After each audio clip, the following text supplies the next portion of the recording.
The following is a presentation of the St. Louis Chess Club. The action's picking up at the Sinquefield Cup in St. Louis. Praggnanandhaa Ramesh Babu rebounded from a round 3 loss with the day's only win to join a crowd in second place. But reigning champ Wesley So is still half a point ahead. Day 5 of fantastic chess coming up next.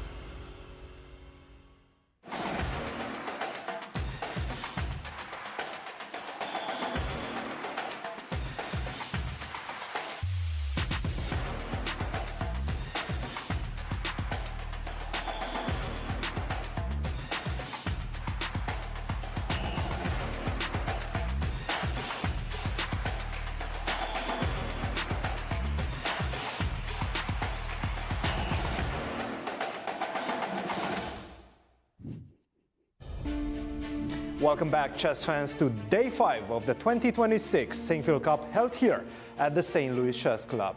Today is the day before the rest day, and you know the players will be living it all on the chessboard. What will they bring? Yesterday, we didn't get a lot of decisive results, but it wasn't for a lack of trying. Let's see what the players will bring today. Let's go to the studio and start the action with Yasser, Maurice, and Peter. It's the midpoint of the Sinquefield Cup, where 10 of the world's best chess players are battling for big prizes and precious Grand Chess Tour points in the capital of chess in the United States. Hello, everyone, and welcome to Day 5 of the Sinquefield Cup.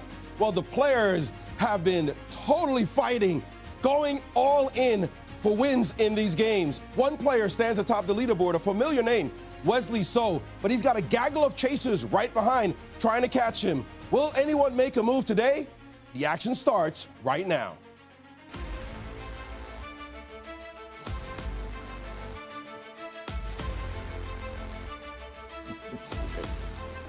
Hello, everyone. I'm your host, Yasser Seirawan. I'm delighted to be surrounded by an all-star team of chess commentators, Maurice, Cristian, and Peter. Gentlemen, it's so good to be with you in studios. Maurice, you get the first word as we start round 5. Yes, as they've been said, it's the day before the rest day. The players know that they could go all in because they get to kick their feet back and relax. Okay, maybe not quite, but tomorrow will be a day off, so expect some fighting chess today. And your follow-up to that one, Cristian. Well, a lot of players actually need to go all in because the tournament situation requires it. You have MVL, you have Sindarov, who is chasing Vincent Keymer. A lot of storylines developing in this one. And Peter, lay the table. Tell us the standings after 4 great fighting days of chess. Let's take a look, and as the graphic appears on your screen, you see that it is lonely at the top for Wesley So, the person with the 2 wins and no losses. In clear first on 3 out of 4. Then 3 players are just half a point behind him, including Pragg, who has so far made only 1 draw in 4 games. Very, very impressive from the young man. Fighting spirit. Tied with Levon, Aronian, and Maxime Vachier-Lagrave. Then 3 players on 50%. And down there at the bottom, Jorden van Foreest, who is not having a particularly enjoyable tournament thus far. Tell us about the format for this year's Sinquefield Cup. Absolutely. This is a classical round robin, 10 players, all play all format. The time control is a classical time control of 90 minutes for the first 40 moves, then 30 minutes for the rest of the game, and a 30-second increment from move 1. Draw offers are strictly forbidden, and we have a classical scoring system in place. And our schedule, Peter? Our schedule is fairly straightforward. Today, as we've already alluded to a couple of times, is the final round before the rest day on Saturday. And from Sunday onwards, we will play 4 more rounds of exciting chess, culminating in round 9 on the 19th of August. Playoffs for the Sinquefield Cup will happen the same evening if they're needed. And GCT playoffs, which are not impossible this year, might happen on the 20th. Fantastic. Thank you, Peter. And Maurice, you are digging down into the archives of this tournament for some fun facts. Well, the Sinquefield Cup has been around for so long, it seems now well over a decade, and so much has happened in the history of this tournament. We put fun facts together. You could have a long, long list, but we decided to just take a few of the key ones. And let's take a look now as we see the very first Sinquefield Cup was won by who else Magnus Carlsen. And weeks later, he went on to become the world champion. Was he not always the world champion? Yeah. Well, no, actually, that was his miracle year where he took the title from Vachier-Lagrave after winning the Sinquefield Cup. Well, the very next year, the Sinquefield Cup made even more history when one Fabiano Caruana got off to an incredible 7-0 start. And that 30.98 TPR, that is tournament performance rating, is still considered one of the best classical performances in the history of our game. A remarkable performance indeed. We haven't come close to seeing anything like that. Well, Fabi is one of multiple winners. In fact, you look at this gaggle of gangsters. Fabi is the only one who's won this tournament 3 times, and 3 of those players, that is MVL, Wesley, and Levon, are sitting atop the leaderboard right as we speak, so they know how to get it done here at the Sinquefield Cup. And the prestige of this event is clear. $475,000 in total prizes, one of the richest classical tournament prizes of all time. And I'm gonna lobby for the players on their behalf. Let's make that a cool $500,000 next year, why don't you? Well, it's not my decision, but we know this tournament is just absolutely incredible. And Cristian, take us through a few more of these matchups. Absolutely. With each and passing new day, we get spicier and spicier matchups. And as the tournament gets to the second half, the cream is rising to the top. Let's take a look at the key matchups of today's round. And we're going to start with the battle between the 2 Americans. Well, yesterday, the 4 Americans met each other. Today, we have another battle between 2 Americans, and these 2 players know each other so well. Fabiano Caruana versus Levon Aronian. Take a look at how many games they played. 59 so far today will be the 60th game between these 2 players in classical chess. Just incredible. 11 victories for Fabiano Caruana, 7 losses, and a lot of draws. 41 draws. And this one is a new situation for these 2 players as well, because they know their repertoires so well. Levon Aronian was part of Team Fabiano going into the 2026 candidates. That didn't go so well for Fabiano. Nevertheless, they've analyzed a lot of chess together, and they know their strengths and weaknesses in and out.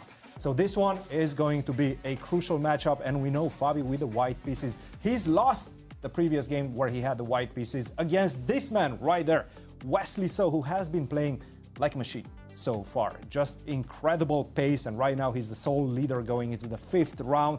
Today he's facing Praggnanandhaa, who is having quite an event as well. 3 decisive results so far for Praggnanandhaa. 2 victories and only 1 defeat. And today with the black pieces, if he manages to defeat Wesley So, well, he's going to leapfrog him in the lead. So definitely another key matchups. And to be honest, I've been looking at all the pairings. All of them are extremely exciting. Maybe you guys can tell us about that as well.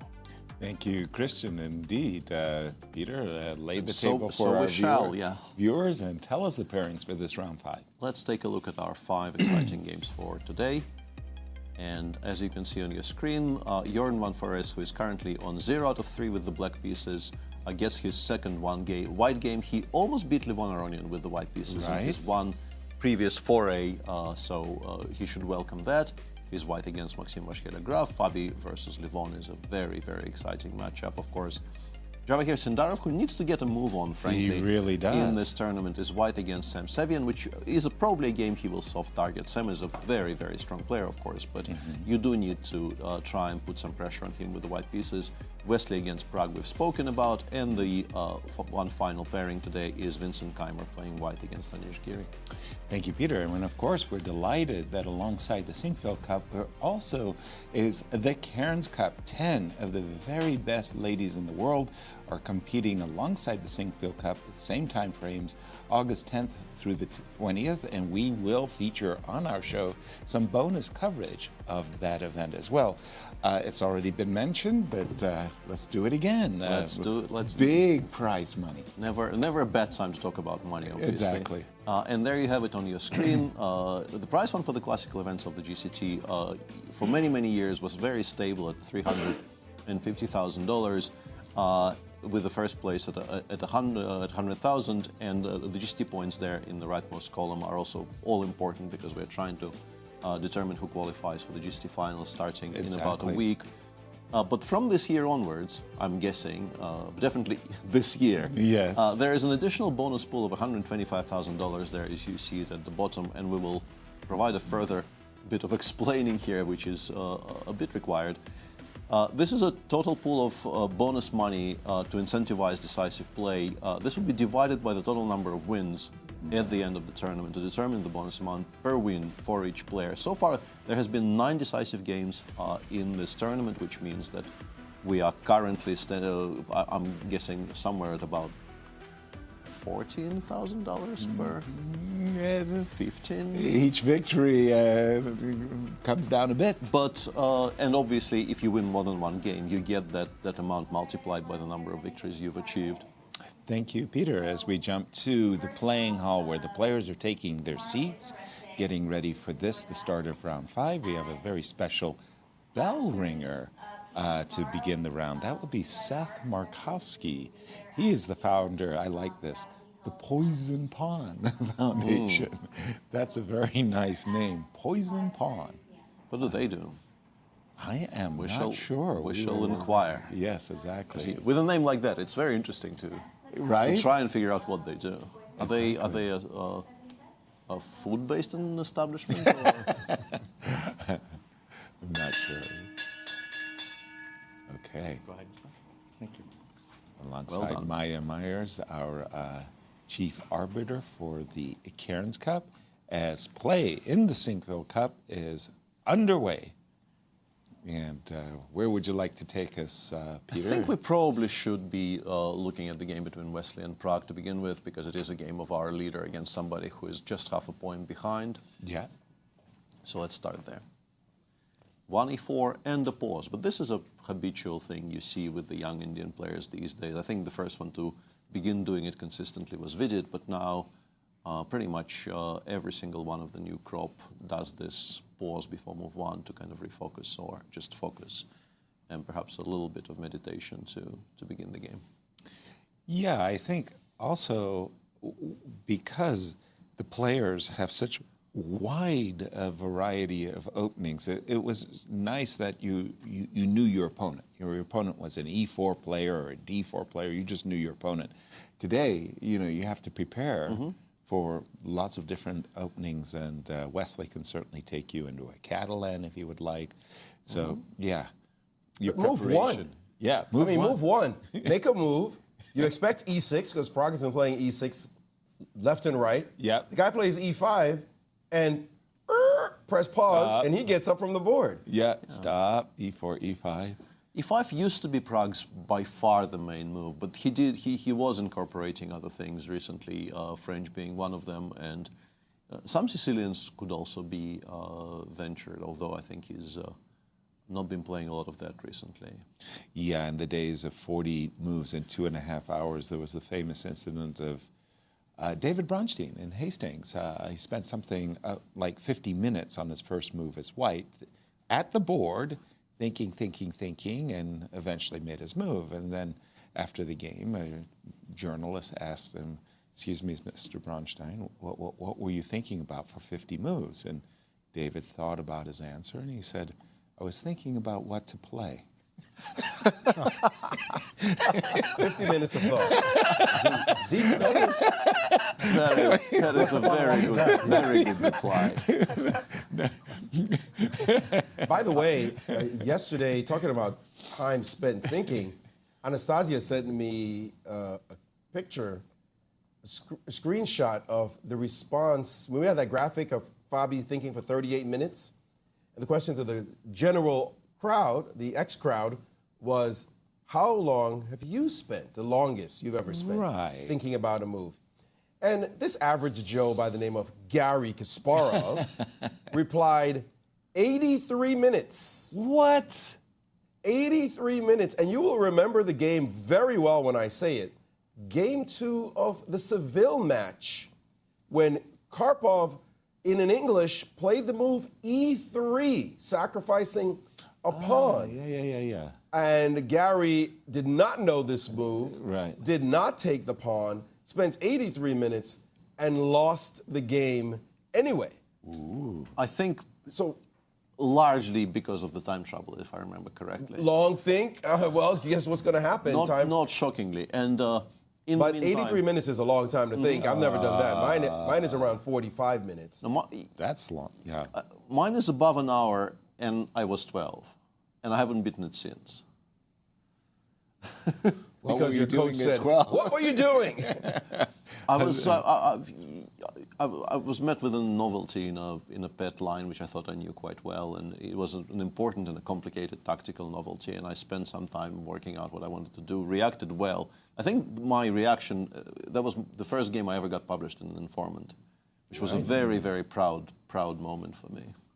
A real achievement. I noticed, by the way, I made an executive decision there, yeah. We are not watching the 4 nights. We are watching this actually quite sharp Petrov that yes, Fabi please, is playing against do jump into that one, because up to Rookie 1, Rookie 8, we're still following the game Levon played in this tournament against Jorden won Foreest.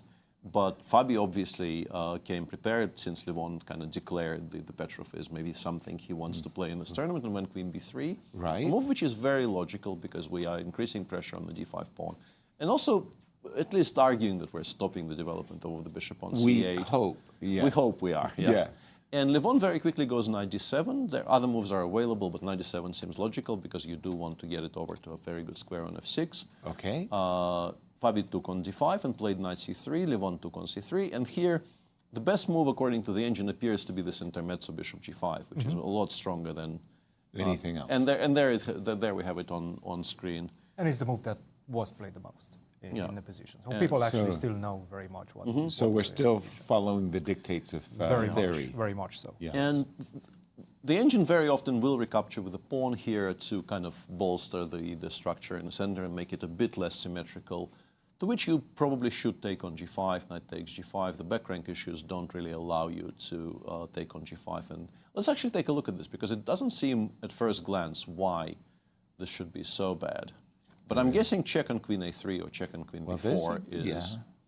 Because black even has a threat of bishop h3 here to unpin, but you are just one tempo short. Right. And regrettably, you do have queen c1 check, but it's just a check, it's not mate. And it will be mate on the other side of the board. So you can't do that, which means that you probably end up playing knight f6 here. Right. And another reason why you would want to recapture with the pawn immediately potentially gets introduced into the game by the move c3, c4. But the engine does suggest that black probably holds this with precise play, and it would be strange if Levon opted to play something which is just outright bad. Exactly. Players don't do that very much against Fabi, I would think. And should not. Once again, as you mentioned, Cristian, the head-to-head between these two players is simply nothing short of remarkable. This is their 60th chess game. There you have it. 11 wins for Fabi, 7 wins for Levon. Well, I feel we're seeing matches between these two players pretty much every single year in at least 2-3 competitions. We have the American Cup, we have the US Championships, we have the Sinquefield Cup, and very often they go at each other in all 3 formats. Right. Rapid Blitz and Classical as well, and it's always very close. Yes. It's always very close between these two players. Even when Levon had a slump in his career and went down to 27-20, 27-30, which he is right now, he still is matching Fabiano's intensity pretty much every single time they meet. So this one, he came prepared to the game, and guess what? Fabi is throwing the gauntlet as well with some new ideas. Thank you, Cristian. Absolutely. It's amazing to me these players come up with new ideas, and they're so familiar with one another. In this particular position, it occurred to me, Peter, rook takes e1, rook takes e1, knight f8. One sec. Sorry. I think the knight should probably try to be on to get to f6. Yeah, I know, but knight f8 has a point, and I do want to take the knight, because now rook e8, I get to go bishop h3. Specifically because of rook e5, this doesn't seem to be working out as well. If the knight retreats, white is maybe a little bit better, but black would be... more or less comfortable, I would say. But b6. rook e5 is very strong. Rook e5. And d5 is hanging, you have bishop e6, but then white can actually even simply take This on. wasn't take on what B7, what I was aspiring towards No. when I went for this. And I do All think right. that perhaps you want to go knight f6 first, just so that you continue fighting for the e-file, right? If you take on e1 first, exchange the rooks, at least you're giving me the e-file, Right. which comes with its set of consequences, especially that pressure via e5. That's a win. So just go knight to f6. That seems to be the way to go right now. And by the way, it does seem like bishop takes g5, though the most natural and by far the best move has been a novelty in the position. What? That Levon probably That's a knows. novelty? But Yes. Knight to b6, at least according to our only one database. game though. It's by this point it's a pretty rare position, so it's a novelty against The new idea. A rare bird. in an extremely rare position already. Gotcha. Maurice, round 5 underway. It's all very, very exciting, but I see some of the games have just been blitzed right out. Absolutely, and some explosive opening play being made. I've got one, but there are others as well I'd love to talk about, but we should drill into this one first. The game between Javokhir Sindarov and Sam Sevian.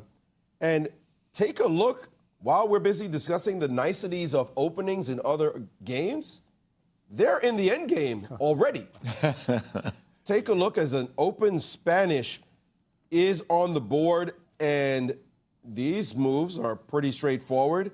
But it's as we come to this point where after bishop g4, Javokhir went for this endgame with queen d5, takes, captures, and upon captured, he said, I don't need it just yet. I can take it at any time. And after a4, b4, takes, and rook e to c1. And this has only been seen once in the database that I have here. But just heading straight for an endgame, I think we've got 5 games actually in the bigger database. You look at this and the engine says, this is nothing for white. Who cares at all? But clearly, Javokhir did not come here to just make a quick draw with the white pieces just like that. Sam has finally paused in this position. The most popular move here has been bishop to d2, which after takes and takes, you can play the move b4 and hope for some pressure on that side, going straight for this endgame, which still doesn't seem to promise that much. At the same I'd time, love to hear your thoughts on this. Something that you might be going for as white, because you do have the opportunity of playing a5 followed by b5, and if that a pawn starts moving, you might be in trouble. And that's why that rook is on c1 to guard the bishop on c6, the best position of the bishop. Absolutely. Also, please note that, I mean, we've already spoken about this. This is move 18, 19 actually. Javokhir is 7 minutes and a bit above his starting time, and Sam, a slacker, is only a minute above his starting time. But he did stop. He did stop right here. He did finally stop. And if we go back to the position, if we could switch to my board for a sec, the position after bishop takes 6, f takes g2, which is move 15, this is very, very well known. And 2 main moves here are rook f to c1 and king takes g2. And it's very, very interesting that Javokhir chooses to go rook fe1, only to put it on c1 2 moves later. Exactly. I'm most familiar with, I didn't even know king g2 existed. That move, rook f to c1, and the idea a4 and to be able to meet b4 with the current position. It might look a bit strange, but we are pretty much always playing a2, a4 next move. Right. We are expecting black, just as Yasser was explaining, we are expecting b5, b4 in response, and then after we recapture on capture on b4, the rook on c1 suddenly starts playing. Right. But Javokhir is doing kind of the same thing, but with a modern twist. And clearly it's some sort of an engine suggestion which is going to be tested today. My assumption always is in these cases that this leads to a draw against perfect play. Right. But perfect play may be required. But this is so rare Yeah. that I think it's not unreasonable to think that maybe Sam will have to start thinking here. Yeah. And that is already kind of a success by modern standards. You make your opponent in a reasonably well-known theoretical position think from reasonably early on, and hope he will start committing inaccuracies. I do want to talk a little bit about the interplay between the opening preparation and their situation, their tournament situation, this game's situation as well. Because as we sort of preface this at the beginning of the show, Javokhir probably wants to win this one. He has Oh, white, he's playing Sam Sevian, who is no slouch, of course, but he is a player that's the lowest rated player in the And event. the wild card, yeah. If you want to win some games, this is one that you're definitely gunning for. Now, this is not the type of preparation that you expect an opponent that really wants to kill you Right? comes to the board with, right? So if you're Sam, you've been looking like some crazy opening ideas, you know, super flashy sacrifices, and then you get to play this endgame where he uncorks this new idea of rook e1, rook to c1. A very interesting psychological play by Javokhir. We've seen this type of play at the candidates, but at the candidates it's a completely different situation because you're not worried about not winning some games, right?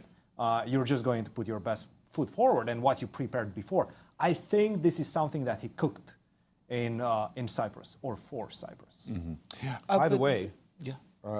Please, Maurice. as we jump from this game, it's proceeding at a lightning pace in our board one matchup between Wesley So and Prague. And you look at the position right now. What? Wow. They may have be ready to handshake. Yeah, I think there's not even been a single new move played. This is move 22. Really? White is a pawn up in the rook ending. I'm sure if I click on Explore here, there will be games on my screen. Let's see it. Nope. Nope. Okay. Previous move. But whatever you want to research, we know this is a draw. Yeah. And this is not maybe a draw. This is just a draw. Right. They whipped out the moves. Wesley came to the board with a very clear understanding, apparently, and that is, if I maintain my score, I'm in the finals. I'm in the finals. Yeah. And the person who knocked him out last time is sitting across from him right now. Right. Wesley picks his battles, and even though he had the white pieces, he decided he did not want to fight the youngster in some kind of heavy-duty battle. And as far as Prague is concerned, hey, a draw with the black pieces, get a rest Wesley day, So. and go after the possibility of winning the tournament in the next 4 rounds is perfectly A-okay with me. Well, yeah. But it's a disappointment for us not to see any blood whatsoever possibly being spilled, as these leaders have decided to just call it a day. Early. I would say it's mostly Wesley's decision. Prague just went e45. Prague was going to play his own repertoire, but Wesley can do whatever. Like the choice to go knight c3 and then to play this line, which has extreme drawish reputation, because when this appeared on the board, and we haven't really discussed what happened there. It was all opening prep. Yeah, and this line of bishop d3, d5, bishop d2, when it first appeared, was considered to be an interesting new, somewhat venomous actually, new attempt to breathe new life into the 4 knights. But by this point, people have actually analyzed exactly how to equalize against it. This endgame by move 16, there's dozens of games, high-profile games as well, played from here. People have lost this with black. It's not impossible to lose it with black if you don't know what you're doing at all. But obviously, very difficult to expect that from somebody like Prague, who is very diligent with his home prep. And you do need to accept being a pawn down in some positions here, but these types of endgames are not very difficult to hold at all. And Wesley just King going, G1. Wesley's just going King G1. Yeah, I like this. Yeah, not even Literally pretending. offering a draw already. Not even pretending. Yeah, let's just I'm get not it going to over play with, A4. I'm not running with my king to the queen side. Yeah. Short Wow. day. Short day for these young men. Yeah. Wow. It's almost a gift. I don't think Prague minds at all. No. I didn't say he minded. I just told you it's a gift. Yeah, exactly. Yeah. It's just simply a straightforward GM draw between the leader of the tournament and a player in second place, right behind him. Securing their positions. As far as Prague is concerned, I got the black pieces against this guy. If he wants to play like this, draw is not a problem. But Wesley, he's so, I want to say strategic, early on, as early as now, round 5, the midpoint of the tournament, 4 big rounds to go, and he's daring the rest of the field to catch him. He says, I got +2. He has won the tournament with +2. Yeah. He actually won last year with +2. He's the reigning champion. He won with +2. Wow. And he's got +2, and he's saying, I'm good. No more fights. Wow. But We'll see. We'll see whether or not this comes back to haunt him at any point. Giving up the white pieces, Peter. Well, we have two games we haven't touched at all do yet. it. So let's start doing that with Cristian and his. He's not ready quite yet. Okay, then You take the first one. I'm actually quite happy about this because despite me saying we have two more games to talk about, there's been a bit of a development in the game between Fabi and Levon. After c4, Levon did play a version of what we were discussing: rook e1, h6, knight f3, and b6. All of these are first line of the engine. Fabi, understandably, because at some point Black will start wanting to take on c4. Fabi goes c4, c5. This is supposedly a little bit better for White, but the move bishop g4, I wonder if the engine I'm using here is maybe not catching up to all the intricacies, because it marks this as a clear mistake. Right. Was played in 42 seconds, though. Yeah. And we know this is, up to this moment, this is basically first-line play from both sides. Right. So extremely difficult for me to imagine Levon doing this by mistake. But the engine disagrees with it quite violently and says we are now much better with White after knight e5. Because to my eyes, you're provoking the move knight e5, and which is... That move was going to be made anyway. 100%. It's extremely healthy. And appears to be Is there a trick required to play bishop e6 now. Is there a But that's trick? just a full tempo down to what you could have gotten. You could have played bishop e6 previous move. That's really kind of strange to my eyes. With queen a5? Is there a trick with queen a5? Leave the bishop on g4 for just a second. B takes, Takes, queen a5. I hit the rook, I hit One the... sec, let me wrangle the mouse for a bit. Yes, I understand. I've been there, done that. Rook I was c1. thinking rook e1 and rook e8. And my idea But was one to thing, play it's rook not, e1 it's check. not mate, though, yet again. Rook e1 check. You actually want to throw it in? Yes. Because you can take on g4 first, right? You could, Yeah, check. but you check. want to try throwing it. Yeah, okay. And bishop and knight. The engine doesn't like what I've done At all. one At bit. all, yeah. Well, the c-pawn is going to be very, very dangerous, right? I was hoping that there was a back rank issue for you, but I guess not. Not The c-pawn really. And is it's going to be on c7 in a moment. And that's not we good. are probably not going to be happy. But Whoa, we are whoa. proceeding towards that. Yeah, But bc5. he's playing immediately a la tempo. Yeah. But this last move is supposed to be a horrible move. Actually, queen Well, b7. the last two moves have Because been of queen questioned. Queen b7. b7 might be even stronger, actually. Yeah. Queen that b7 one. is a definite tickle in this position. I saw Fabi getting excited about this That moment. is very, very odd, because Levon barely dipped below his original 90 minutes so far. This is move 20. He has not blinked yet. And as the Levon. engine seems to suggest this is borderline winning for White. Let's pause this for just a second and toss it to Cristian, because Cristian, we're stunned by developments. No, I've seen this from Levon before. I've seen him blitz his way into a losing position a few times, and with a lot of confidence, and that's exactly what he's doing right now. I do think that his preparation was just simply bishop to e6, knight to e5, and now b takes c5. This must have been it, but this what we have right now on the board is a completely new situation with bishop to g4 and b takes e5, for the simple fact that queen to b7, as you guys prescribed already. This one is looking really good for White, and I will let you take it up further later on. But I do want to talk about this game. Jorden van Foreest versus MVL, because this is a game Jorden is having a really rough time so far. Half a point out of 4, 3 losses, definitely a player that, you know, is waiting for the tournament to be over. But I did caught up with him about 9 a.m. in the morning, and he was just going outside for a walk. He said, I'm trying to stay professional in this one. I understand I'm not in the best shape of my life, and it's really rough right now because everybody wants to beat me. But I'm trying to keep things professional and take it one game at a time, and I think that is the right approach to this one. I caught with MVL yesterday. After his game, he was a bit upset about the fact that he missed some opportunities against Vincent Keymer, but he said, look, tomorrow is Jorden that will dictate what he wants to do with this game. Does he want to just kill the game and make a draw similar to what Wesley just played against Praggnanandhaa? Or will he throw the gauntlet in typical Jorden van Foreest style and try to get something out of the opening? And we have an answer to that. He wants to get the fight out of the opening. Both of the players want to get a fight, and MVL definitely is very happy with the outcome of the opening. But let's take a look at what's been happening. So we have a Khan Sicilian, and after this move, B5, which was played quite quickly, immediate response, F4, which triggers a reaction from the engine. F4, the engine is saying, no, this is not good because I'm going to go B4, and then your knight on A4 is going to get stuck on that side of the board. But I've been looking through the lines, and I found something incredible, which I do think that most likely Jorden had in mind as well.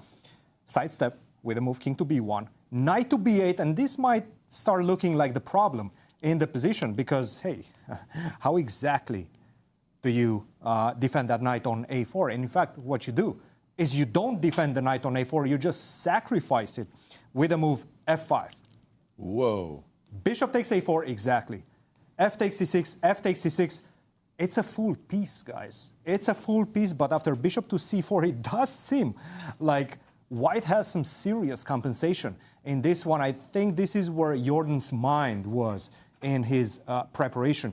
And bishop to B5 has to be played in this one. Take, bishop takes B4, and we get all sorts of crazy things happening on the board. I'm picking up the pawn on B5. I'm picking up the pawn on D6. And it does seem like White just simply has a lot of compensation. In this one, right now, MVL sidestep all those complications. He said, you know what, I don't want to know exactly what you prepared after that move B4.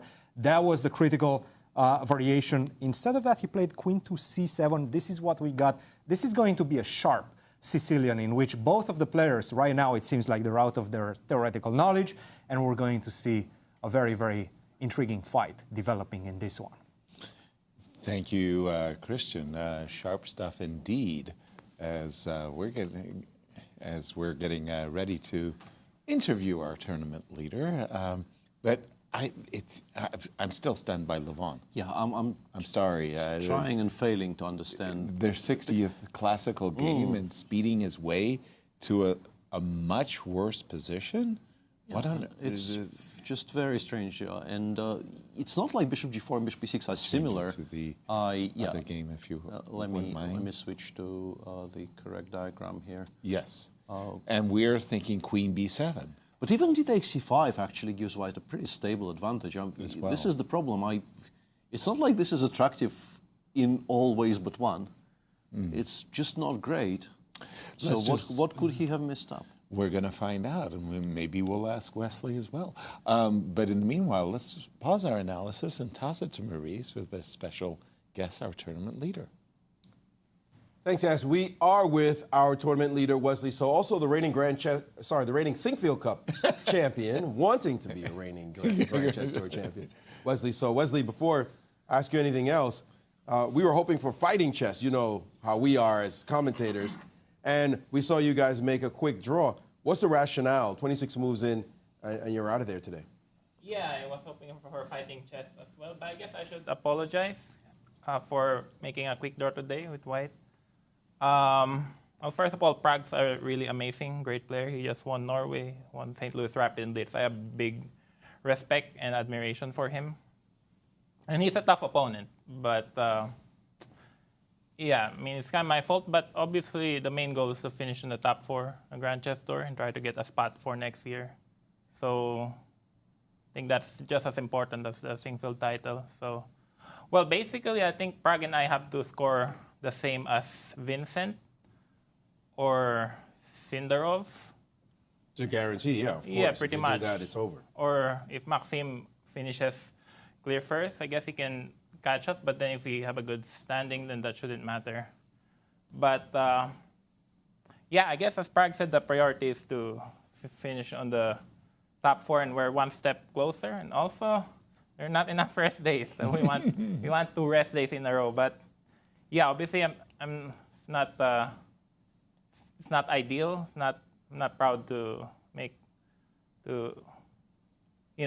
an early day off like that. But there'll always be another game, and yeah, I guess Pragg and I are in a good spot. But as he told me after the game, there's still 4 more games, and a lot of things can happen. So the plan is to rest up and then enjoy the gala tomorrow, and then take the next 4 rounds as a completely different tournament. So that's Okay. and also, if you're gonna make a draw, it's better to make a draw in 5 minutes than 6 hours. Touche. Certainly, it's your tournament to play and your strategy. So you're the one. I know last year you didn't qualify, so it's important that you qualify this year. For sure. Yeah. So thanks for the frank explanation. While we have you, since you didn't have much work today, we're going to put you to work.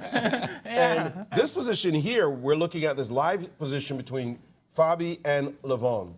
And we're seeing an opening that the engine is simply screaming, looks terrible for black. We're looking at it and saying, this looks great for white. You dream about having this after 21 moves. What's your feeling here about this position? And is Levon tricking somebody, or has he tricked himself? It's definitely. I mean, it looks like black is close to resigning. Yeah, after Queen B7. Yeah. Queen B7 was played. Yeah, it looks like black is pretty much close to resigning. We got pass C pawn, then one of the pawns gonna fall. He's very active. Yeah, I think it's just. But he also blitz out these moves. What is your explanation?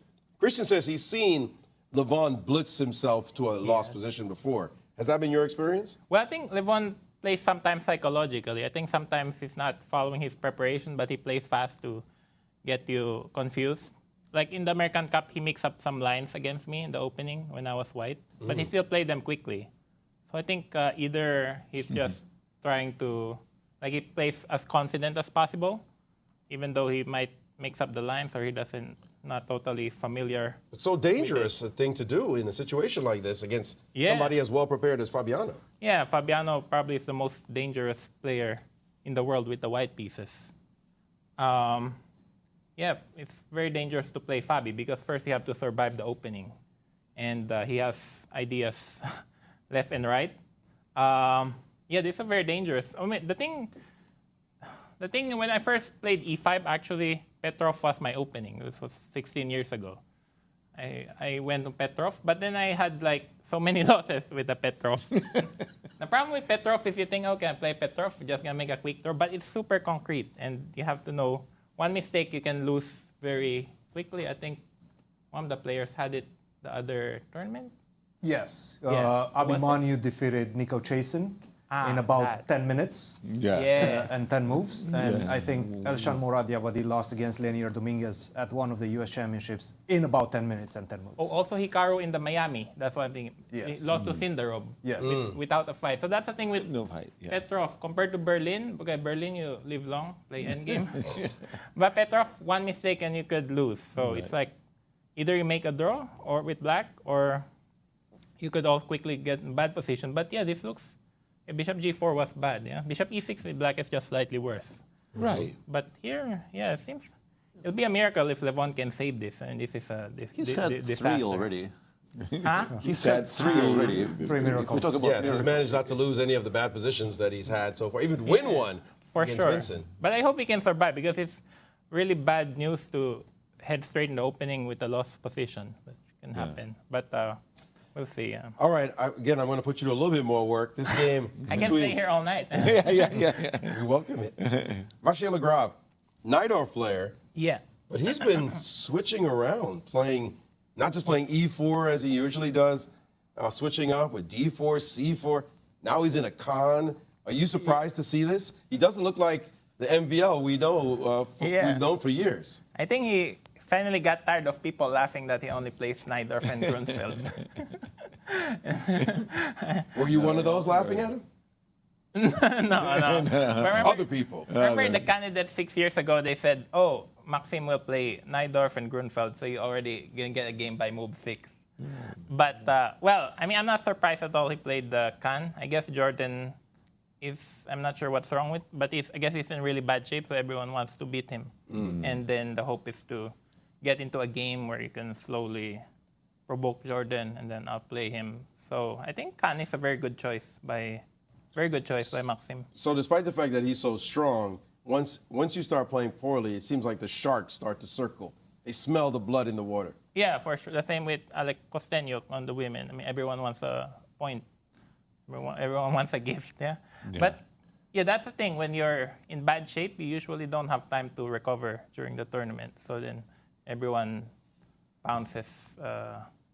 Yeah, I mean, I'll be surprised if Jorden can win a game or two in this tournament. Because, yeah, once you start in a bad form, very hard to recover because you don't really have much time. But I hope he can recover. I mean, he's a really great player and he's a great guy. So. Did you two play already? Yeah, you I tricked him. Oh, yeah, that end game you tricked. That's right. Yeah, I think. Because those words, if I heard them afterwards, it'd be fighting words. I'm thinking, wait till I play Wesley. I got to show him up. Yeah, no, you can't do that to me now.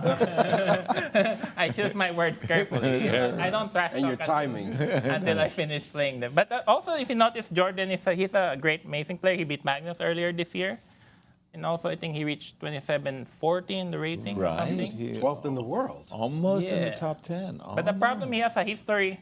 When he gets going, he can win a lot of games, but also he can lose 2 in a row, as happened in Romania or in Sigiman. And here as well. Wow, you follow these players. Oh, yeah. Even the number of games they lose in a row you're following. Yeah, the number of wins, number of losses. Wow. Yeah, I mean, I'm a professional. But the thing is, I was very impressed by Jorden a few months ago. He very nearly overtook Anish in the live ratings. The fight in very Holland nearly became Dutch #1. Yeah, very close. But it's, of course, it's sad what's happening to Kostenyuk as well, because 4 in a row, I mean, you don't want that to happen to your worst enemy, so I hope they can recover. Speaking of rising to a rating high, you're not at your rating high, but you haven't been number 4 in the world in the live rankings for a very long time. You must have noticed that and taken some pride in that as well. Yeah, when was the last time I've been in the top 5? 2022. Wow. I was in the top 5? 2022, I think you were in top 5, and right now you surpassed that by being in top 4, yes. Christian, right I actually there didn't think I was top 5 in 2022, but thank you. I think I was 6. Okay, but maybe I'm wrong. Who knows? But you do have your highest rating since 2022. Yeah, I think, it's... we should finish the tournament now. No, but it's... You could be gaining some more rating, right?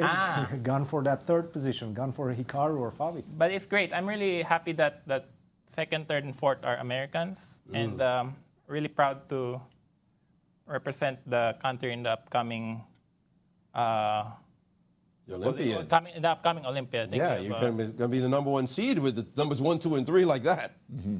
Well, okay, Hikaru was skipping, yeah? Oh, yes. Okay, but we still have a really excellent team. What's the lineup this year? We have Niemann, Levon, Awander. Fabi and Wesley.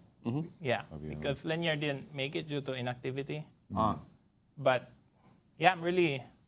Yeah, I think my focus right now is try to learn from my games, try to improve, and try to play better chess. And of course, I'm very grateful to St. Louis Chess Club, the USCF, for supporting our team. Also, I should mention Brian Yang, who is our official delegate for the... He really did a lot of work to make sure that the team gets to the Olympiad. It's not easy bringing chess players to a different continent. And here's Brian on camera. Wesley, thank you so much for an extended visit. Oh, yeah. And I think we look forward, get your rest day. This was longer than the games. Yeah. 100%. I'm sad to say, but yeah, you're right. Peter with the zingers. Hey. Good luck, Wesley. There'll be another game. There will be other games. Thank you, Wesley. Thank you so much. Good luck in the rest of your game. We'll see you at the gala. Oh, yeah. Absolutely. I'm just putting the game of Fabi and Levon on my screen. And I know it's spilled milk. But after the move c5 that Fabi played, had you just played bishop e6, and bishop g5, bishop g4 just is nonsensical. Yeah, I have no idea where this came from, because it has to be, it's very stuck in my head. I have this memory from, it's soon going to be 30 years ago. I played in a Dortmund tournament in 1998, and I won a nice game against Vasily Ivanchuk, where we played a kind of a topical Zaitsev, and I got my knight to g4 with white in a kind of a typical Spanish structure. And he just played g7, g6, giving me knight h6 check, from which square it was basically impossible to smoke it out. It stayed there for the rest of the game and eventually got sacrificed on f5 and I won. game doesn't matter itself. But after the game finished, I exited the building and I ran into his second in town. Right. And I looked at, we shook hands and I said, like, what happened there? And he looked at me kind of sadly and said, wrong page. Wrong page. Yeah. And this sort of two-word reply stuck with me through all these years. Right. It feels to me that what happened today is some kind of wrong page. Yeah. But I'm trying to figure out which page it was meant to be on. No, he just had bishop e6 in his notes. 100%. He had bishop e6. I don't know course where he he did. got bishop g4 Yeah, from. but like, those are not It's similar. nowhere, for sure. Those are not similar. Yeah. It also doesn't make a lot of logical sense, right? Bishop to g4. I want to get my knight on e5.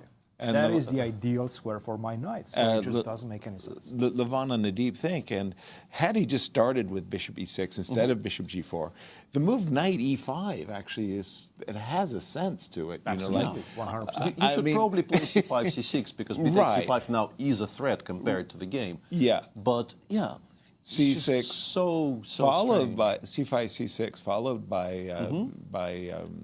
knight e5. Very, very. Pushing the knight to an active square Yes. where it actually Thank wants you, to Maurice. go, where there are no downsides to the knight being on e5, to make that move, I'm trying to. and then capture instantly on c5, allowing queen b7, and now suddenly you're in a deep think. And whatever Fabi thought earlier about how quickly Levon was playing, Fabi knows right here, right now, that there is no bluff. I think I figured it out. It was I definitely think not I figured bishop. it out. What is it? Bishop. Yeah, okay, yeah. What? The rooks are on the He board. included rook takes e1, probably by mistake. Because if you do the same, and you can, and maybe even should, do the same without taking on e1. If you play h6 here, knight of3, b6, these are actually first-line moves. c5, bishop g4, first-line move. Bishop h3. Yeah, bishop g4, I misclick, remains on screen. And if knight e5 here, b takes c5, first line. Here it works, because we have queen b7, rook e7. Queen b7 is no longer really anything we need to worry about, and black is fine. This is zeros. Sorry, show that, please, Peter. If you play queen b7 attacking f7, now with the rooks on the board, oops, rook e7, no problem. This is, I think this is, and this is exactly the wrong page I'm talking about. He included There was a rook line. e1. There was a line on his screen where he went bishop g4, knight e5, b takes c5, and he just forgot in which position, or mixed up in which position. What I want to say. Wow. Let's pause our analysis and throw it to Fabiano, who is actually in the confessional.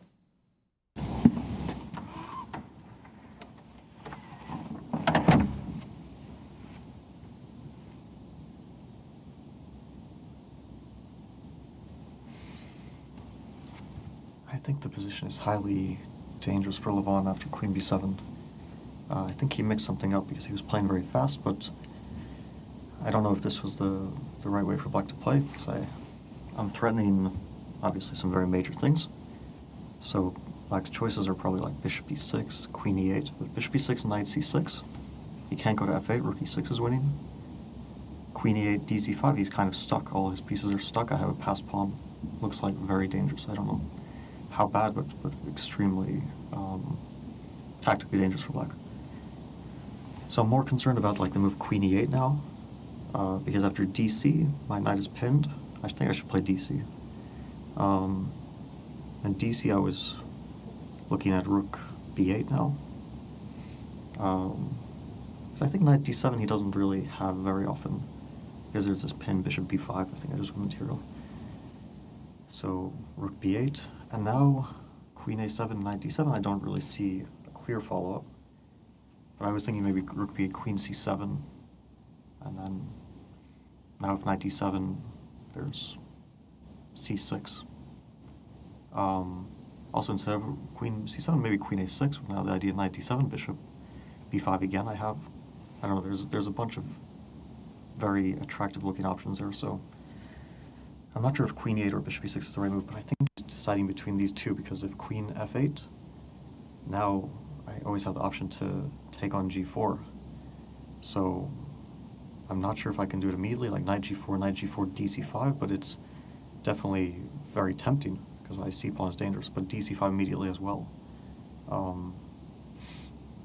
bishop e6, c6. I mean, once my pawn gets rolling, it's just very hard to stop that pawn. So I'm really not sure how he's going to react. I think maybe he overlooked queen b7 and probably thought that I take on c5 immediately, and then maybe he's okay. You know, more likely than not, he's okay. But now after queen b7, I think very, very dangerous.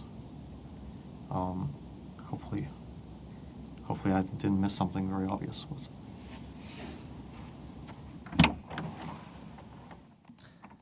The bad news for Levon is that Fabi just rattled out the best engine moves Bam, bam, bam, bam, bam. in pretty much every single Yeah. option for black, That was extremely which is on bad point. news. Yeah. That was Also- extremely on point. Also, it's interesting. This is the first time we've seen Fabi go in the confessional this whole time. Yeah. And I think it's an indicator of how confused he is by what's going on. Right. And he needed just to express it out loud Yeah. because he's thinking, wow, I how did we played get 60 here? games with How can I- Levon, and this has never happened before. This is just a straight gift I'm getting. Right. Let me just air some thoughts. Right. Because I'm thinking blah, blah, blah, blah, blah, blah, blah, blah, blah. Boom, boom, boom, beat him over the head. And da-da-da, boom, boom, beat him over the head. And that wins Yeah, too. I'm confused. And that wins too. And it just looks like it works. Yeah. So Levon is in deep trouble right now, and Levon knows it. He didn't blitz out all these moves to now freeze on queen b7 at this point and try to remember his analysis. And by the way, there was one line Fabi talked about. The line ran bishop e6, knight c6, queen f8, he said. Yeah. And he said this move wasn't possible because of rook takes on e6. It's a line where it's showing that he had looked at and this check. And obviously, if you go in the corner, knight g6 is mate. Knight g6 is a nasty check. And if you go to f7, then bishop g6 is as sweet as ever mate that you could play. Nice. So he's seeing tactics. He's got it clear in his mind. And Levon is sitting there morose, just in serious trouble, cannot believe, and trying to figure out, what did I do and why don't I have a move? Again, Right. he hasn't said a single move that's not one of the top three options of the engine for white and for black. So this is a huge, huge problematic situation for Levon. Levon knows he screwed up. Yes, he does. He's a superstar player for a reason, but the opening, he just made a slip. As you guys pointed out, Peter, that's probably what happened with the wrong I'm pretty queens. sure that's what happened, yeah. And now he's just busted. And can he now use those lives he's been using for 3 rounds, and he has now moved his queen over to e8 finally, and he's just Defending got to hope for f7. the Yeah, best. that's the best chance, but yeah, Fabi already is most of the way there to figuring out how to convert from here. And yeah, I mean, we've seen Levon be extremely slippery even in this tournament, and we shouldn't write him off just yet. But No, not at all. He handicapped himself massively by mixing up the move order here. Most unfortunately for him, he also surely knows exactly what he needed to do. Just keep the rook on e8, don't exchange on e1, and have that rook e7.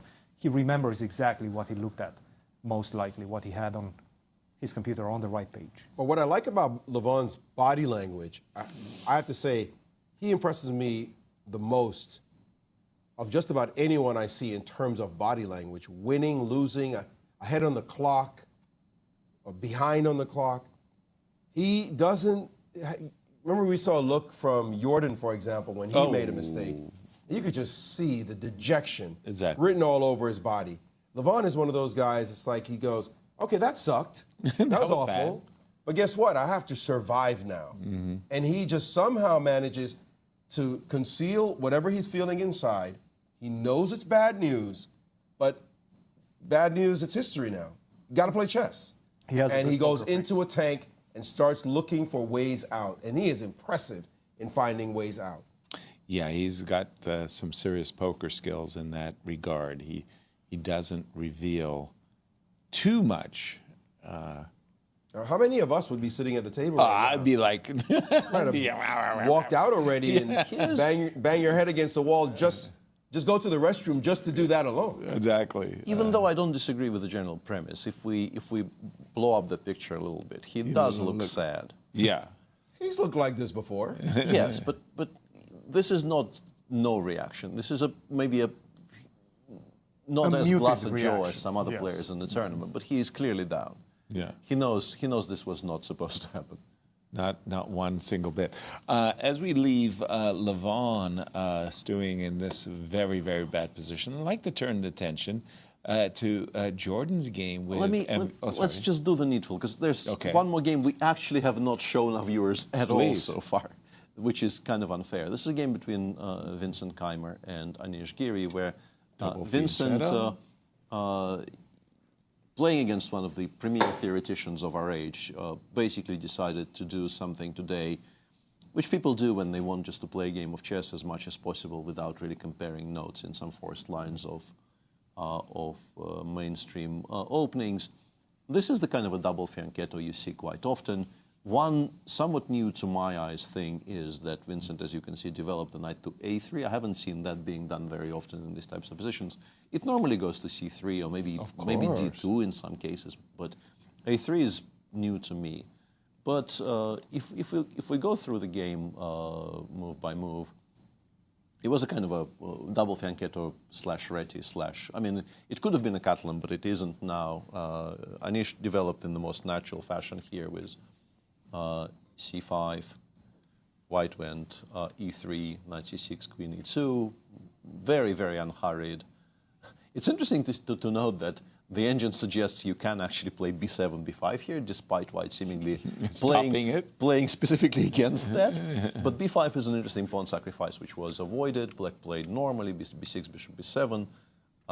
Vincent here played the move knight b1, a3, as I mentioned, not the most obvious move, but definitely not the move for the engine frowns upon. It's fine. Black played queen d7. You can also develop the queen to other squares, but I guess Anish did not want to invest in a7, a6 because knight you b5 normally play queen c7, but you don't want to invite knight b5. You could spend a tempo on a6, but he decided not to. Play queen d7, e3. Sorry, no, e3 has been played before, so d3, rook a d8, rook f d1, queen c8. Unsurprisingly, this is not very much for white. No. But you get to play eventually. What happens here, and what we should be kind of hoping will not happen today, is white eventually pulls the trigger on d3, d4. There are mass simplifications in the center, and some kind of a minuscule advantage is being claimed by somebody, but things kind of fizzle. I'm hoping one structure that avoids that is maybe c takes d5, and then for some reason, let's say black decides to take with the pawn. Knight takes d5 is very healthy here, but this structure is a little bit more fun, because at least it's not very symmetrical. Exactly. It's completely fine for black, though. Right. And I think that's all we need to say about this game at the moment. How do they match up head-to-head, Vincent and Anish? I don't think they've played that much, but let's see what their lifetime scores are. Let's take a look. Vincent is actually one up. There's only one decisive game, but 7 draws, very, very solid lifetime record, I guess, for both of them. But Vincent on top, which is a bit of a surprise. Yeah, for me as well. I thought that Anish having the experience would have gotten him when he was a junior. Exactly. Not the case, as we see Anish walking off our screen. By the way, we reached that immortal moment in our broadcast where we like to ask the salient question: who's going to win the tournament? Statistically speaking, let's take a look at those pie charts. Exactly. And this is prior to round 1. Fabi favored over Sindarov, Vincent in third, but quite some way behind those two. Save that image for just a moment. Sindarov in second, and Wesley in fourth. Yeah. Okay. Sindarov with a beautiful teal slice there. Exactly. That was all pre-tournament, but then, as you just saw, after the first round. After the first round, where there was only one winner. Right. And that was Fabi. Fabi's slice is growing ever larger. Right. Almost 40% to him, Sindarov on 13. Then there was a tie for first, with Fabi still being by far the favored one. Yeah. But after round 3, and in round 3, if you remember, Fabi actually lost. Against Wesley. Wesley won and assumed control. So Wesley's 50% or thereabouts is not a surprise. But Fabi is actually at this point not at the tie for second. Right. And he is above 2 players who are. Which I remember we were a little bit confused by that. Right. And this is after round 4. Wesley's still hanging very solidly above everybody. This is understandable. He has more points. Then we have the three players tied for second, Prague ahead of Levon and MVL, and Fabiano on 8.5%. If he does convert today, this will grow significantly. And again, I'm just saying the challenger to the world champion, Sindarov, there with a paltry, paltry 1.4%. And we've been talking about that since the start of the Sinquefield Cup, actually. The fight for the top 4 positions, Sindarov needs a result. Yeah, and he needs to start winning games. Yeah. And I do want to echo what Cristian said earlier on the show. I don't mind what he's doing today, but I am slightly surprised by it because Sevian is very, very well booked up. And Open Spanish has been very healthy for a number of years. Right. And there are ways not to allow it at all. Right. And also inside the Open, there are some sidelines which don't get all the pieces off the board by move 15. Let's switch to that for a second and bring it up on our screen. But when you have a concrete idea which you think you will eventually have to show against somebody, why not today, I guess, is a reasonable argument. But he is limiting his, I think, his chances a little bit. And yet he's a pawn to the good. And yet he's a pawn up, exactly. It's interesting that the engine seems to suggest these types of positions are just sort of completely fine for black, even with quiet moves. You don't even need to do much of anything. I guess because our extra pawn is on b2, and it's sort of very difficult to imagine how white ever gets it all the way to b4. b5 and beyond. Yeah. So we got here by, after rook e1, Sem took some time and made a move which is one of the top 2, perhaps even the top line of the engine, which is h7, h5. Seemingly a kind of a non sequitur. Luft? Yeah, but it's a useful luft, and just a move asking white to produce something to do. Bishop b7 attacking a6 was the reply. Black, of course, does not want to lose the a pawn, but Sem does lose the c7 pawn, gets the rooks off the board. White finally picks up the stray pawn on g2, rook e8 f4. And this is, in positions like this, the engine already starts just playing bishop b7 and saying, I'm just going to hold. Instead, Sem played rook b8. The interesting thing about this move is that if you don't play bishop d5 specifically, let's say you play bishop f3, I was checking this while something else was going on, this very cute tactic actually does equalize on the spot, because if you take, you can't actually protect it after rook takes b2. The only move here is rook d1, but bishop takes a4 lands with great effect. And this is why bishop d5 is so important, because if you do it here, the bishop on d5 provides a very important additional way to protect the bishop on d2. Yeah. That's nice. Yeah, so rook c8 was chosen, bishop b4. And yeah, it seems like white has a reasonably healthy extra pawn, and black cannot win it back. But the suggestion of the engine is you can play something like g7, g6, then king f8, I guess king e7, and there's no way in for white. Maurice, what do you think about all I'm stunned that he's played like this as far as Javokhir is concerned. You need to win the game. You got to play more like Vincent. You got the white pieces. A lot of pieces on the board. You're higher rated than this opponent by a little bit. Let's not overstate that case. Sam is now over 2,700 live. So he's a serious baller. Just play chess. Let's see how the game goes. To play something this specific seems very dangerous. And don't let Vincent win this game, because if Vincent does win and Javokhir does not win, then we can almost start booking the top 4 in the finals, because it's going to be very hard to catch him. By the way, I'd like to switch to another game that has extraordinary content compared to this one. Is the game between Jorden and Maxime. That was the one I wanted, yeah. And I got to tell you, this game is absolutely insane. Jorden is not playing particularly well by his standards. He has a chance here, but MVL is boldly going into some complex country in this position.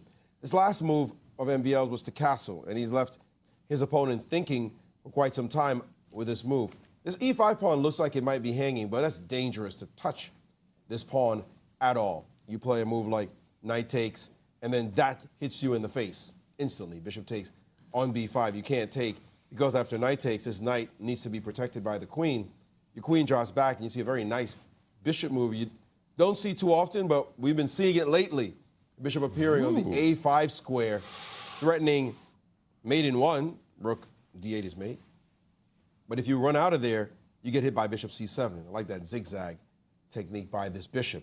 So that would not be a good idea, which is why, and also taking the pawn with the queen is possible, but you're really asking white to get a beautiful attack against you with this move. White's going to have all kinds of possibilities with the open lines and the better development here. So instead, Maxime just castled in this position. And now we're sitting here on what should you do, because you really don't want to stop and defend this e-pawn. That shuts down the flow of the game. But what is the next aggressive move to play? And I was looking at a line, the engine, this move, rook hf1, and bishop to b7, a calm move, again, not touching the pawn. And the engine gives other moves here, king b1, now defend with bishop f4, now maybe move over and defend the pawn, which looks completely ridiculous. But it also gives a very weird line. Bishop takes on h7 with check, and after takes, the very calm knight to e4. And this one is a barn burner of a move. It looks like black should be able to defend multiple ways, and black can defend, but it's not with 5 different variations. Black has to be very careful right at this moment. Don't try to get your pawn back. I mean, don't try to defend the h5 square, because after knight g5, your king backs up, the queen shows up on h5, and who's guarding the h7 square? You're getting creamed. You have to actually give up your queen here. The best defense is to go back in the cubbyhole immediately. And now knight g5 no longer works because of the really and truly best defense, g6, which looks like it might be tricky, but it turns out there's nothing you can really do to get momentum in this attack, especially after queen takes and queen back is coming. So it's not knight to g5. The move queen g4 is quite interesting with very evil intentions, knight f6, for starters, on your mind. So now you have to stop this knight f6 thing and play the move knight to g6, but that allows knight to g5. And we got threats. You got to calculate this, and I'm sure if you're digging deep as Jorden is, he's looking, trying to figure out, can I get away with not having to defend this pawn? It turns out that there's only one move. Black is busted here. And I mean completely busted, if not for one move. Knight b4, the complete other side of the board, threatening mate in 1 on c2, slowing white down for a moment to take, and now rook f c8, threatening mate again on c2. I get my punch in before you do, and how do you defend against this attack? And it turns out it's not so easy. Bishop to c3, bishop e3 check, and get rid of this knight. Thank you very much. Once we shut that down, your h7 attack is gone. If you try any move like this to try to be super aggressive and get out the way, you get punched by rook c4. And just as you're trying to land your blow, the rook went from f8 to c8 to c4 to h4 What a defense. to create the win. So this turns out doesn't really work. And black will be fine in this line. Again, but if white has to slow down and defend this e-pawn and black develops, Maxime's going to be smiling in that position. What is Jorden going to do right at this critical moment as his opponent is daring him to find an attacking idea on the king side? Thank you, Maurice. Just knight before, rook c8, This was rook h4. spectacular, but rook h4, Peter. I want to say, even finding the idea of bishop h7, knight e4 is very difficult. But We have, backed by popular demand, our favorite Stump the Commentators question. And it is today, what is the largest age gap in a Sinquefield Cup matchup of all time? 15 years, 20 years, 25, or 35 years. We're going to think about that. And as we're thinking about that, we're going to throw our broadcast over to Almira and Nasi for the Cairns Cup and see what's happening in their round 5. Over to you, Nasi.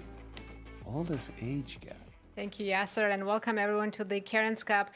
Before we dive into all 5 games in progress, Almira, show us the standings.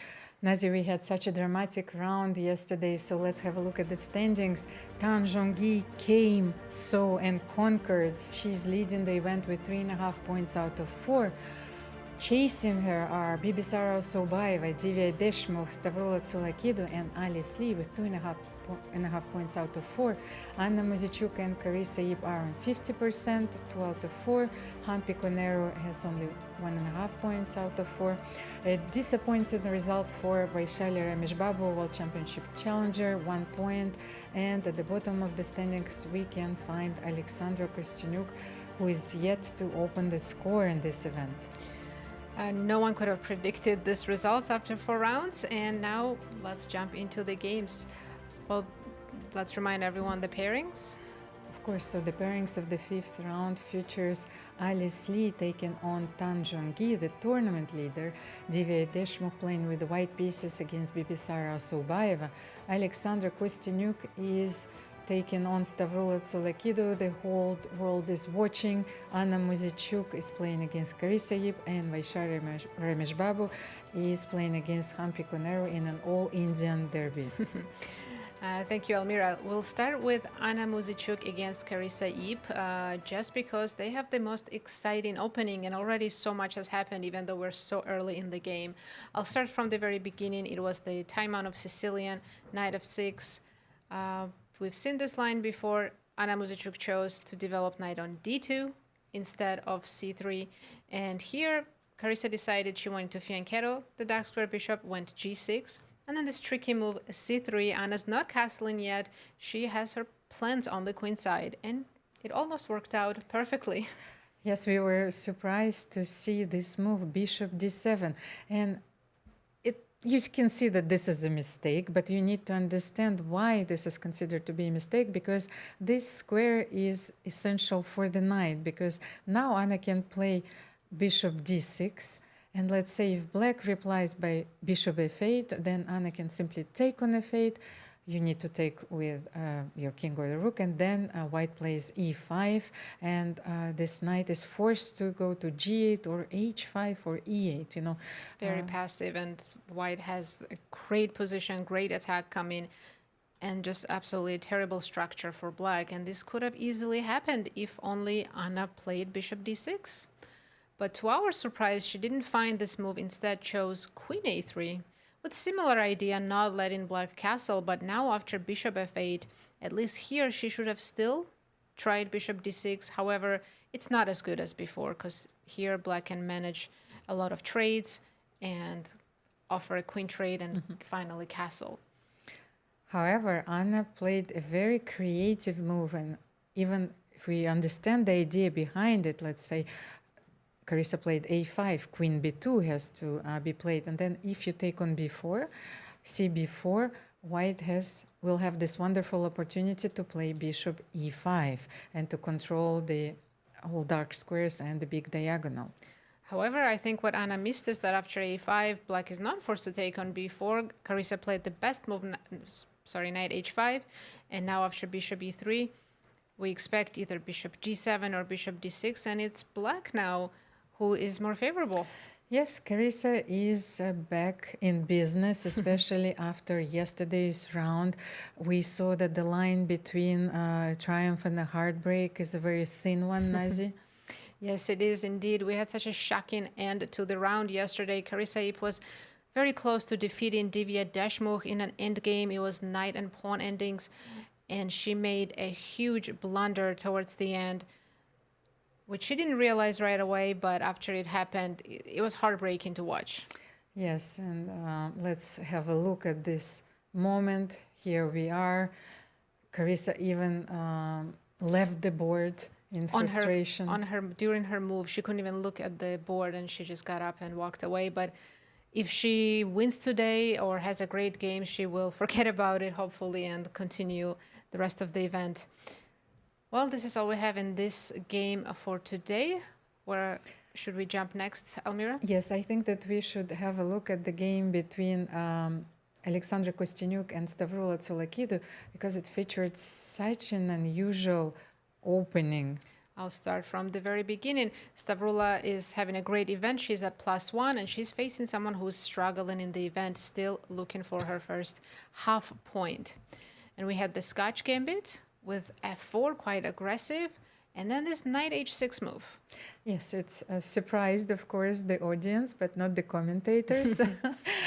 One of the ideas of this move is to support the move f5, but if white allows black to play d5, for example, doesn't establish the Martzibine and plays c4, then yes, black can control the light squares and trade the light square bishop first, and the knight can jump to f5 or g4. Yes, and it was a great idea, and after Kostyniuk castled, we were expecting this d5 move, so she could take control of f5, but instead Stavroula castled as well, and now came f5. You can no longer play f5, of course, yourself, and d5 also doesn't make much sense anymore, and you have to do something about the knight on h6. So she played the only good move available, bishop g5, and here Kostyniuk chose bishop f4.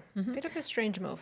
Well, she didn't want to take on g5, and I think that Alexandra hesitated and didn't play c4. Yes, with the idea c4, knight c3, depriving black of all counterplay. But I think that, yes, knight e5 was a very important move. And here there is a beautiful idea for black. So let's say we are trying to make all the natural moves, knight c3, but no, I wanted to play knight g4 here.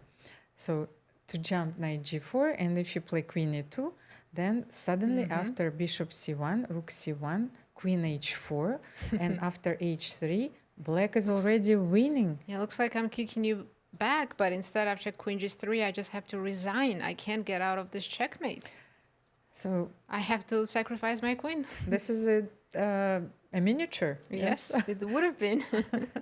However, Alexandra decided to trade on her terms, bishop f4, and Stavroula took on f4 and decided to play queen g5.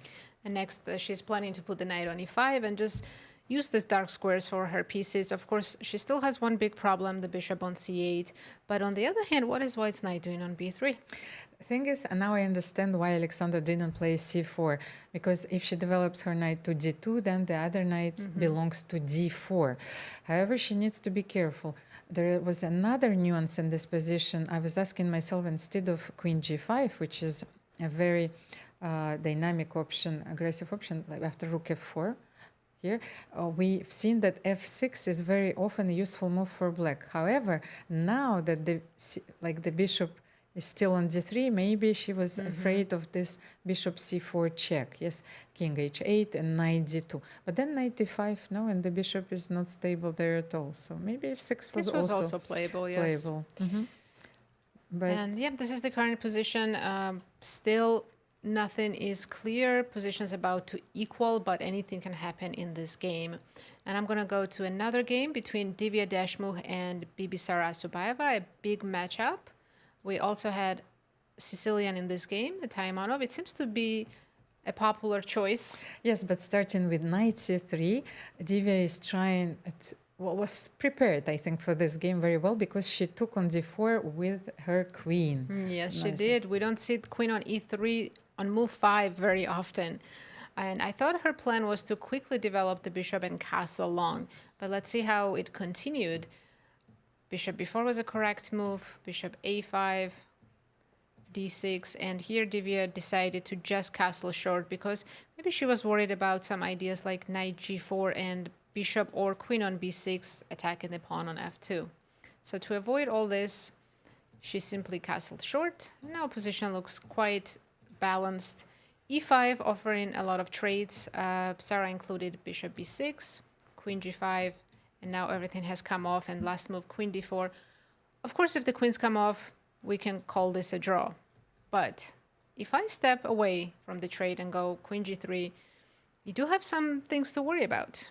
So maybe Sarah needs to chase Divya's queen and keep offering the trade. It reminds me of Ulf Andersson, the famous Swedish grandmaster. He was chasing your queen until you traded it. So we will wait and see. This also looks very equal. And let's quickly jump into Alice Lee against Tan Zhongyi. This is the marquee matchup. Tan Zhongyi is leading the tournament with a full point ahead.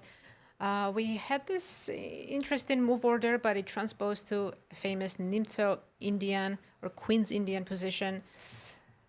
And then C5, takes, knight c6. And here, Alice took a long think. She was thinking about early d5, but came to the conclusion that bishop b2 was safer. Bishop f6, some useful developing moves, and now h4, typical in this position. And look at this, knight h2. Nazi, she used somewhat of a hybrid analysis of ours because we were leaving the bishop on c1 and I tried knight h4 and knight h2, but I like this version. She combined all our ideas. Of course, protecting the pawn on d4, securing the c line. The knight can no longer jump to c4 because she played queen d3, and only then she launched an attack, h4 and knight g2, preparing the knight g4. Absolutely, and her position is very harmonious. All the pieces are well placed, and she has some good ideas. But we can't say that Tan has made any mistakes either. It's just slightly better for white because of this central pawns. And our last game between Vachier-Lagrave Babu and Hampi Conero is a quiet affair. The game is slowly going for a drawing endgame. Yeah, they chose to play this Catalan endgame, and seems like both of them know the opening extremely well, and this is going to be a draw for sure. We've got rooks and same colored bishops with no big weaknesses for either side. Both players definitely looking for their first win, but so far they haven't found an opportunity. So Nazi, how many decisive games are we going to have today before the free day? Well, that's a good question, but it's very early in the day. So I think we'll know more in about an hour or two. We have so many promising positions. We'll see. We'll see. Thank you so much for joining us. Now back to you guys.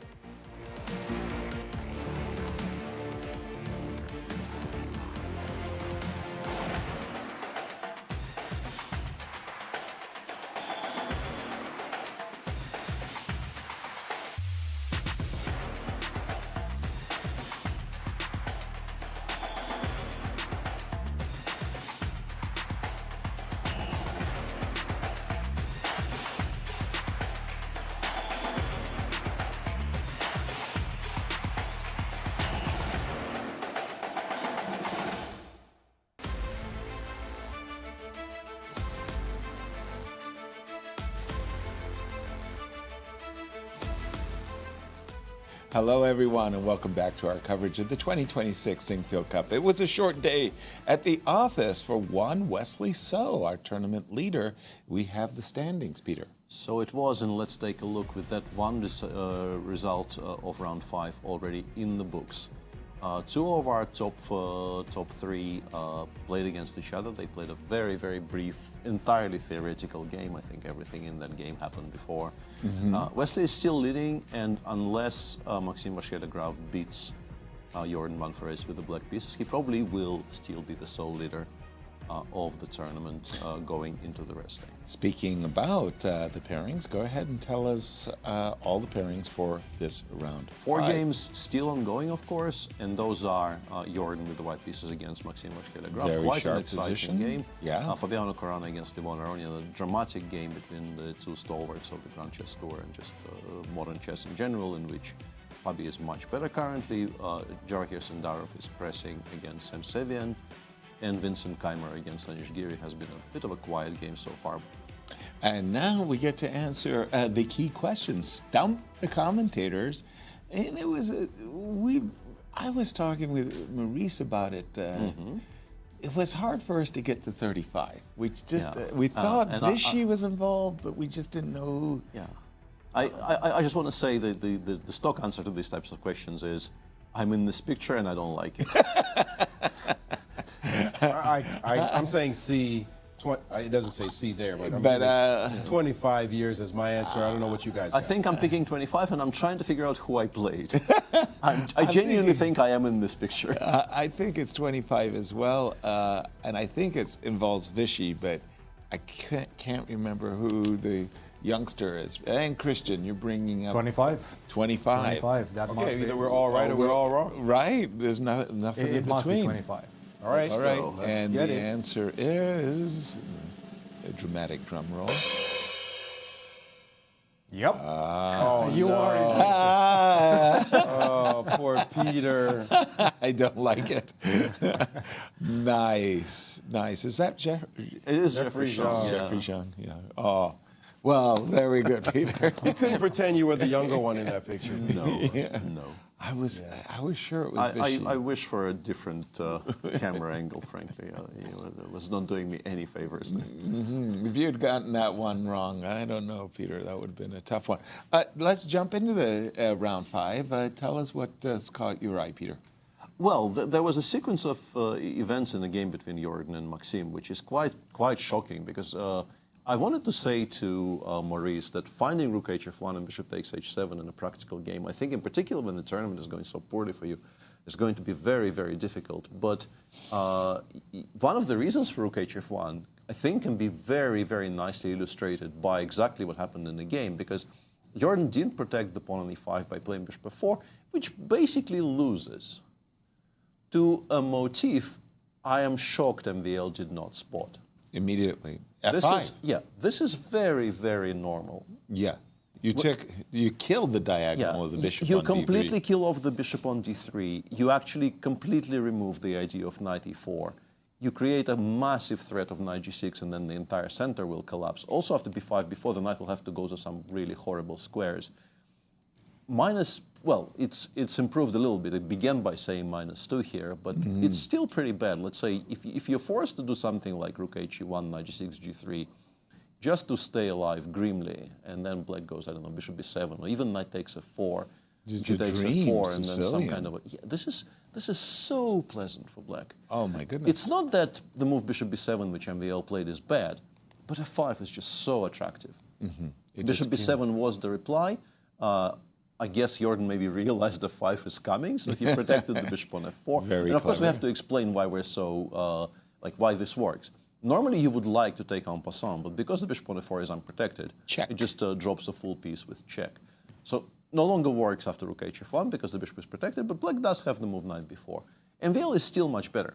It's just that f5 looked like it might just be ending the game on the spot, potentially. Right.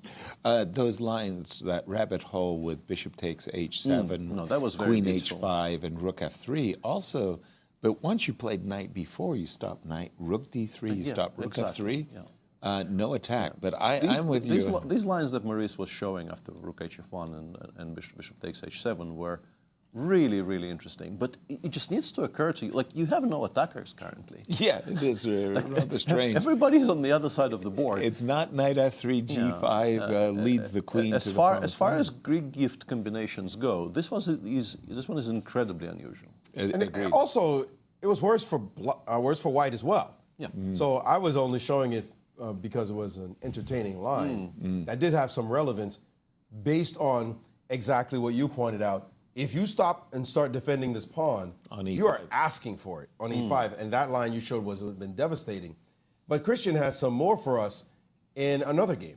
Absolutely big developments happening in this one, the battle between the Americans, Fabiano versus Levon. And Levon's mistake might have been able to go unpunished in this one. After queen to e8, d takes c5 was what Fabiano was talking about with us in the confessional, and rook to b8. Levon is playing the best defensive moves. And why am I saying that these are the best defensive moves? It is because white has options, and Fabi was mentioning all of those options. One of them was queen to c7, one of them was queen to a6, the other one was even capturing the pawn on a7. And he picked not the best one in this one, and in fact one of the worst ones in this position. He played queen to a6. Queen to c7 was the best move. He did mention it, but he didn't play it. So he played queen to a6, and at this point, in fact, Levon had an opportunity to perhaps get back into the game and objectively not be lost anymore with the move knight to d7, setting up the spin down the e file. And what I think he was afraid of was bishop to b5, and understandably so, because it's starting to become quite a difficult pin to deal with, this bishop to b5. But what you play is just a simple queen to e7, get off that pin with the move queen to e7, and after knight to d3, bishop to e6, it looks ugly. I get it. This pawn is starting to march down the board. But in fact, concretely, it's not as easy to make it work for white after knight to c5. I'm not 100% sure what he was afraid of at this point, but if you take on c5, queen takes c5, already this pawn on c6 is no longer as deadly, because after a4, I get it, the bishop on b5 is cemented, and it looks like all I need to do is find a way to push that c-pawn. But I have my counterplay with the d-pawn as well as black. He didn't play any of this. And in fact, after queen to a6, missed the opportunity with knight to d7. Not only that, but played quite a poor move, and that is queen to e7. I get it. You're starting to look at knight to d7 and getting off this potential pin on the a4, e8 diagonal with a queen on e7 right now. But you're giving me an extra move. And I don't know if we've seen a move. Yes, we have. The best move in the position was found by Fabiano Caruana, and in fact, not a difficult one, because right now you would love to get back with the bishop to e6, but right now with the queen on e7, that's just simply not possible. You're breaking the pin down the e file. Knight c6 forces resignation in one move.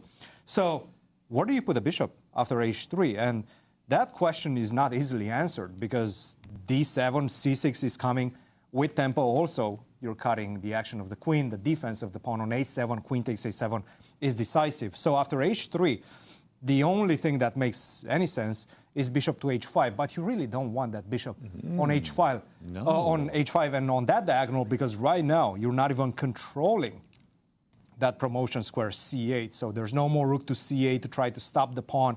This pawn is going to have a very nice march down the board in the future. And not only that, but I have a lot of ways I can continue in the position. c6 is one of them, the most natural. Queen to d6 is the best move. This bishop on h5 is just completely out of play after h6. After h3, bishop h5. So really bad news for Levon. He had an opportunity, missed it, and Fabiano is back in the pole position and back in an even more winning position than he had previously. Bad news for Levon, guys. Can I say I'm shocked? Yeah. I'm shocked. I'm shocked as well. Levon missing a defensive chance Yes. like this one is so unusual. This is what he does. Yeah. He says, yes, So I'm worse, resourceful. and I'm waiting for you to slip up. And somebody said this. Oh, Nunn. Remember reading, I think it was The Secrets of Practical Chess, great book by John Nunn, old book now. But he said, there are very few players, and Karpov may be the only one who gives you no chance once you're worse. Like, you're just gone. He's not letting you go. His technique's going to be impeccable. But very few players will give you no chance. Right. So always look, always look, always look, even in positions that look demoralizing. I'd just like to add one line to your line, Cristian, as you so admirably covered. This bishop b5 move, queen here, bishop takes and takes. This looks great for white. Looks fantastic. Grim. Until Yeah. black takes the knight on e5. And then you stare and go, uh-oh, what did I do? And this would have been a nasty response and a comeback. Of course, Fabi most likely would not have fallen into this line, but he might have been shocked to realize that it was even possible.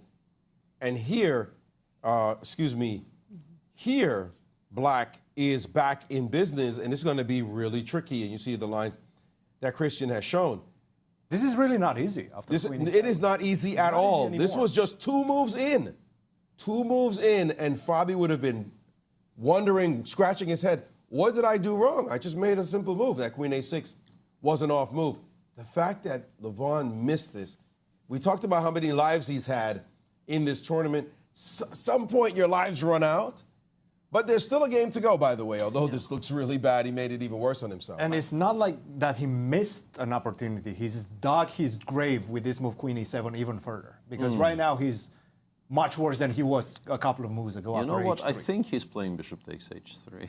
You think he's taking Bishop. that? Yeah. I think bishop h3, gh3, queen c5 might be your best practical chance. Yep. I agree. Wow. I agree. It's completely lost, though. It's not like you have any objective, quote-unquote, objective chances of saving the game. Let's switch to that for a second. Maybe you can show it. Yeah. I mean, It's extremely grim, but... And I could see on my screen the bishop h3. Yeah, I thought maybe there's intermezzo somewhere, but no.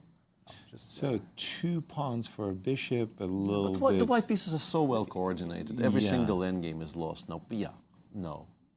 But honestly, this is not worse than everything else. I want to say the other options don't appear better. Like if you play bishop c8 here, I thought maybe all the way back. Right. But queen a5, no, the problem is queen a5 connecting with the rook on e1. And now all the knight jumps are about to start happening. Like all the forks are being threatened. This is more lost than the previous one. He also guarded the c-pawn. Yeah. And the only reason you're on dark squares is to avoid that bishop on light squares, the bishop on c8. And the only reason you have something on a light square is because you can't take your bishop off of d3. This is the kind of dream coordination you want. As you mentioned before, Peter, that funny story about you hoping you could have kept 11 pieces on light. Was it light squares or dark squares? Dark squares, yeah. Which one was it? Dark squares. Dark squares. Yeah. You see here, as Fabi's pieces just gravitate to the dark squares, completely harmonized, connected by the queen, the rook guarding the knight, and blows getting ready to land on you. This would be completely hopeless. And look at the game progress, the graph that we've just seen. Maybe we can see it once again on our screen. You could see that slump. After he got the advantage for white, slump almost close to even. Once in a6, sure, you still had an advantage. And look at the jump. Look at the jump. That explains it all. So wobble by Fabi from a big advantage, almost lost the majority of his advantage, I would say. And Levon missing. We can excuse bishop g5 because he played rook e1 when he shouldn't have. But missing knight d7 and queen e7, and that's harsh. I wanted to stop there for a second, and I wanted to say that generally I think I'm in agreement with Maurice about him being perhaps having the best jaw in the business. But it looks like it did affect him today. Yes. Yeah. It'd wear you down. Yeah, when he realized what he's done, he did not give up immediately, but it seems like it did affect his play going forward, because him missing knight d7 is extremely unlike him. He is so resilient. Yeah, in round 1, he might have seen it. But now, in round 5, after having had to suffer 3 positions, even though he won one of them, it just starts to wear on you. And I think the most important thing about these professional players, it's always the first thing I ask them, no matter what the result, the feeling they have about how they're playing. Right. Yeah, I won the game, but I'm playing like garbage. But you won. But I'm playing like crap. Right. I can't be winning games. This is not how I want to play. You know, I survived another one. What am I doing? Right. Where's my style points? Where's the winning with panache? Yeah, chess broke down saying these are the good moves I'm playing. Even you might lose a game, but you played well. You go, hey, the guy beat me, man. He played like a genius. Right. But when you start playing like this and you make a mistake, you say, what did I do in the opening? What am I doing here? Could I wake up, please? Right. And that starts to play on your mind at this level much more so. You just hate not playing your best chess. Yeah. And additionally, as an additional layer, I think you hate yourself. It looks like this was his prep for today. And when you're sitting there thinking, am I incapable of repeating what was on my screen now? Right. It adds a layer of self-loathing, and trust me, I speak from experience. that is very difficult to handle. On the other hand, let's switch games for just a moment and go to Jorden van Foreest and Maxime Vachier-Lagrave, because Maxime is playing really, really nicely now, and guess what? He needs a huge result to try to climb into the Final Four discussion at least. And he's got the position he's won. Absolutely, He's got an ideal position, actually. This is what he's played the con for. Right. Yeah. And the aggression that e4, e5 provided Jorden is fleeting. I don't see the pluses in White's position. And look, that half-open C file. He's gone bishop e4, which is an understandable choice. You don't want to give up the bishop for the d5 square. For a knight. I mean, do we have to take Is there a gamble available here? I'm worried about knight f6 suddenly. Yeah. The engine obviously says no, but not because of knight takes a2. No, the engine no, plays no. very concretely. It begins Right. with knight d5. Give me the bishop. You have to support your center. So G3. the best move probably is g2, g3. Okay. And what appears to be by far the strongest here is bishop e3 check, using the fact that the C2 is c2 saying. pawn is pressured. King b1 needs to be played, and now queen c4 is very, very strong, because eventually there will be a fork on e3 if we trade queens. And yeah, this is not good for white Nice at all. advantage. But if not for that, if you don't meet knight takes e4 head on, maybe you can sort of survive this.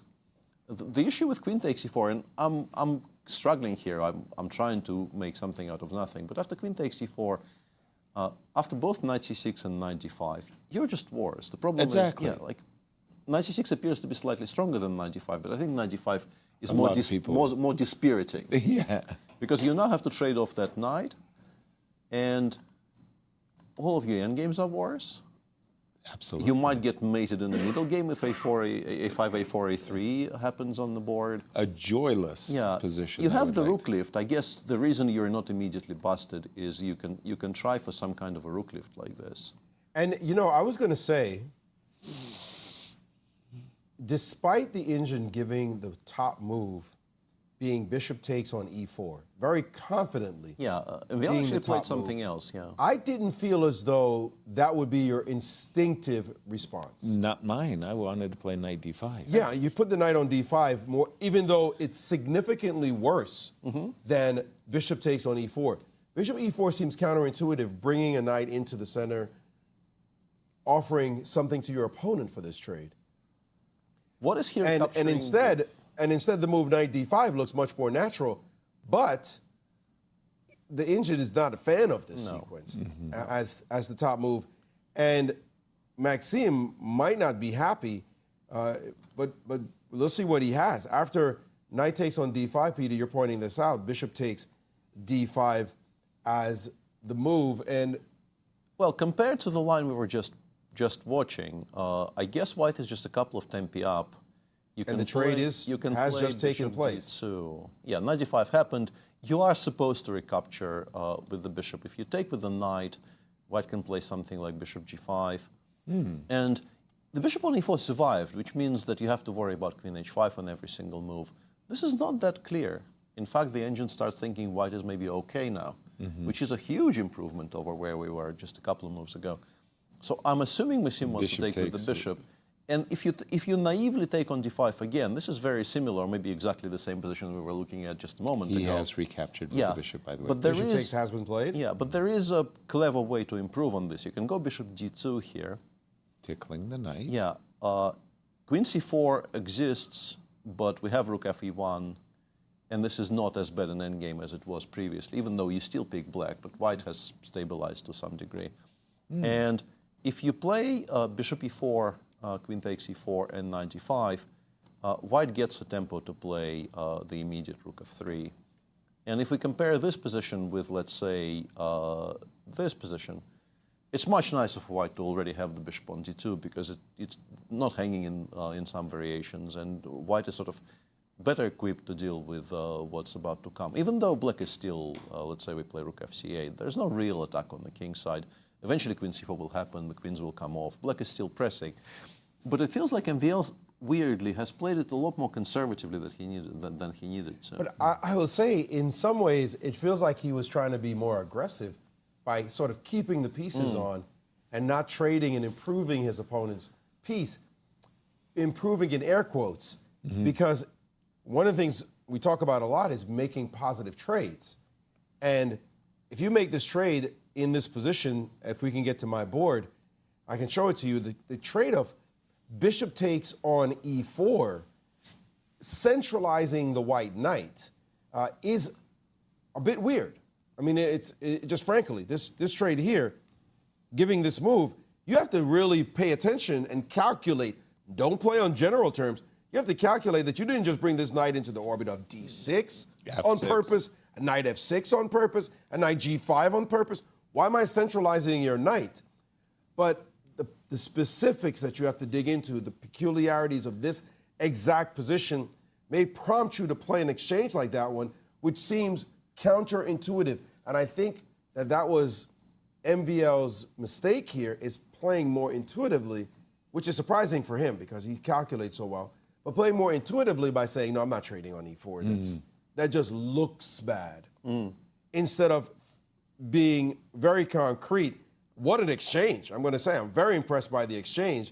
Of course, the engine sees it and laughs at us. Yeah, I get why it's very good. So here's a moment. He's played this move, knight up, allowed trades that has diminished his advantage. He still has the advantage, though, so can't blame him. He feels good about himself and the position. He's gotten up from the board. White doesn't feel good about this position because your hopeful attack is gone. You're not going to be attacking for real here. And now you may be thinking pure defense, which is not what you want to be thinking. So success to MVL, and certainly negative thoughts to Jorden looking at his position and saying pieces are coming off and I'm supposed to be attacking.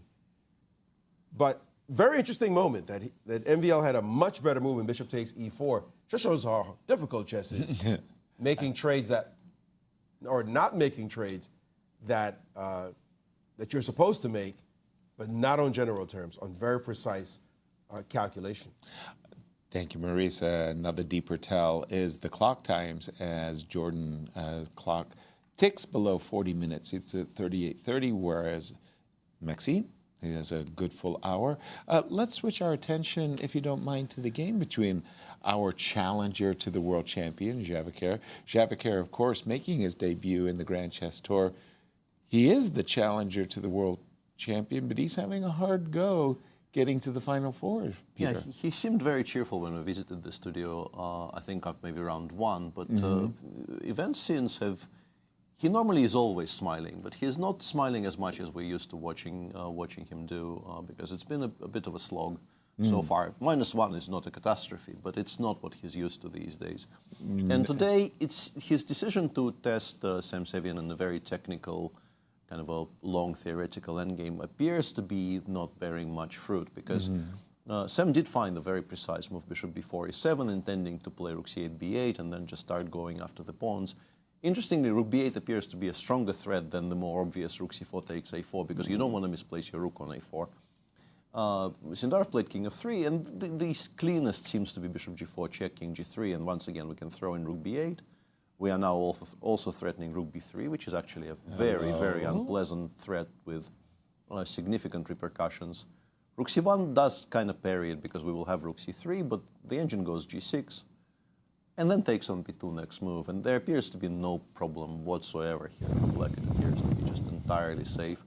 And I think Sam is perfectly capable of these types of calculations. And the immediate pawn grub, rook takes b2, I think was probably also played. F5? Is Yeah, that you probably don't want to consider these types of positions, even though they're still fine. The engine even here goes rook e2 and says, yes, it looks scary to allow this pin on the back rank, but my counterplay against all of your bishops is so strong that your best move appears to be rook c3, which kind of defeats the purpose. It most certainly does that, indeed.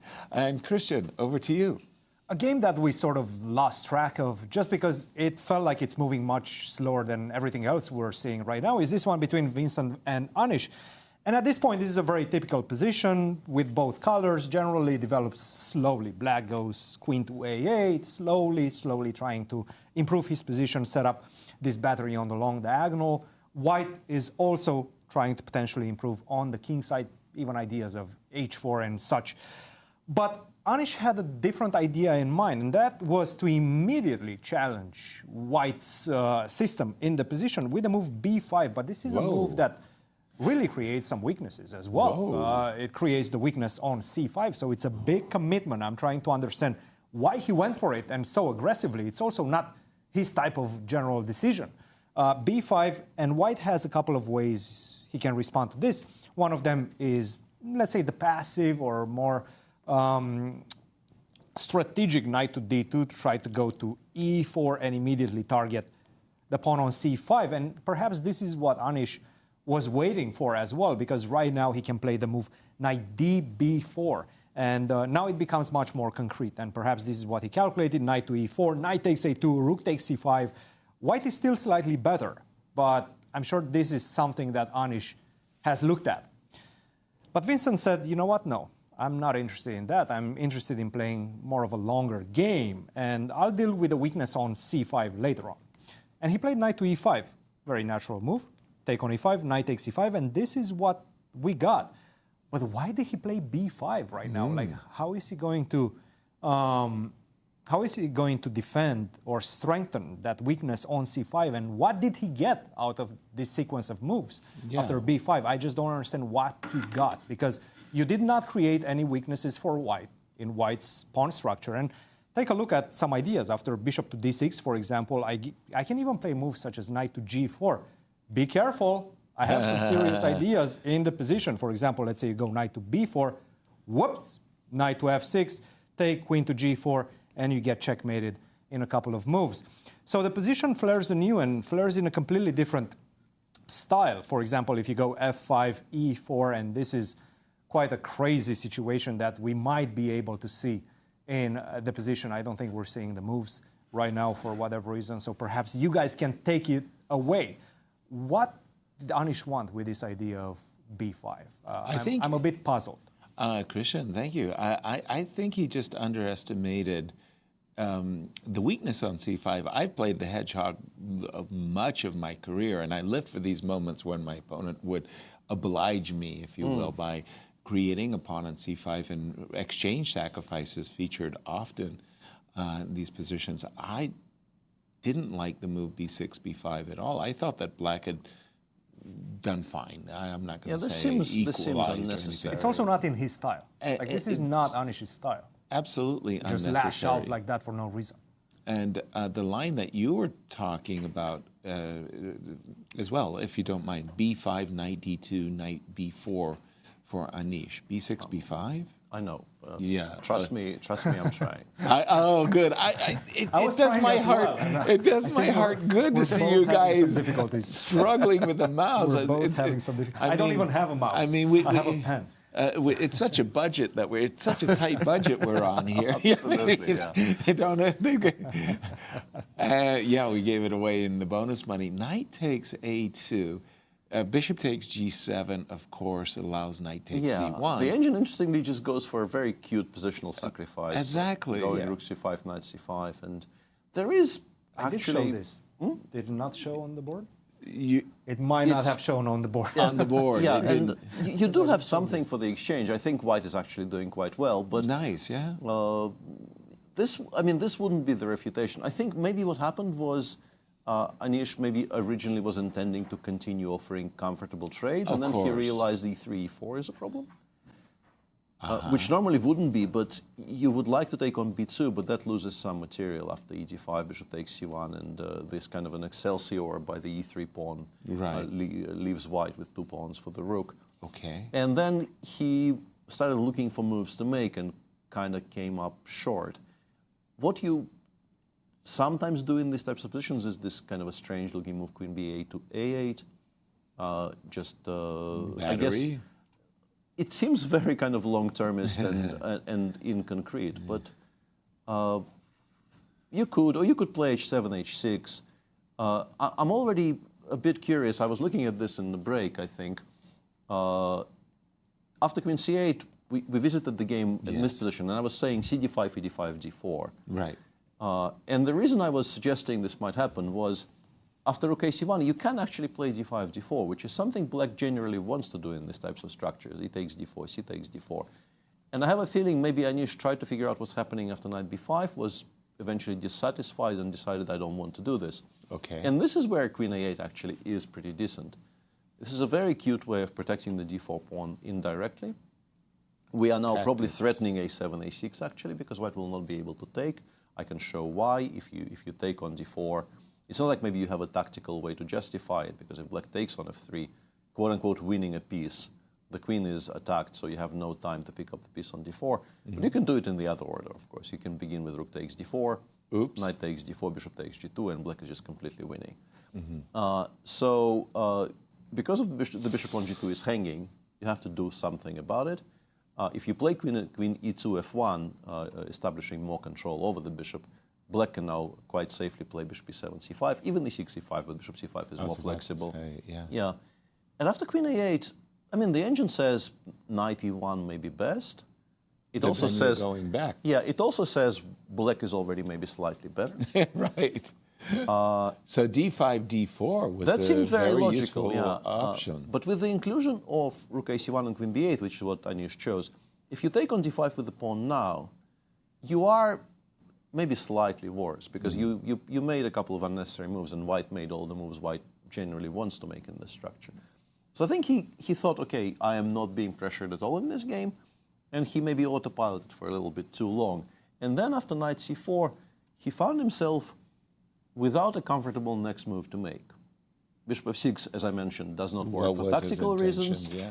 Your options are like queen a8 or h7, h6, giving white, the keys to the city. It's not, I mean, the city is still reasonably well defended, but you are basically saying, I have no idea what to do, your move. And he was unhappy with it, but b5 is, counter, whoa, okay, And okay. we do have a move, b4. This kind is of played with some enthusiasm too. Like, this is very committal. Look what I'm doing. B5, B4. Very, very saying, committal. I've got knight C3.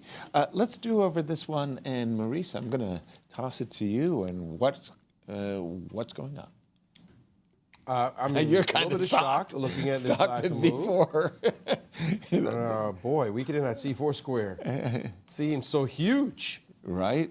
Well, we just need to catch up on a couple of interesting lines in the game between Fabi and Levon. Yeah. I'm not pretty sure you guys didn't show this line, but slap me if I did. If you did. After h3, bishop h5, queen d6, offering a trade of queens. By the way, we're calling in a professional to slap you, I mean.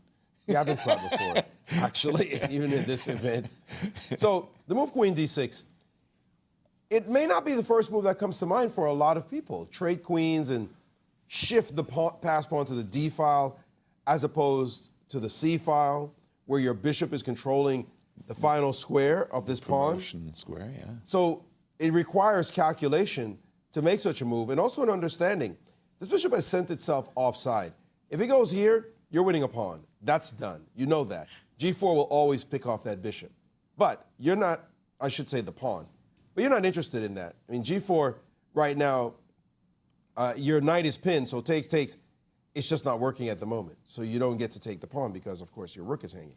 So no need to go over there, but the bishop is way offside, and you can play it at any time. Queen d6, however, is much more serious as a move. And this move, Fabi needs to calculate to make sure that Levon will get no chances whatsoever when he advances. And we're seeing the line play itself out. This variation, and now bishop g6 on the board. Takes, rook to d8, d7. You guys looked at this. Back rank mate. And the back rank mate problem. This I know you looked at. Now you just can't take because of the back rank, and you're done. Checkmate. He played bishop to g6, and now you don't want to trade that off. You need your pawn, this one. Yes. And he has a tremendous problem on hand because at some point, knight c6 is actually coming, and it's threatened right now. That's a winning threat. Because of knight e7 when you take with the rook. So Levon is he just played this move. I'm not sure what he has planned for the next move. King I think we're King f8. I think we're kind of done. King f8, rook c1 even. You can also play king f8, g2, g4 to deny the f5 square for the bishop. This is literally his only move. The threat is to go here. Maybe bishop f5. We couldn't play bishop f5 immediately. You showed us already.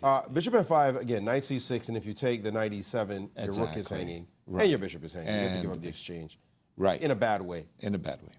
And here, the engine does give your move g4 to make sure, after king f8, g4, Peter, to say you can't go to f5, so you're just frozen.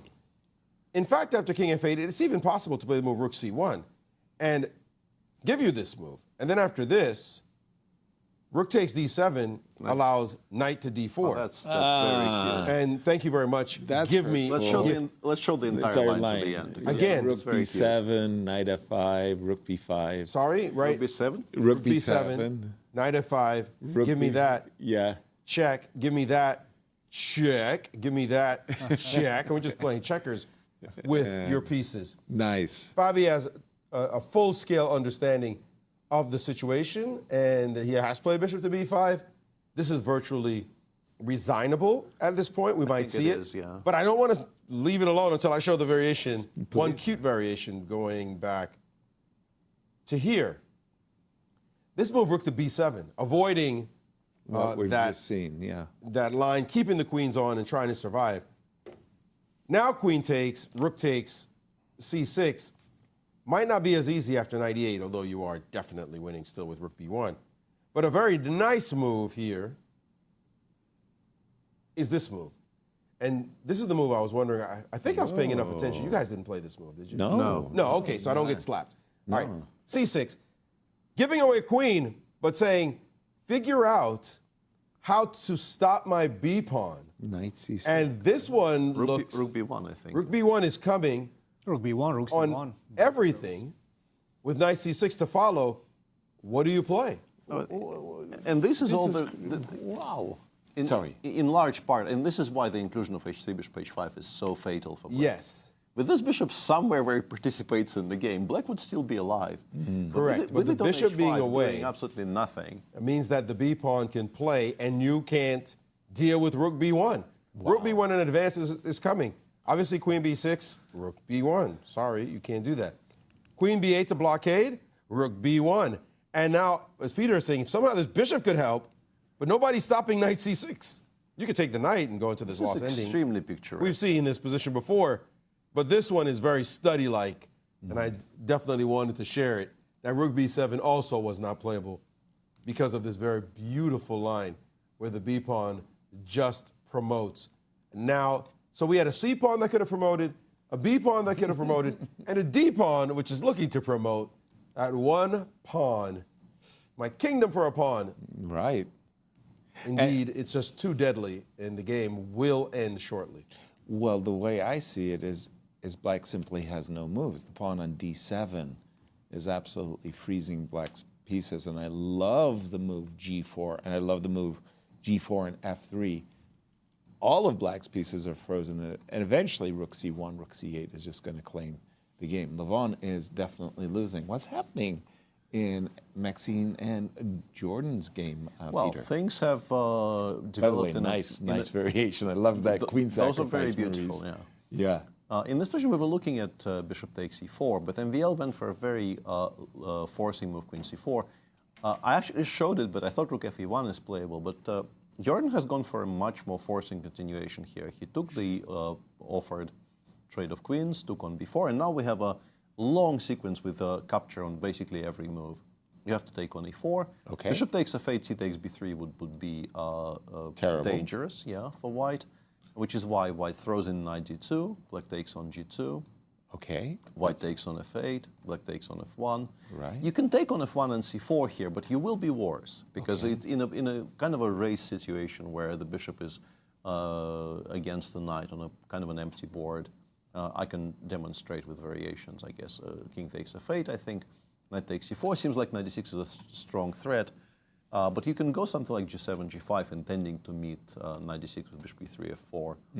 This is maybe not that bad, but you pretty much always pick black here, because if a passer appears on the king side, it will be very dangerous. Yes. But there is a potential inclusion of bishop takes g7, which needs to be calculated very precisely, but appears to hold. King takes g7 is best. Rook takes f1. Okay. And let me just, I had all of those moves already entered, but they are now disappeared off my screen. Bishop e3. And here would be in a lot of trouble, if not for the fact that you can play very precisely rook f3. Right. Bishop h6, I give you a check. You go, I guess, to h8. I go rook h3. Right. Wow. And then after bishop g5, I go rook g3. Again, very importantly, you can't really go bishop f4 because after rook f3 or rook g4, I will eventually either unpin or win the pawn on f7. So you probably play h6. Okay. And now we finally play c3, rook d8, rook g2. And with the king on h8, I'm not worried about this pawn ending at all. There is rook d5. But the rook ending after takes, rook takes e5, and for instance b2, b4, with the king on h8, feels like white has very decent drawing chances. Although, of course, this is, and Jorden has already some unpleasant experiences with the rook endings in this very tournament. This is not and he's taken on f1, so this will not happen. He's chosen the more straightforward option of taking on f1 and taking on c4. He did not take on g7. Difficult. What a brutal amount of calculation. Right. And this is what gets you tired as a chess player. But they are very You straightforward. gave me a headache showing that variation. Yeah, they are long, but they are very, very streamlined. They're not, Yes, I not a know. lot of It's still the branching. work you have to put in And the to judgment, calculate, and not too. just calculate that line, but choose it from calculating all the other lines as well. Kids out there, if you're not ready to do your math, you're not playing chess. Yeah. The judgment you have to show for this ending that's about to come up, and the one with bishop takes g7 as well, allowing that pin on e3. So rook takes f1 if you don't mind. Rook takes. Oh, actually, I think you suggested king You can takes. do either. It's a question which also in MVL, you see, he reached for the bishop on f8 already, and then he thought, hang on a second, I need to actually make sure I choose the right one. And the one you were saying, king takes f8, Looks like king knight takes g5. Maybe throw in rook c8. Interesting that we're not worried about rook takes f7 here, although Machine now says rook takes f7 is a draw. I would have been very worried, because it kind of promotes the black king to much better squares, and then I can go either bishop g1 or maybe even bishop b3, f4. But the engine does say that, interesting. It says we give up on h2 here. I would play h3 here without thinking. Yeah, based on general principles. Yeah, you can also do that. The h pawn is going to queen. Yeah. I better. And honestly, this doesn't look horrific at all, frankly. Yeah, Okay. The further you go down this line, the more you think. That's a little bit of a Yeah. relief. So okay, let's not play rook c8 then. Let's for Jordan's play fans. g5. Yeah. And this one, I see the evaluation bar on my border. He's playing rook left c8, side. by the way. He is playing very quickly and quite confidently. He's gone rook c8. Our feeling currently is that rook f7 holds. Sorry, he played rook c8. He didn't take. No, he took on f8. Yeah, with the yeah, king. of course. Well, Yeah. Something is, Well, you have a different position on your something screen. is glitching on my screen. Hang on a second here. I'll find the right one. This is currently the live board. And this is the rook f7. He's inviting rook f7. Mm-hmm. Yeah. You can choose not to do it. You can play b3, but then let's say g7, g5, or even rook c5, d5 is being suggested by the engine, trying to improve the situation on With the rook, yeah. in the center. I'm interested in rook c5 because I wonder what the response is to knight d6. It just says rook c7, and the engine actually seems to be suggesting that knight on d6 Knight is is misplaced. weaker Yeah, than should be on on c4. c4. Yeah, interesting. Shocking. Interesting. I don't understand. MVL just hasn't been super sharp this game. No. No. And this is actually a third game in a row where you feel like he's missed an opportunity of some size, right? Yes. This is maybe the largest one he's missed because it looks like he was borderline winning out of the opening today. But this is 3 in a row. He had chances against Javokhir. Especially He at definitely 5. had chances yesterday against Vincent. Right. And yet again today.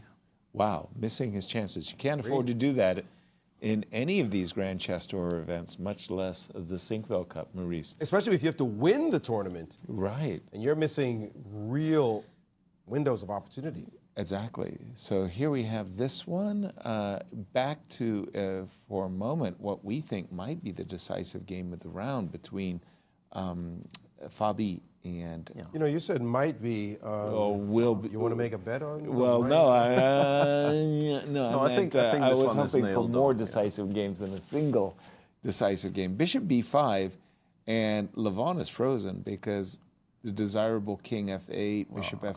I don't think These moves are simply losing. I don't think anything can be described as Desirable. here. Well, there is the threat of knight takes g6 and rook e8. Or knight Check. c6, e7. Yeah, there are too many threats. I think, Yeah. like, if you don't want to resign just yet, I guess maybe you do this and you pretend that knight on d8 is misplaced for the time Half a being. move. But this is just so easily winning. Yeah. And this is another thing. It's my hobby horse. I like giving this speech. If you add a rook to each side in this position, white is still better, but you can play. Right. Yes. 1 rook versus 0 rooks very often is just completely and utterly lost. Right. Yeah. With Just the play next f2, f3 here, and knight b7, I don't know, d6 or c5, and eventually the rook will, I don't know, attack the a7 pawn once. Exactly. And the game take will it. end. Yeah, and the game will end. And take it. And finally, well, not finally, but let's also check in on a world champion challenger, Javokhir. As I do see that Sam played the move bishop g4. Yeah, bishop check, g4 has been played. The king, which you actually liked. The king, I assume, goes to g3 because everything else feels kind of strange. Lesser, Why would you choose a different square here?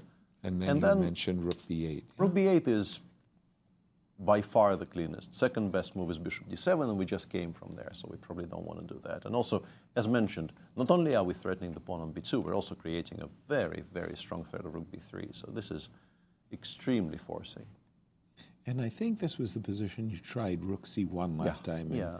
And I went... Whoops, not rook d1, I'm sorry, yeah. That would be a rook, yeah. That would be a full rook. And there's even a choice. G6 is zeros, rook takes b2 is zeros. Rook b3 followed by rook takes b2 is zeros. Mm-hmm. But yeah. By the way, just a quick update on the Cairns Cup. We have a result over in that one that I'm sure our colleagues will get into. It is Almira and Nazi, Deshmukh and Bibi. Divya and Bibi have drawn their game. The game, though, of the round is the game between Alice Lee and Tan Zhangyi.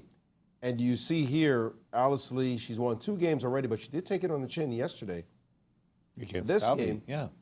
This game, she has a nice advantage in what looks, I want to say... semi-Tarash adjacent. Yeah, it came out of a semi-Tarash position. Mm-hmm. And she's got some space. Offside knight on the board. She got some things to look forward to.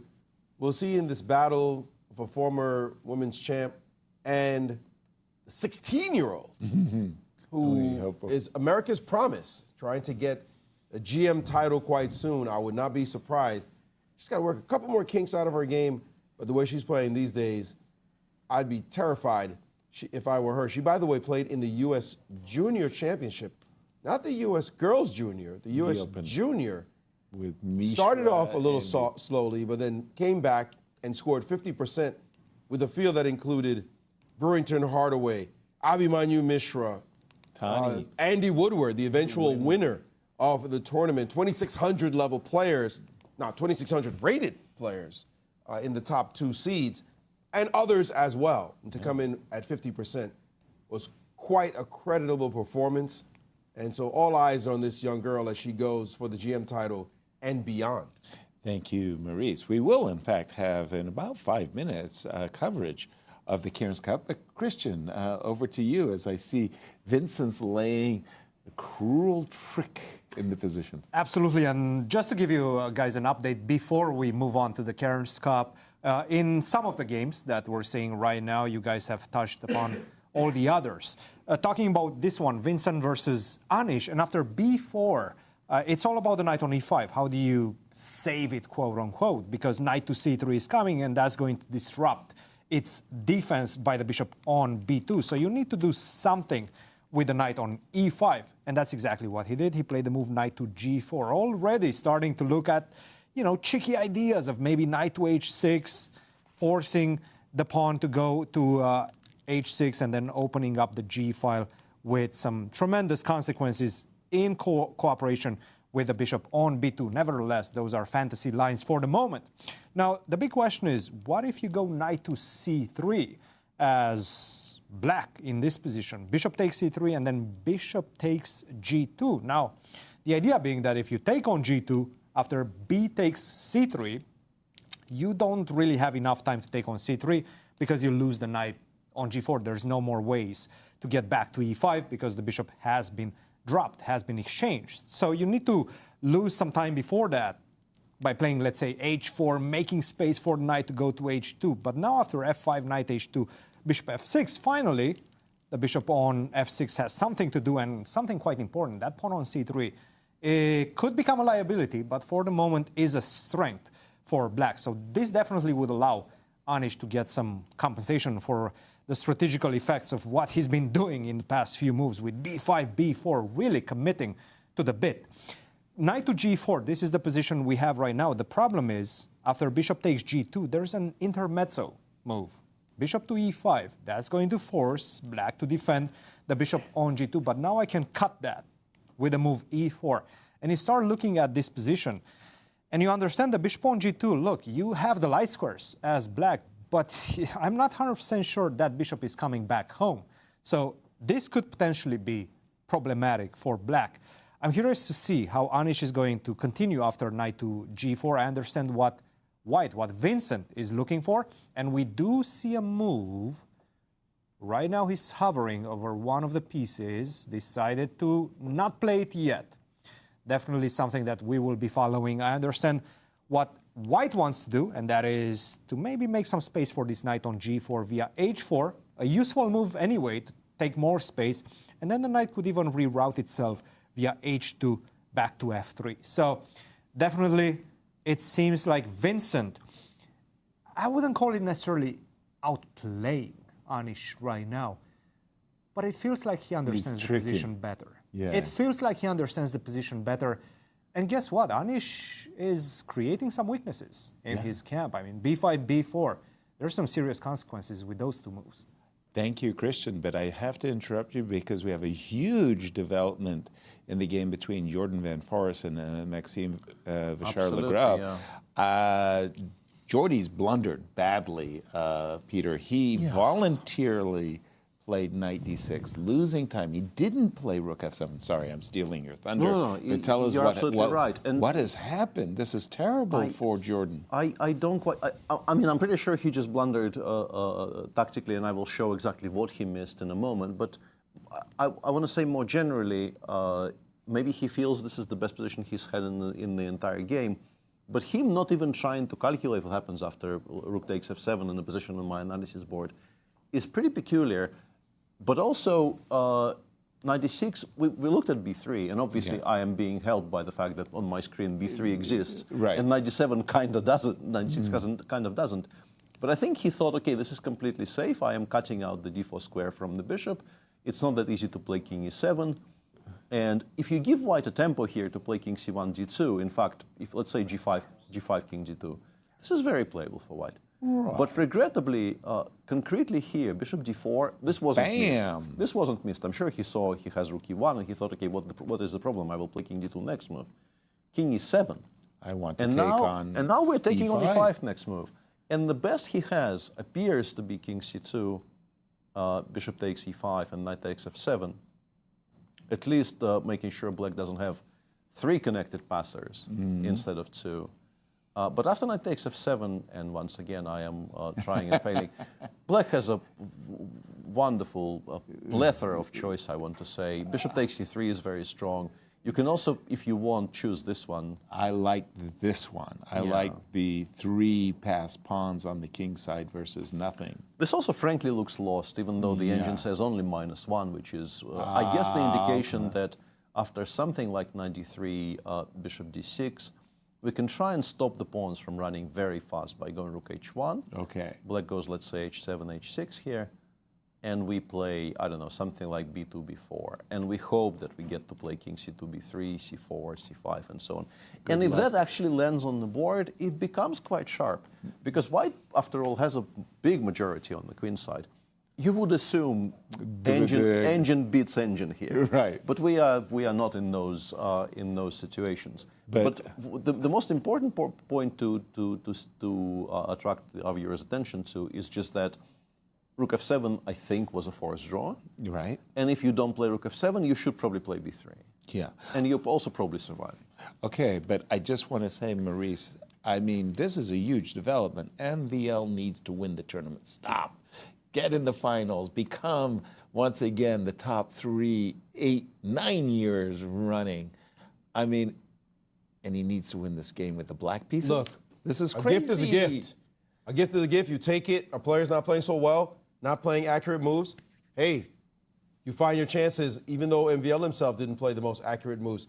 So this would be a huge gift. And just very quickly, we should update the game with Levon and Fabi as they've raced forward into this endgame. And just want to show you what happened after bishop f5, knight c6, takes, And f3, as you pointed out, Peter, just cutting the knight off from ever coming into the game. The king will approach. This pawn's going nowhere. You're just on an exchange. He's going to make some moves, but this one's busted. For the 60th game between them, I think this is probably for Levon one of the most disappointing because, as you said, it was the wrong page. Yeah. He played rook takes e1 in a position he intended to play bishop g4, and there's Levon's the trickster, but no way is he getting out of this one. One of the most frustrating things that can happen to you in a chess game, you actually look at the line, you come prepared, and then something glitches. Yeah, something glitches in your brain, and you fail to reproduce what your notes tell you to reproduce. Wow. Okay, we're going to keep an eye on this one as we're going to throw it to our colleagues, Almira and Nasi, over in the Cairns Cup for developments over there. Over to you, Nasi. Big developments here in the Sinquefield Cup. Thank you, guys. I hope you're having exciting games over there at the Sinquefield Cup. Almira, we do have one result already. Yes, so let's have a look at the results. We have only one draw so far between Divya Deshmukh and Bibisara Saubaeva. This game ended before it started, I feel, Nazi. Pretty much out of the opening, Bibisara equalized and they found an early three-move repetition. Yes, so it left us wanting for more, but let's have a look at the games. Absolutely. Let's jump into our marquee matchup between Alice Lee and Tan Zhongyi. Just a reminder that Tan Zhongyi has a full point lead over most of the field. And I'm going to back up a little bit before we get to the current position. Alice Lee already has a huge advantage. And if she takes down Tan Zhongyi, she's going to catch her. They're going to share the first place, and the tournament will be wide open. It will be anyone's tournament. We left it about here, and the best move for 10 was to go knight c6 with the idea that if... I'm just stopping you from moving the pawns, right? Because if you play e5, I have some tactics like knight takes e5. So that was a crucial move, knight c6. But then Vincent chose to take rook c1, rook takes c1, and play h5, stopping Alice's idea of knight g4. But here, complicated variations after e5, very strong. If you take bishop g2, I'm taking on f6. What's the most logical move? Queen d5? Yes, let's try it. Let's try. I'm going to take on g7. And here, it's not the most obvious to push g4 because we want to play f3 and just trap the bishop. However, after f3, bishop is not trapped. But if you start with g4, then this bishop is in trouble. And so is black's king. And white's advantage is almost +2 in this position. And what happens if I take the pawn on g4, Nazi? Yes, Simply I'm just going to take g4. knight g4 and have a lot of threats like queen g3, threatening the bishop, and then discovery checks on the king. And it's completely over for black. Well, I hear you. Can I raise you? Nazi, I just have one question. I think that Tan missed a wonderful opportunity here in this position before she played knight a5. I had a question, actually. All the way back? Yes, after queen d3.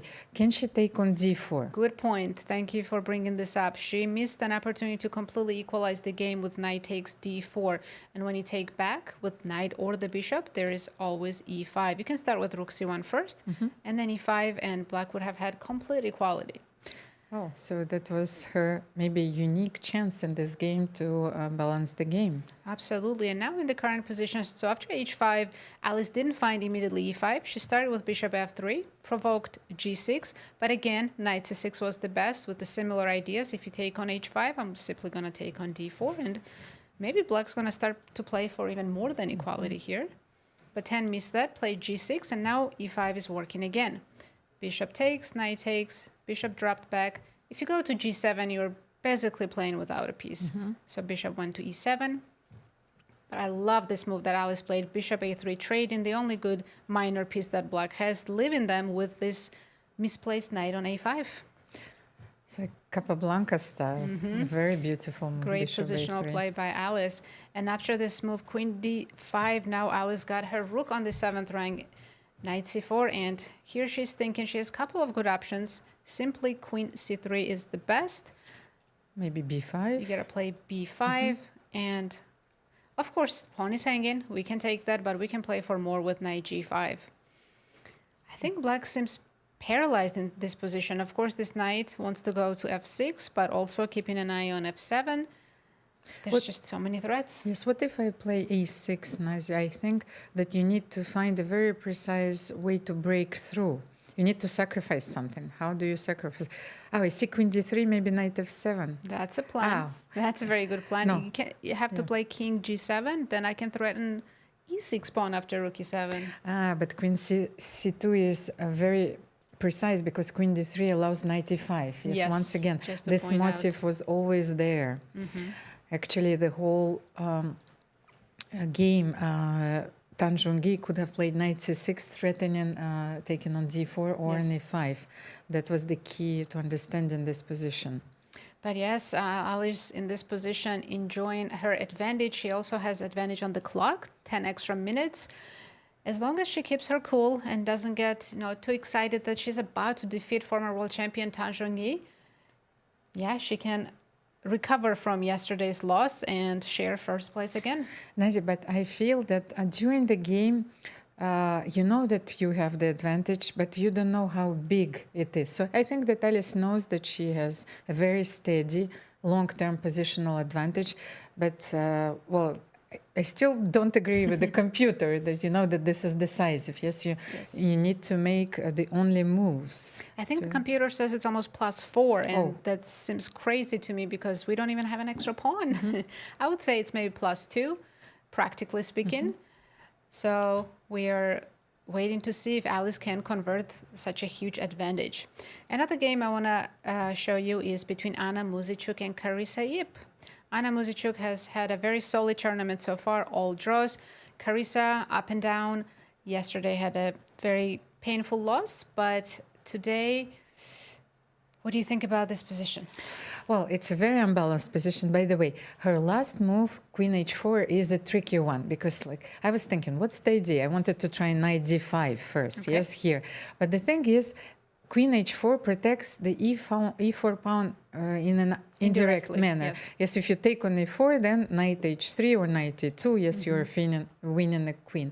And even if you play knight c5 here, attacking this pawn for the second time, twice, so bishop f5, you can't take this pawn. So I am wondering, this looks like a King's Indian now, you know, where white is dominating on the queen side. So I think that Anna should push here, a4, a5, a6. Look at those wonderful bishops, yes, on f3 and f1. But this position is in style for Carissa. She loves playing King's Indian defense systems and attacking the king. So she's going to come up with some ideas to get to white's king here. It's not clear to me how, but she is a master of such positions. But maybe a4 allows knight d5 here. That was my move anyway. Yes, I wanted to attack the bishop on e3. How can you react to this move? Yeah, I can't play bishop d2. I immediately lose to e3. Actually, in the current position after queen h4, I want to ask a simple question. What about g3? Well, I thought that Carissa wants to play knight h3. Yes, I just want to show this, that if this happens, she is ready to checkmate. Of course. And we do have a move, king h1, which the engine dislikes very much.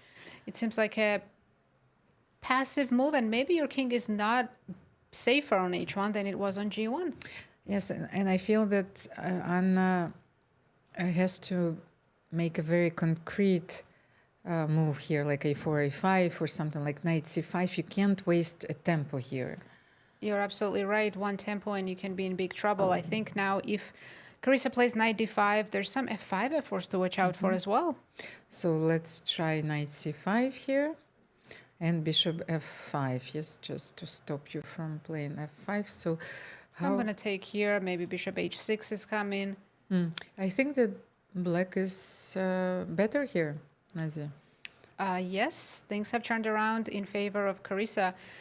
Could she try something tactical? I want to check this move, knight d3, because if you take, I'm sacrificing a pawn. There's nothing immediate. I just want to make a point that there is positional compensation, but there's also tactics coming as well.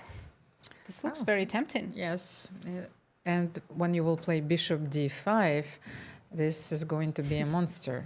Oh, yes, both bishops dangerous. And if white pawns don't start moving, then you can't even tell that white has an extra pawn. Actually, there is also a positional justification for this move, knight d3, because the bishop on f1 was supporting the a pawn push. So a4, a5, a6, you know, was supported by this bishop. And Sorry, by the way, it's not the extra pawn. Black has the extra pawn, so I'm giving it back. yeah, yeah, okay, you're giving it back. Which is even better if I'm not sacrificing. Well, after king h1, we'll see what Carissa decides. I will quickly say that Vachier and Hampi, nothing has changed. That game is still very even, but let's go to Alexandra Kostyniuk against Stavrula. Tolakilo, who managed to really dominate on the dark squares. I love her knight on e5, queen on f6, blockading everything.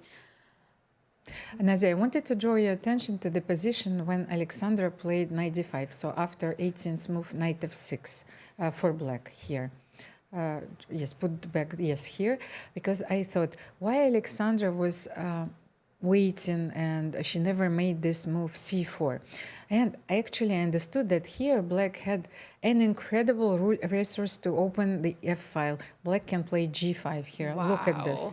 And you are forced to take on g6, otherwise I will take on e4. So first of all, Stavrula, yes, I think Maybe even with the knight. no, both I are wanted possible. to play fg takes g6, but maybe knight g6 is possible. This way you win a pawn, but yeah, you open up the f file. And also, look at this maneuver. Stavrula redeployed her knight. She played king h8, knight g8, and knight f6. Knight was on h6 earlier. Yeah, she completely improved that knight. And in the current position now, after knight c2, I think it's Alexandra who's trying to improve her knight. Everything seems somewhat balanced, but I like black's blockade. Well, I think, yes, the position is more or less equal. However, given their tournament situation, Alexandra will try, and she will try to win this. She has knight e3, knight g4. As we know, the queen is not best, you know, for blockading the pawn. True. So she will try to exploit this factor. But Stavrula is in a position, she's at +1. If she wins this game, she could catch the leader because in our marquee matchup, the young Alice Lee has a great advantage against Han Zhongyi, and we might see a huge upset in that game. This game is of a crucial importance for Alexandra and for Stavrula. Everything could turn around. We saw in the standings as we were coming in that Han Zhongyi is leading the event with a full point ahead of 4 players. After today, there might be a huge tie for the first place. And Alexandra is looking for her first point in this event. Absolutely. So we'll see if Alice can deliver very crucial win against Han Zhongyi today. Still early to call the action, but we'll be back to catch you up. Thank you for joining us, and back to you now at the Sinquefield Cup.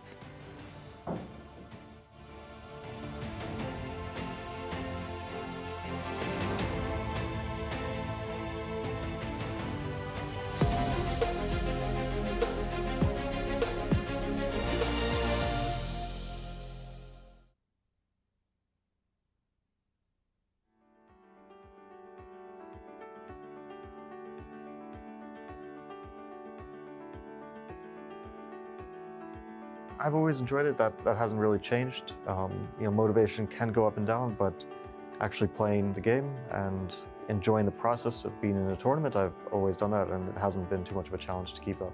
Yeah, it's definitely not the same as, you know, my youth years, and also things have evolved. I think part of the enjoyment is fighting a new generation of players. It's true that for a good 5 years it was almost solely the same players I was fighting against, and this was a bit repetitive, but now we have a new generation of players eager to play against us and to fight, and also the players maybe one rank below us are also getting stronger as well, so it makes for interesting fights.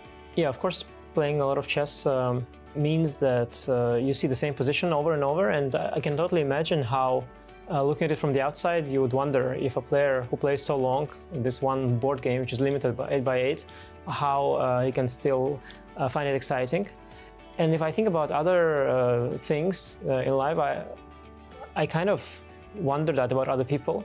But for myself in chess, it's hard even to really explain, but I find it very interesting. There's a lot of challenges besides just the game itself. You know, it's sort of a battlefield for who you are, and it's a way to measure your progress. For me, it's a way to feel the growth, not only like the game itself, but also how you approach the game, how your mental state is during the game. And I think that competition is actually something that keeps giving you more and more motivation. And the game itself is also really fascinating. I often like to say that chess is kind of one of those games that the more you play, the more interesting it gets. It's not the game that gets more and more boring as you learn about it, because it's sort of infinite. And the infinity in it kind of means that the more you play, the more interesting it usually gets. Well, I guess it must be some deeply rooted passion and love for the game. I guess that's the same for most of us. You know, if you willingly spend so much time on one thing, it really must mean a lot to you, and at least that's the case for me. So yeah, I guess it's quite simple. The joy normally comes when you face players that you haven't played against, the younger generation. And I don't know, maybe it's kind of strange, but I always think of myself like I represent a particular generation, and I'm basically answering or like defending my generation in front of these young guys. And I want to feel proud for the old guys, let's say. And therefore I get the motivation, you know? And especially when, you know, I'm playing against these young guys and we're playing Blitz or Rapid, where obviously, I mean, I was thinking the same. I was saying, oh, when I was younger, saying, okay, this guy I'm going to trick, I mean, he's too old. And then you get to trick them. And that's something that makes me proud. So for enjoying chess, I feel like you have to do different things. And I really enjoy playing like 960, for instance, which is something that's more creative based. Like you're not studying at home, like the first 20 moves of a game.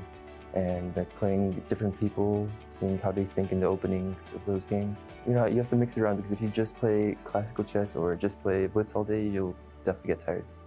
But what else would I do with my life if I don't play chess? Yeah, actually I was thinking last night, like if I could quit playing chess anytime, I could retire for 1-2, but then what else would I do with my life? For me, like playing chess, I've been doing it since I'm 6 years old. It feels natural to me. I don't know better, basically. It's just what I do. It's my world. It's what I do every day. So, of course, there are moments when sometimes everyone loses sometimes a little bit of motivation or from time to time. But, you know, chess is such a rich game. You can kind of play it for all your life and you still haven't really figured out the game. So that's the great thing about chess. It's so deep and rich, and you can spend a lifetime playing it and you never get bored, so yeah. Yeah, I think how I see chess has also evolved. There are times when I enjoy like certain parts of the games more than certain parts, but right now I just enjoy playing, fighting over the board more than the results and stuff, and I want to enjoy more, and I want to enjoy playing good chess. I'm enjoying chess. I love to play fast time controls. I love to play in some chess, any games like Mac House, everything. And I love travel, so I love everything in chess. Sometimes also I miss, if I didn't play a lot of classical games, I'm missing to play some classical games as well. And also I love to play these clear games, without any mistakes. So this is I really love it. I don't know, when I play tournament without big mistakes, I will enjoy it.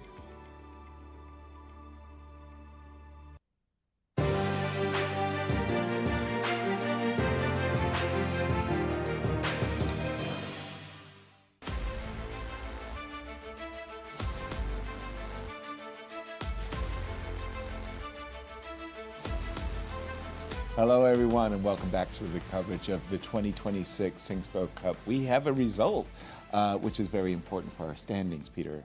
Absolutely.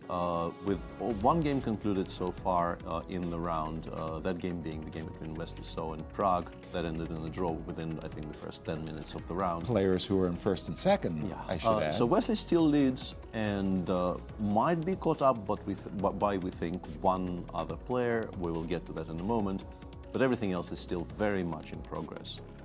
Yeah, well, in fact, get us caught up and tell us what is going on in the 4 remaining games. One game is, we'll get to the diagrams in a moment, but one game is about, I think, to be finished. The game between Javokhir, Sindarov, and Sevian is headed quickly towards a draw as we Bishops of opposite colors, Maurice. Nothing to talk about there, though. Shocking, really shocking that Javokhir chose this way to play when it was absolutely necessary for him to win games. And this line just promised not much. He tried to be maybe tricky or expect precision from his opponent. He got We've seen Sam Sevian plenty of times. Maybe not at the Sinquefield Cup, which he has played at before, but we've seen him in the U.S. Championship. This kid is tough. And this kid is rough to have to fight against. And I don't mean it because he's big and strong, which he is too, at that. He is an intimidating presence at the board, and he is an incredible calculator, and it's just not easy taking him down. No. And Javokhir is finding that out right now. And in the other game with Fabi, Cristian, you got to wonder what happened to Levon today. I think we know the answer. Absolutely. That was just one of those episodes that he will definitely want to forget. Levon, right now, still trying to find something over the chessboard, but his situation is pretty much hopeless at the moment. There is no coming back from this one. The material is limited. It's just too simple for Fabiano, and I don't think we're going to see any other result but a victory for the GCT champion, Fabiano Caruana. Wow. And finally, I guess it's up to you, Peter, to try to explain what has happened to Jorden, because the wheels have fallen off. He's lost 3 out of the 4 games he's played. He's had great positions in those games. In the first 2 in particular, but yes. Today, in particular, he just missed Bishop d4 when he went into this variation. Today has been a very strange game because he came clearly prepared to play aggressively for a win. His reaction to the Khan was, I think, maybe the most aggressive you can play against the particular line MVL chose. Right. He went for very early queenside castling with the white pieces, which was not at all obligatory. He could have chosen much safer, much more contained versions of the same line. But then he began playing sort of ambitiously, but I would say incorrectly. I don't think it would be too harsh to describe it that way. And was in trouble. MVL actually pardoned him a little bit. And then I think maybe he actually kind of relaxed a little bit too early and thought, okay, I'm out of danger now. This is now a completely double-edged position where I don't have to worry about too many things. And he missed a tactic in a position where it feels like maybe there are no more tactics to miss with only 2 pieces left on the board. And is now reduced to trying to hold an endgame where he's very unpleasant. Extremely unpleasant, extremely dangerous endgame. Here's a pawn down. He also has a knight versus a bishop in a very open position, and this is quite well known to be a dynamic which heavily favors the side with the bishop. He's not lost yet. I think MVL will still have to show good technique, but MVL is a very, very good But objectively, I think he's lost. I actually think he's just lost. It's all about the conversion part for MVL. And the problem is, first of all, MVL has way more time than Van Foreest, and the defensive side will need to spend much more time trying to figure out the right defense, because you make a mistake, that's it. You're done completely.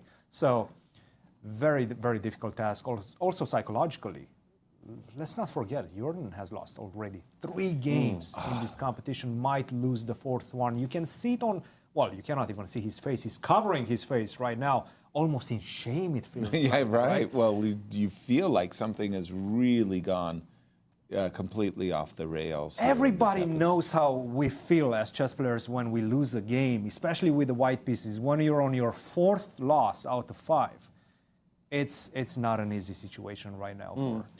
For his final move, although very natural, because there will be a lot of things happening on the king side, of course, and you would like the king on a very nice central square on e4.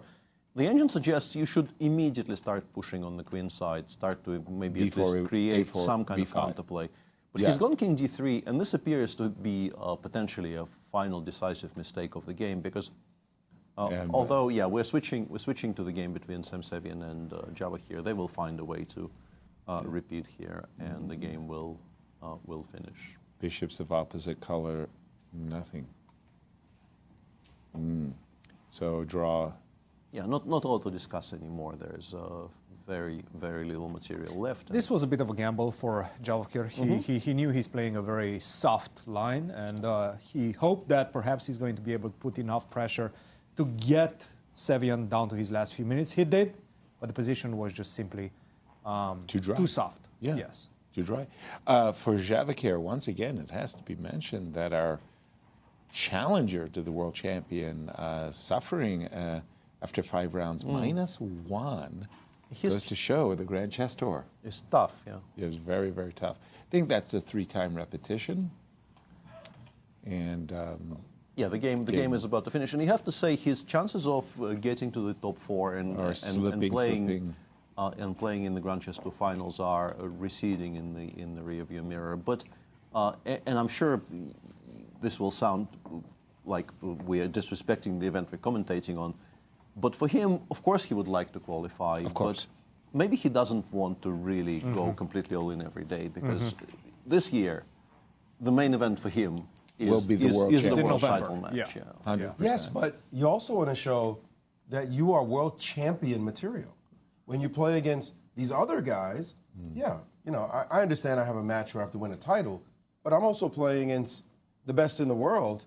And if I'm going to win the world championship, I want to beat those guys too. These guys also know I'm the man. Right. And I showed that. When Magnus played in the Sinquefield Cup that year, we talked about, he won the Sinquefield Cup and then went on to win the title. Right. Okay, it was only 3 more players in the tournament. It was Fabi, Kamsky, and Naka. Correct. So, or was it Aronian? Sorry, Levon. Aronian. Yeah. So it was Aronian, Naka, and Kamsky playing. But he was saying to the rest of them, hold my bag, please. Hold my gym bag. Right. Because I'm the man, and I'm going to go dominate. So Javokhir does want to show something. He doesn't want to be just world champion by default, if you will. I'm not saying he has to go all in, but if you remember when Magnus won that last game. Oh, who could forget that? Well, you maybe slammed the door open. There are a lot of players who may not have been around to see that game. You and I watched it live. We were electrified. We were stunned. The game between Magnus and Aronian. Levon white. Levon has had the black pieces. No. Magnus had white in the Royal Lopez. That's right. That's right. Sorry. And he was down a pawn in the position, but there was no way he was going to lose. Levon says, I offer you a draw. He wins the tournament, at the time $70,000 in prize money. First place. You got first place. Just yes. The word is yes. It's an even position, basically. Magnus says, nah. Let's play. Let's play. If he loses the game, it's a tie if Naka wins, and they keep playing. And Magnus said, no, I'm good. We're going to keep playing. What? We're in shock. Like, what? You're here to win first, aren't you? You're going to win first. It's clear. You walk. If you win, you still win the same thing, except, okay, some rating points. When he did that, we all went, this guy's seriously this is in trouble. Yeah.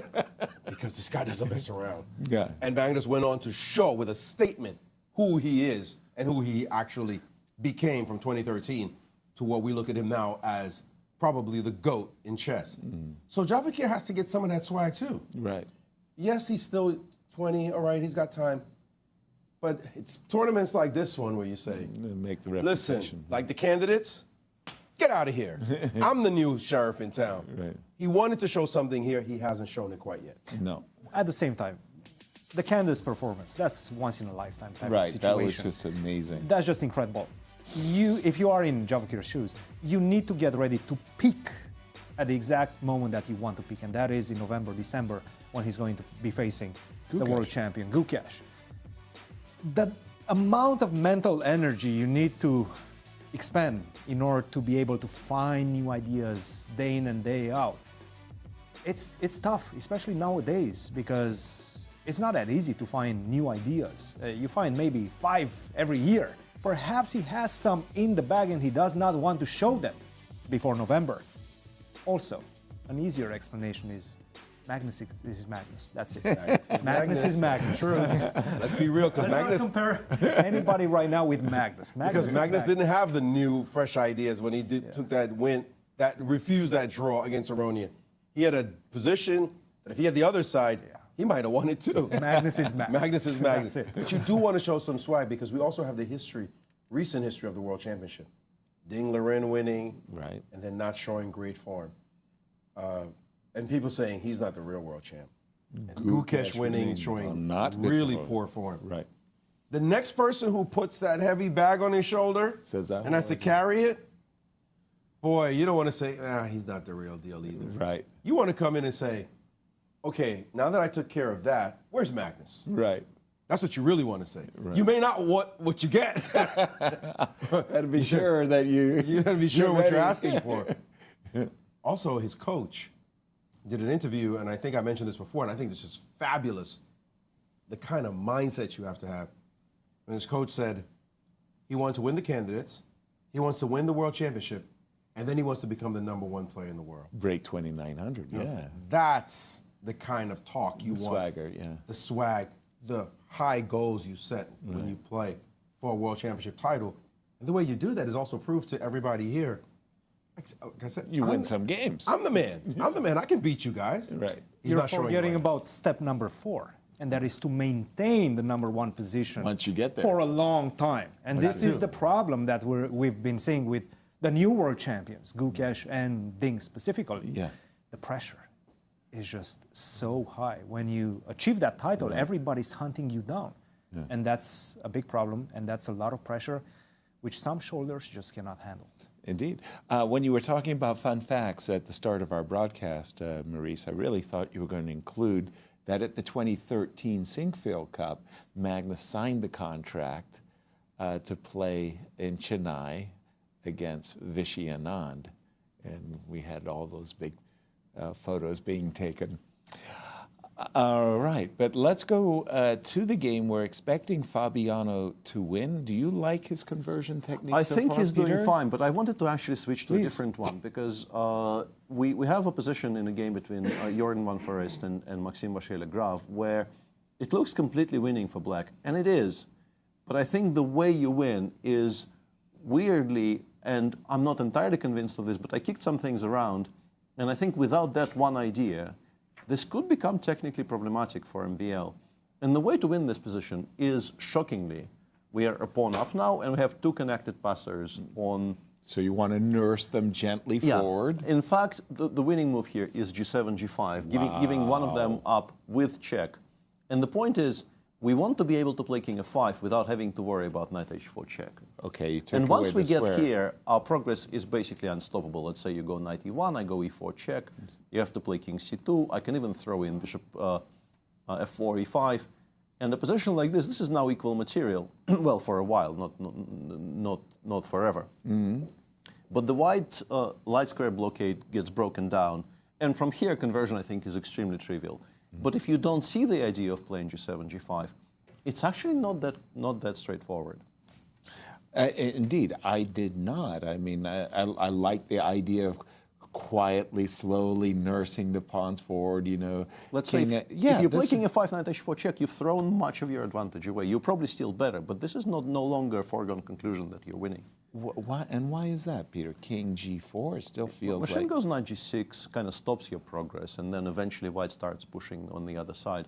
Mm-hmm. Obviously, even this is very computerish, but Wow. it's trickier. All right, well, I'm going to have to figure that one out. But we'll pause our analysis because, Maurice, you're with a special guest. Yes, we are with Sam Sevian, I believe for the first time in this tournament. We've been looking forward to having you. Last time, you won a game that took way too long. We were ready to run out of here, but you did win against Anish Giri.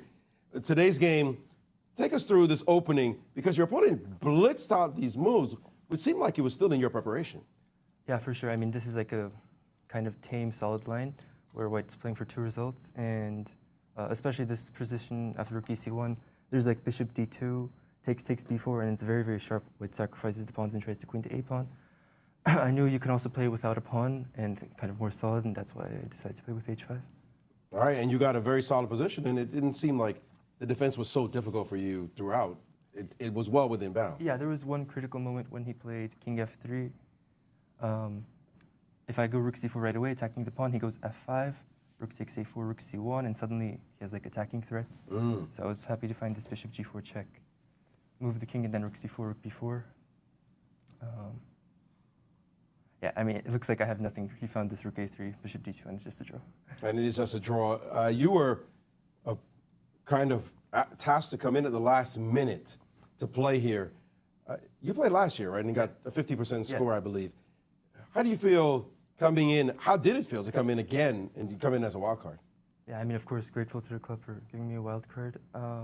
Last year I had like 2-3 months to prepare. So this year I only had 2 weeks, but I kind of tried to use the preparation that I did last year. And of course, very excited to play the top players again. Good situation for you. 4 more rounds to go. You know, there are a lot of spoilers in this tournament because players are going toward trying to get into the Final Four. Does that affect you at all, knowing that players are thinking, this guy got to beat this guy, got to give this guy need points? I mean, early in the tournament, not really. I think people are just playing their game, but once it kind of gets important for the standings, definitely we'll try to play interesting games and play spoiler. All right, well, keep going. We're excited to see you play. Good luck in the rest of your games. Thank you. And nice game today, Sam. I mean, solid preparation. People know what he's going to play. I'm very impressed because Rook F1 is extremely rare. And you knew not just that it existed, but even the minute details after the position after Rook E1, which I think is... yeah, it's very tricky, for sure. Yeah, great credit to the home prep there, yeah. Well done. As we're looking, and again, I can't help but say that the game between MVL, so crucial. MVL wins. He's tied for with Wesley, Foreest and Wesley, but I mean, that move G5 is a real hidden. And MVL is one of the move. best technicians in the business, but he did not see it, and he ended up playing King F5, which I think still wins. We were kicking it around a little bit with Yasser on his board while Sam was speaking, but he will have to, the thing is, he will probably still have to give up a pawn to progress. Let's say knight h4 check, king g4, knight g6, and best appears to be to play bishop g3. White has rook g1, which is very awkward. Right. But you can probably just play h6, h5, knight takes e5, and just king f4, knight g6, check, king f3. And we are now starting to make progress. The This h-pawn looks good. The h-pawn starts running and probably costs white a piece. You will, you should play c4, and let's say if h4, white probably goes rook h1. King g2, rook takes h4, by the way, appears to be a draw on my screen. Okay. Which honestly is shocking to me because I would think that the knight can't sacrifice itself. The knight probably costs the g7 pawn and quite quickly, but machine says this is okay. But you can and should play king g4. Now, allowing it to reach h3 is completely lost. But honestly, I have seen positions like this not winning. It's not impossible to misplay this and somehow fail to win a position like this, I think. All right, well, let's pause our analysis, Peter, and toss it to Maurice with the guest. Yes, we're with Javokhir Sindarov. Javokhir, a draw today. We were a little surprised by how the pieces seem to disappear from the board in a position where we're in a situation for you where we're thinking you need a fighting game. What was your logic here? Yeah, like, I mean, I have something to check his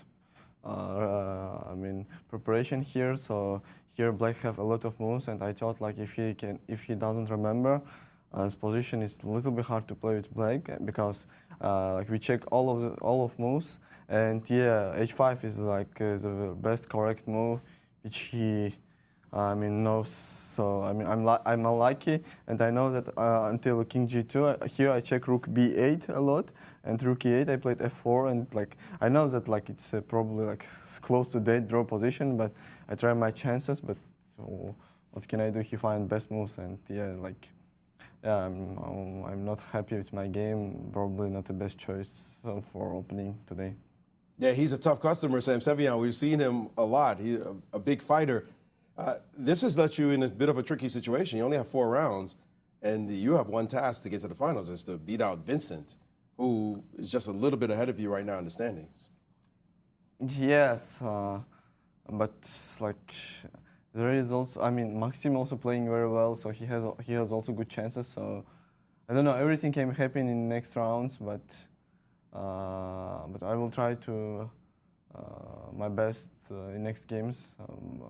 My previous games is not good. I know that. Like I need to work on myself a little bit. I was wondering because you look a little disappointed in the way the tournament's going. Well, you know what? You got a rest day. Yeah. What do you got planned for the rest day? I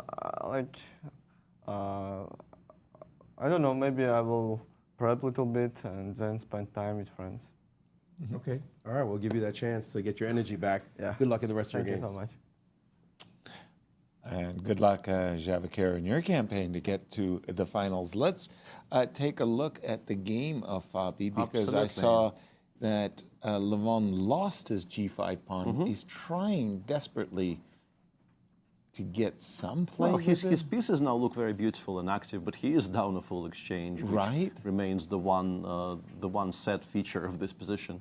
And as we mentioned, one rook versus 0 rooks is very, very difficult to play at the best of times. He did make it to move 40. We were kind of wondering at some point whether he might just want to pack it in for today, because it did look kind of hopeless. But he's doing the right thing in checking whether Fabi will miss something, but doesn't look like Fabi is in that kind of mood. You can continue, you can play something like d5, d4 here, and white still needs to find a way to break this open. But I guess the simplest is just to get the king over to d2 to make sure the d-pawn never runs. Never goes anywhere. And then eventually we will create one threat that will be the first and the last threat of the game. Right. Pity that the f7 pawn, if it was on e5, you'd have a free king. Your pieces are good. In particular, if there was an additional pawn on e5, that would have been very, very useful something's here, black needs something, but you're right. Fabi puts his king on d2. It's a technical task for sure. And kind of breaking news in the game between Vincent and Anish, Please. where I really don't quite understand what's going on, because we left it somewhere on these parts, and black played knight c7. Vincent understandably started the pawn march. Down the board, f6 is logical, denying the e5 square and also blunting the bishop on b2 a little bit. Vincent goes h5, and now we have this little bit of an interplay where, on every move, black needs to play h6, and if black doesn't play h6, white should play h6. So Alpha 0. Yeah, I understand that with the bishop on e7, you don't particularly want to do this to yourself.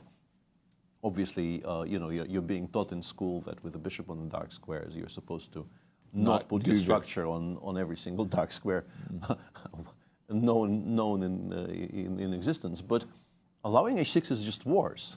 So Anish goes queen h6. Vincent, for whatever reason, decides not to play h5, h6 here himself. I don't quite understand why. Goes rook d2. Once again, we're back to square one. Play h7, h6. Your position isn't that bad.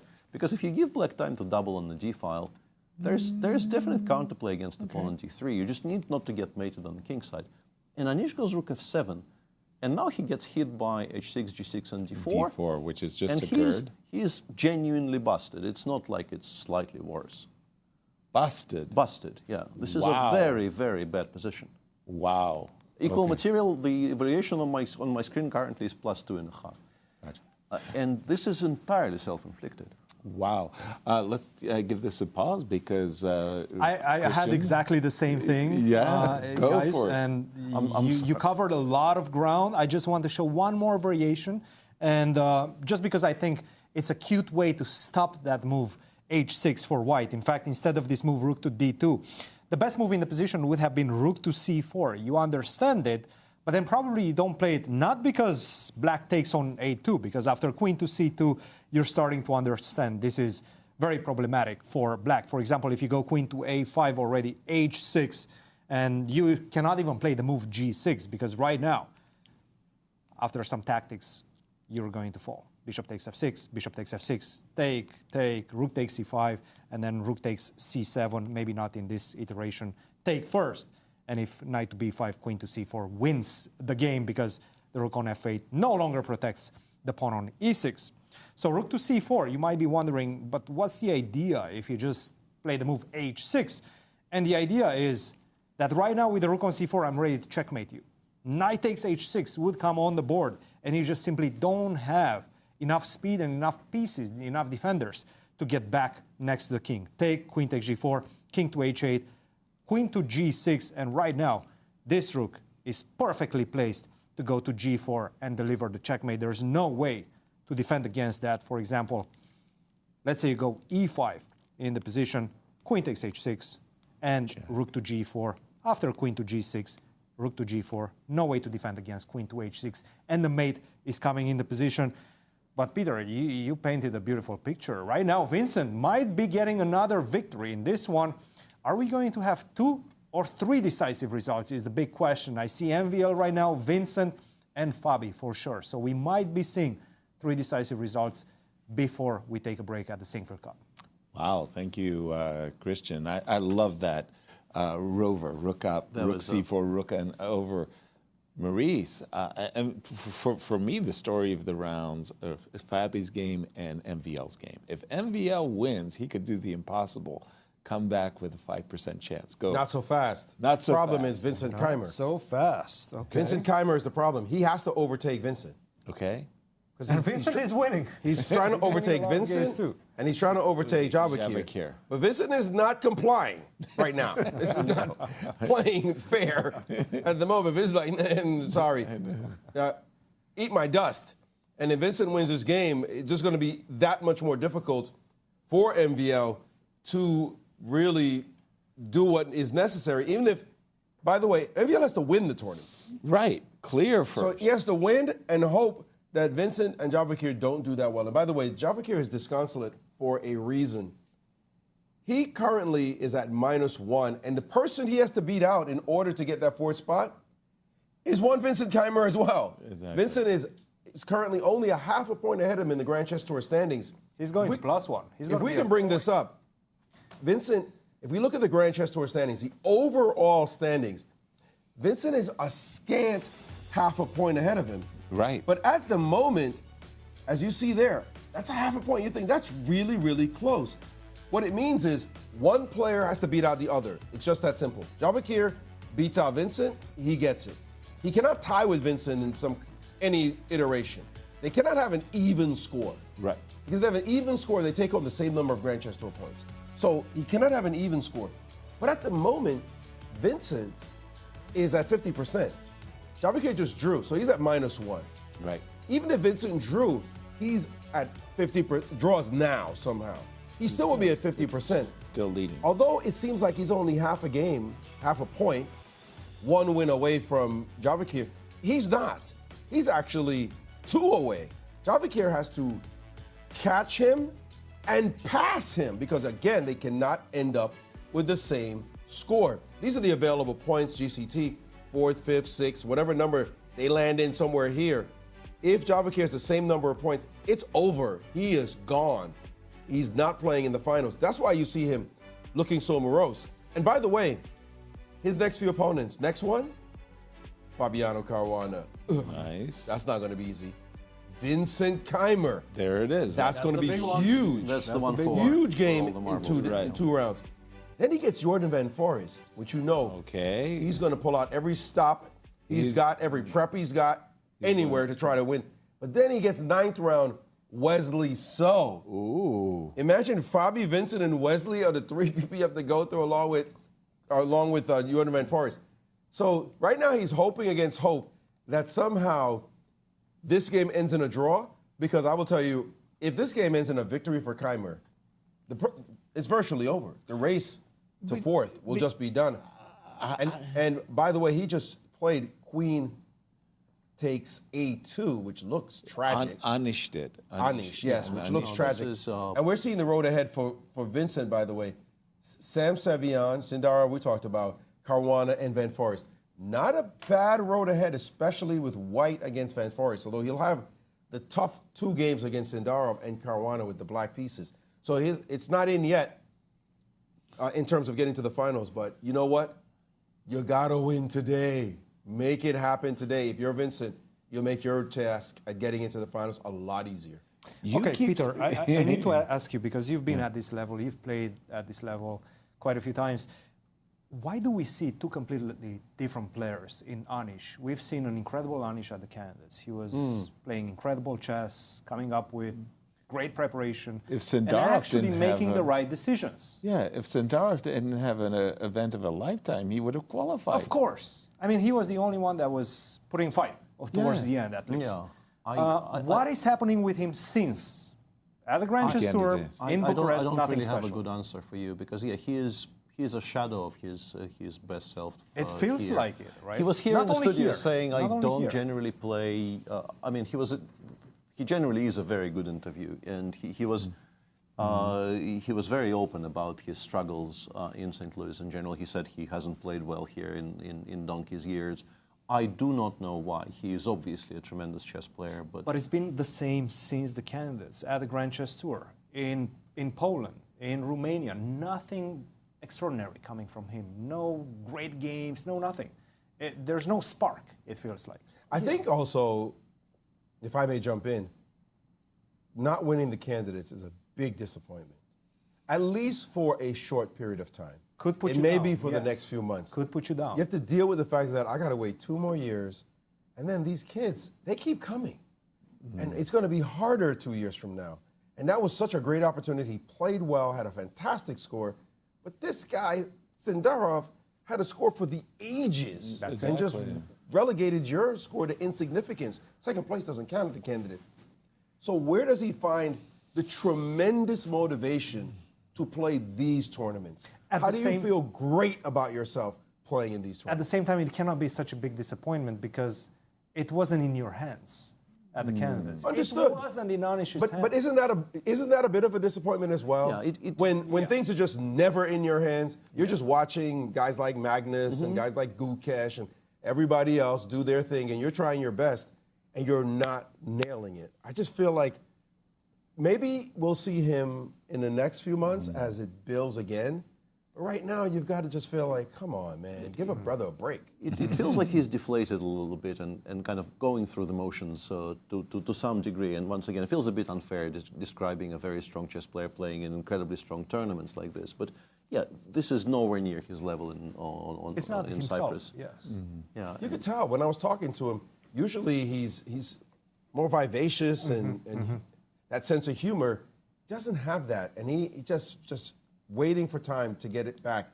Meantime, Fabi is putting the screws on Levon at the moment. Let's jump to that Fabi game. Peter, pick it up. We just see the move G2, G3. Yeah, D4, G3. Now, you would like to put the knight on a central square, but that drops the D pawn after check, and we will take on D4 next move. That basically ends the game. Right.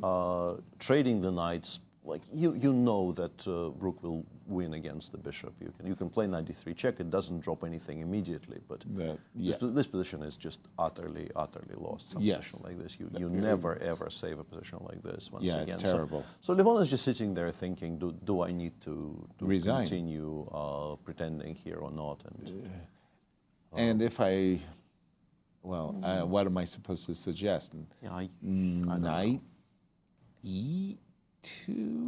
I mean, also doesn't drop any material straight away, but let's say rook g5 check. I was genuinely hoping I could play f5. Yeah, but we can go d3 and rook takes. I guess king e3, right? Oh, that stops me from I was expecting rook f5, king d4, and I was hoping against Probably also lost because I always have knight e4, and it doesn't really go any further. Exactly. Right? This actually is a very stable setup as well, if we want. Right. And we have a bunch of extra pawns now. But, Yes, but you king do. e3, I think, is more disputing. Yeah. That really is. takes. Really drives the point home that you are.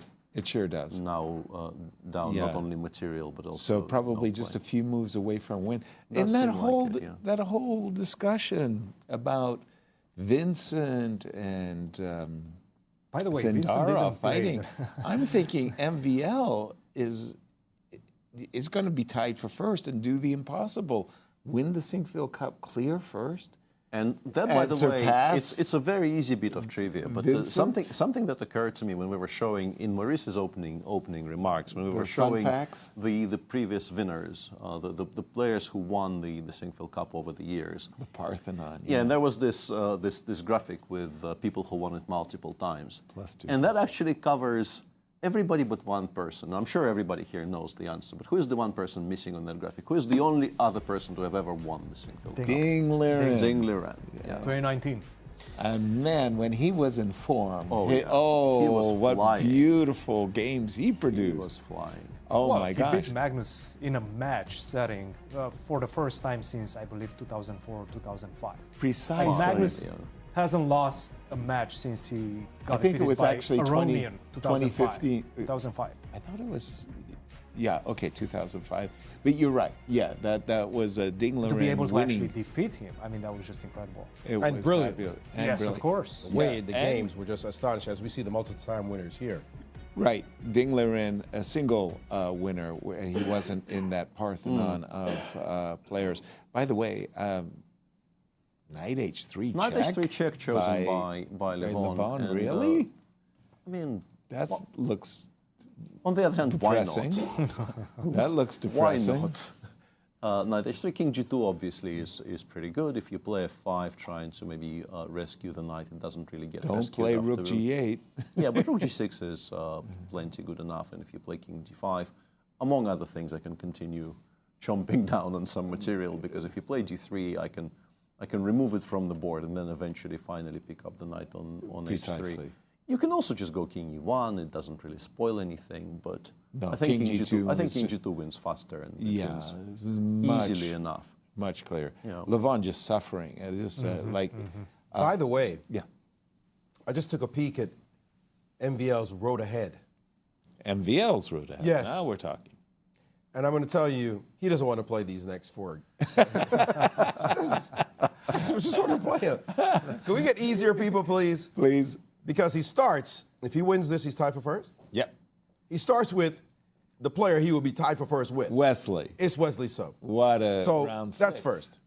Secondly, he plays Levon Aronian, who he hopes is off form and doesn't come back. He doesn't get a rest, use the rest day to come back and play business. But we know how Levon is. Right. He could play horribly one day and like The a best computer chance. the next and just Right. destroy you. Then he plays Prague. Ooh. After that. And then he finishes with Fabi. If you win the tournament, going through Murderer's Row, those four players, no softies anywhere, you deserve to be in the final. Agreed.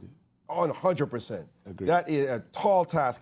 And he knew he came in today. He had to somehow pull it off today. With the black because pieces. everybody else ahead of him on the list, including Levon, is higher rated than he is. Mm-hmm. Everyone on that list. So you're not looking and going, so who's the weakie? They're looking at you maybe and saying, Yeah, I don't right. know, you might make some small errors that we can exploit. So, or just people who would be happy to make draws with you as well. Right. So it's going to be tough road ahead, but he's got to win this one to start. It's like not a maybe. He's got to win this one, but it looks like he's going to pull that off. And on that note, let's actually check in with Yes, what's going please, on in that please game. do. Jorden actually made it to move 40. Okay, but not so with, tank control. Not without some additional problems, because if we switch back to the position, we were discussing this position, you Yes. have to play Rook G1 here. If you want to create problems for black in terms of conversion, you have to play Rook G1. Instead, he played B5, AB5, AB5. And now that black is one step closer to the queening square, Rook G1 is a bit too slow. And the problem for white is you can actually just play H4, knight takes E5, king H5, knight F3, and just start running. Yeah. Row. And these two, and also very importantly, the bishop on B3 is going to be a huge help. That's what I've been talking A about. huge the help bishop, controlling the potential runners on the queen side. Right. This is just completely done. G4 followed by H3, followed by H2, and so on and so forth. I agree with you, but I'm a pawn grabber. I don't really like having to sacrifice the E5 pawn. Let's try something else. King F3. King F3, once again, I think it goes Rook F1, Rook F5. And if you play H4 here... Which is I wanted to do, of course. Yeah, this is also winning. I was kind of wondering if maybe some position like this is trickier to win than the other one, but there is Bishop F6. This will And not be a problem. Give me Rook This takes will not be C3 a as well, huh? problem. Yeah. I can stop you from winning that pawn, I think. No, I can't actually. Yeah. No, I don't see how. I wanted to play C4, but Rook takes C4 actually exists here. Hurts. And it will be quite hurtful, you know. Yeah. So actually, King F3. If you want to do this, then King F3 is very clean. You can never afford to allow E5 before check, no, so you that's a have to go dream. Rook F1, And now King I'm G2. Now you have to play. I guess maybe you can try Rook B1. Okay. But well, and weirdly, H4 appears to not be winning anymore. but E4 check anyway.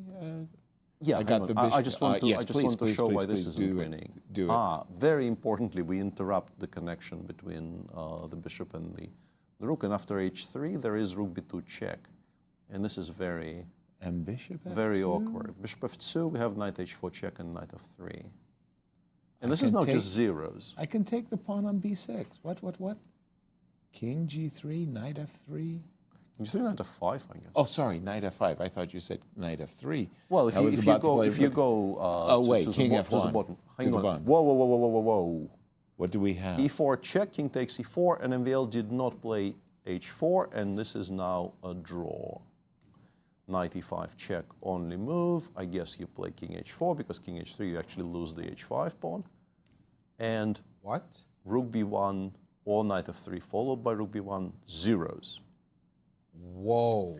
MVL, if this happens and he actually fails to win, he will be kicking himself.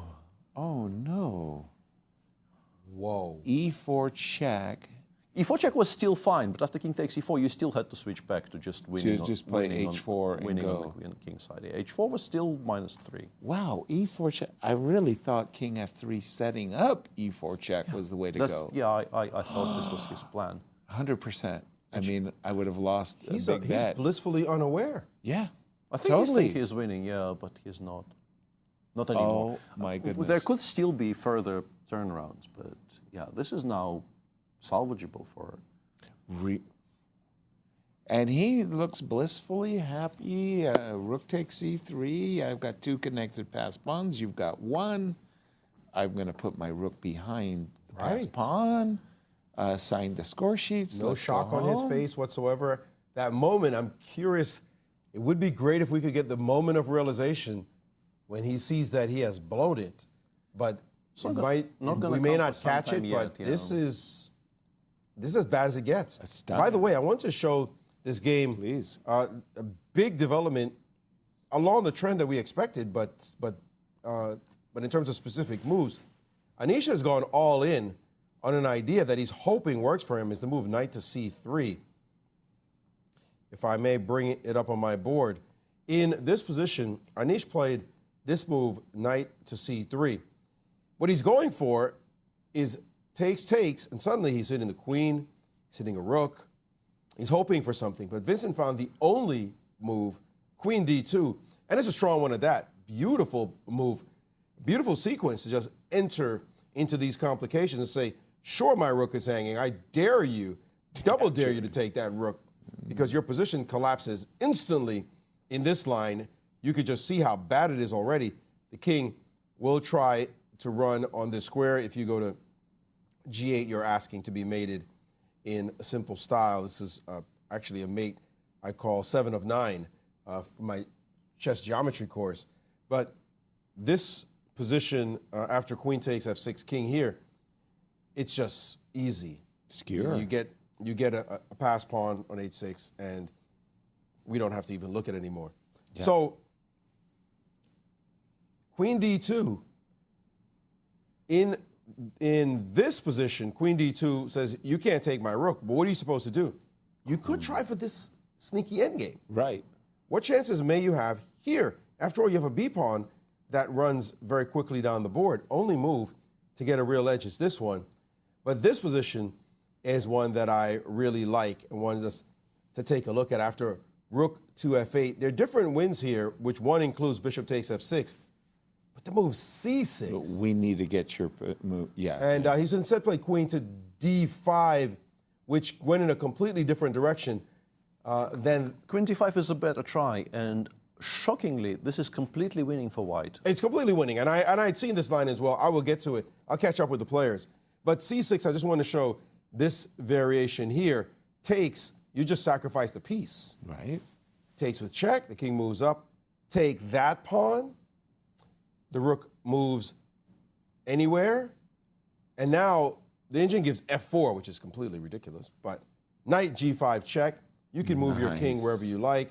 We just play the move c7, and we see the h pawn. Yes, you're up a piece. Nothing happened with your pieces on this side. So, after queen d2, Anish has tried the move queen to d5, and trades is what Vincent has very properly calculated. No matter what you play, you're busted here. After knight takes, he can play rook a8, he can play rook a6. This pawn is just too strong. This structure is not holding itself up. White is for choice. The f6 pawn hangs. This is all white all the way. And Vincent has finally, not finally, but finally calculated this position and assessed it as busted.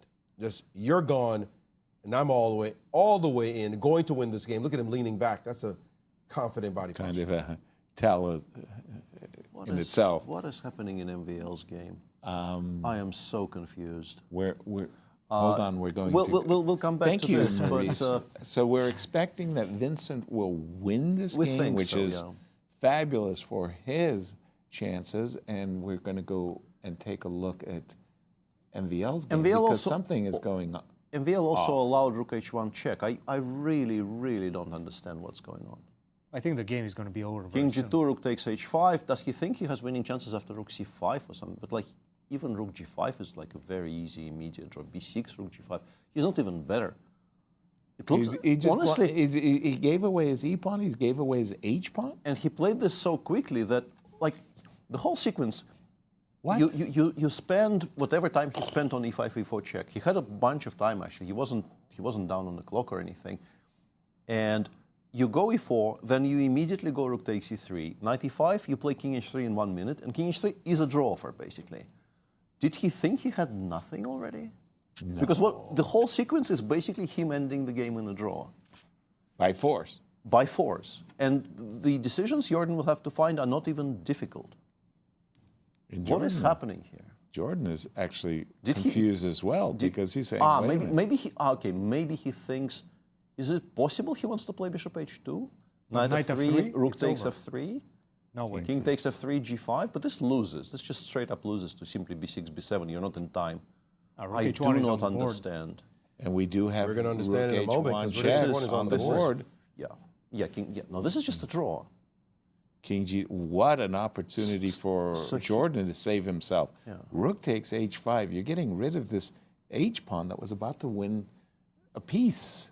This is so mystifying to me. Oh, my word. This is hold on. The very definition of snatching the draw out of the jaws of victory. Right. What are we doing Snatch? here? How about just being gifted? Somebody... No, I meant for MVL. Thank you. Yeah. Oh, I see. Yeah. Out of the jaws of victory is what Yeah, you yeah. said. Sorry. I thought you said defeat. No. Yeah, he's well, check has happened. Let's update the board. I am rook c5. Check and rook takes, and it's Rook MVL c5. is but rook making g5? a clean draw. b6, rook g5. Like, any move that doesn't drop a piece here makes an immediate draw. I am so confused. Wow. By the No way. This is amazing news for Jorden, who was facing a 4th defeat right now. Right. I'm not saying the tournament restarts for him, but at least he's not. He doesn't feel like, like the fates have been against him from day one or something. This is a great result, especially knowing that he was probably lost. He understands that. He's going to see that once he looks at the game. I think he knew that already. I think he didn't need the game to tell us. I don't think he needed to look at anything to know that he was busted, and now suddenly everything is going his way because somehow MVL right now doesn't win this. And we already talked about it. MVL's task gets a lot harder in the next 4 rounds. And MVL is now looking at the score sheet. What happened here? Yeah. Huge missed opportunity for MVL. Huge missed opportunity for him. Yeah, let's stay here for a second to watch him. I think we're about to see. Yeah, 2 games will end in pretty much the same time because I think Levon will resign in the next few seconds as well. But rook g5, rook takes. Rook g5, rook b6, rook g7, and b6, rook takes g7 is the way I'm expecting the game to end in a draw. Yeah, they will find a way to trade everything off, like rook b4 check, king g5. I'm calling my shot here. Rook b4 check, king d5, rook b5, king d4, rook e5, rook takes g3. Boom. You're in a good shot. I'm calling my shot. Yeah, and there we have it. Rook takes g7. Oh, no, rook. Okay, that's. Why did I not take that? That is faster. Wow. That is faster. But I mean, MVL just forced a draw from a position he was winning in 2 different ways. Similar but different ways. That is so strange. A real stunner. Quickly bring up the Fabi game because you were about to say that 2 games were going to end in the knight on h3 is rapid fashion. Is about to drop off, and I think Levon is coming to the correct realization that the game is over. MVL has a lot of explaining to do. Oh yeah, truly. Especially for those of us who are his fans. Stunned. Like, Well, I what think just happened? he's probably coming here for an Just- interview, right? Let's maybe not. Why? I torture the poor why man? torture the man? Yeah, I don't know. I mean, Nobody's torturing him. We're just going to ask him a couple of questions. sounded ominous right Yeah. I mean, and hook him up to a lying detector as We're well. just going to ask you. Bro, you got some explaining to do. What the heck happened here? And what did he miss? Don't you want to know what he missed? Of course. I know what he missed. No, He you missed a don't lot. know what he missed. No, we don't. You don't know what he missed. Yeah. Wow. This is not MVL. This is what this just is the happened most here mystifying What part did- of it. Yeah. is bizarre. That is bizarre. Three chances. They increased in terms of ease, right? But still, Would you agree? Yes. Increased in terms of, hey, you had some chance, then you had even better chance. No, it's Now you're just winning. fantastic. Yeah. What's going on? Bingo. What is? I what just don't happened? understand. MVL, he's a stand-up guy. He's going to let us know. But I'm very curious to know what is it that he missed. Because he couldn't possibly walk in here and tell us, oh, it was always a draw. I was just playing for a draw. No. Don't see that coming. No. What do you have for us? While in we're this waiting game, for Peter? potentially an interview about that, this is the current position. The knight on h3 is gone. If you It's play dead. if you play d3, the simplest and the most straightforward is just we take on c4, we take on take the h3, knight. and even if the d pawn eventually costs us a rook, the g pawn will be a queen. Our next move is rook in d7. short order. Yeah. Yeah. So I guess what you try, and the reason he hasn't resigned it, is something like bishop e2. Okay. And king takes h3 is still, of course, winning, but you can also fine-tune it, like the machine goes f4 with the my. intention of putting the knight on e5 and only taking the knight on h3 later. When because we the want. knight That's really evil. isn't running away, but you can take, Yep. and after d3, like I like knight b8, but really any knight move. Knight f6 check. Just yeah. And if you play king e5, among other things, even this is so completely lost. But you can go f4, put the rook on d4, and Yeah. just bring the king then. Yes. This That's is it. just so completely king is lost. completely Agreed. gone. Agreed. 100%. It is far gone. Yeah. Wow, but I like your bishop e2, f4, knight That's e5. not mine. That's the engine. Yeah, but that's really, that's depressing. It is very, very depressing. Because again, as you point out, the knight is stuck on h3. Wesley said something when he was here. He said, if you're going to make a draw, do it in 5 minutes. Better to do it in 5 minutes. And I can say the same about a loss. Yeah, it's better to, So take your much better. lump. Okay, I'm out. Take your lump, I'm done. And I'm going to go relax. Yeah. Sink this from my system. Look at Levon right now. He has been suffering for what, 2.5 hours? Maybe longer. Maybe longer? Yeah. I don't even know what time it is, but yeah, he's been, we started at noon. Mm-hmm. It's 3:26 now. And about 10 minutes in. Yeah, because he quick. played so quickly. He played so played fast. rook e1 and bishop g4. About 10, 15 minutes in, he was Wrong busted. page. He's been suffering now for over 3 hours. We have been there. The guy doesn't let you off the hook. Okay, there was one miss by Fabi, queen a6. The one lifeline he got, he missed. And he has continued to suffer ever since. And I get it. You want to fight, you want to struggle, you want to hope against hope. But man, this one is brutal. Yeah. Chess is one of those games you just wish, you had a nice quick time control so you could go home. Something Classical chess, something unforgiving. to be said for those rapid and blitz tournaments, right, Peter? Blitz game, okay, I lost that one, let's go. On the topic of losing quickly, I think there's one thing that's even worse than what's happening to Levon here is, and I can immediately, and the game is it's not an important game in my career, and yet I still remember it all these years later. It was more than 10 years ago. Sometimes you play games where you mix something up in the opening, and you refuse to resign, and you fight, and you actually get it back to parity, and then you lose it all over again. Oh, yes. Yeah, that's brutal. Oh, yes, I had a game with Karpov. Yeah, exactly that way. I lost a game to Boris in a Grand Prix tournament Boris once like this, Gelfand, and it immediately, it's behind my Paralyzed behind my eyelids, and Yeah. it's just not good. Yeah. I had exactly that. Really, it was like one of the most beautiful games of Karpov's career. Like for 40 moves, he played perfect chess, like just absolutely perfect chess. I'm on the verge of resigning.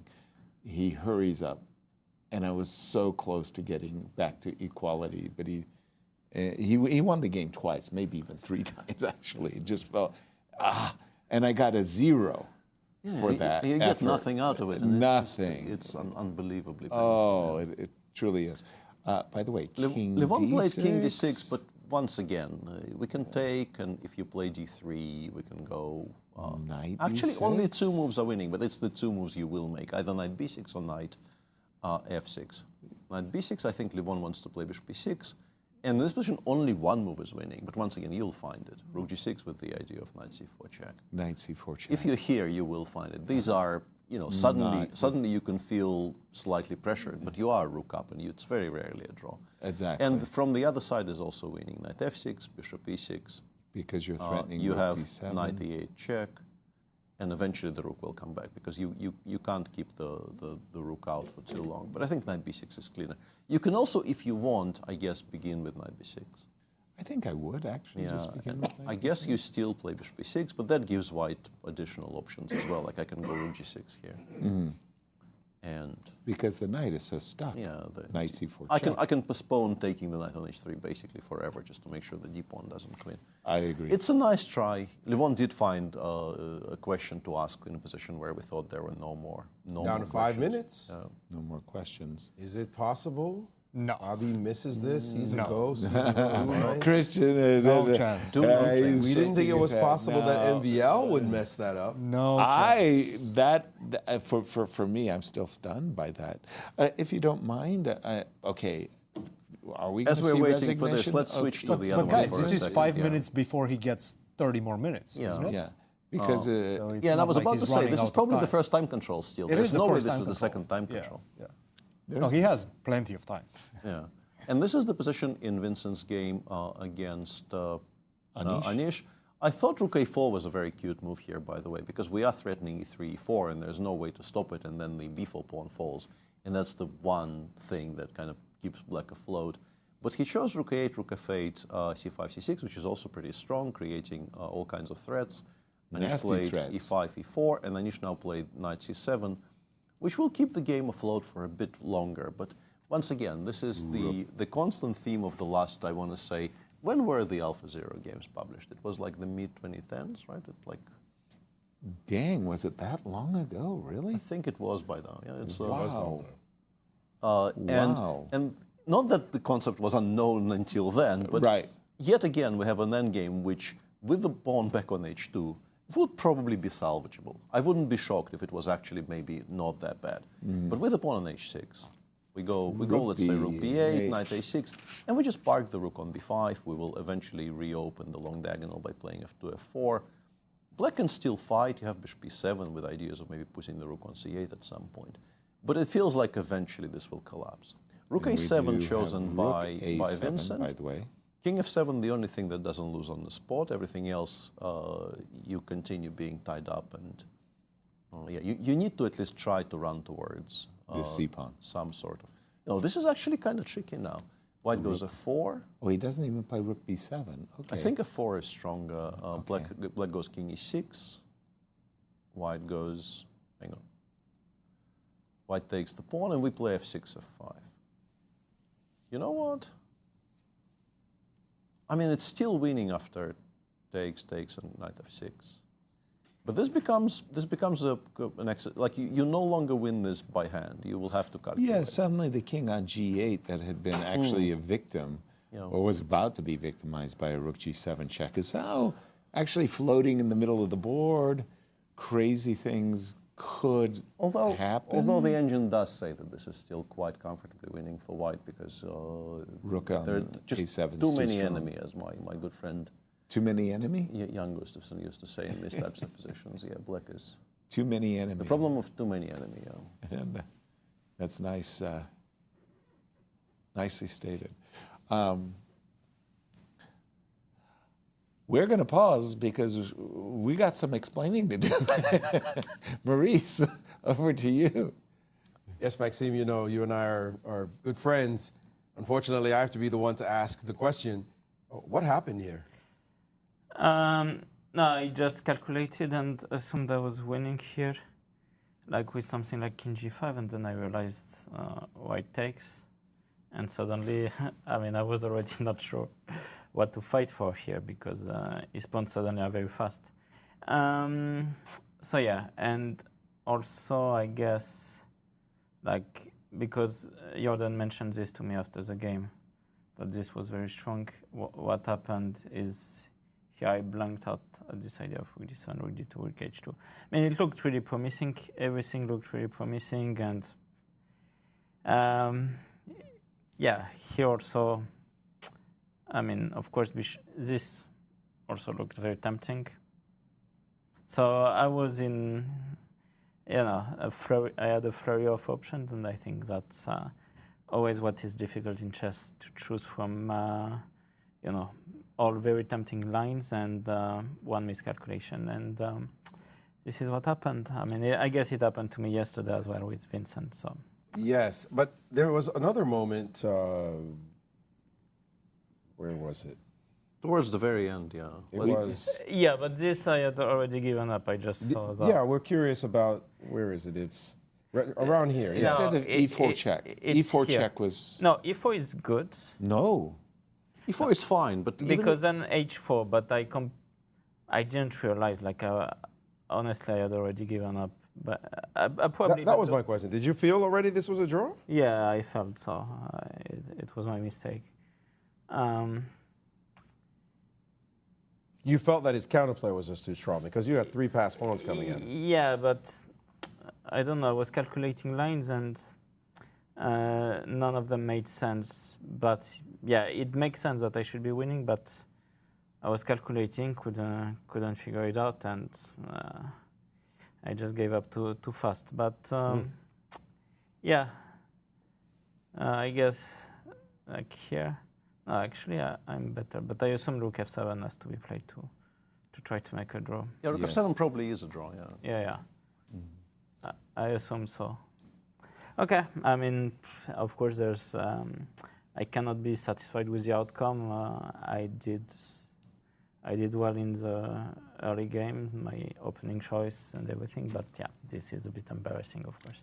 Yes, this one ended with Fabi and Levon making Fabi getting a big point. You mentioned you had some small chance against Javokhir, not so easy.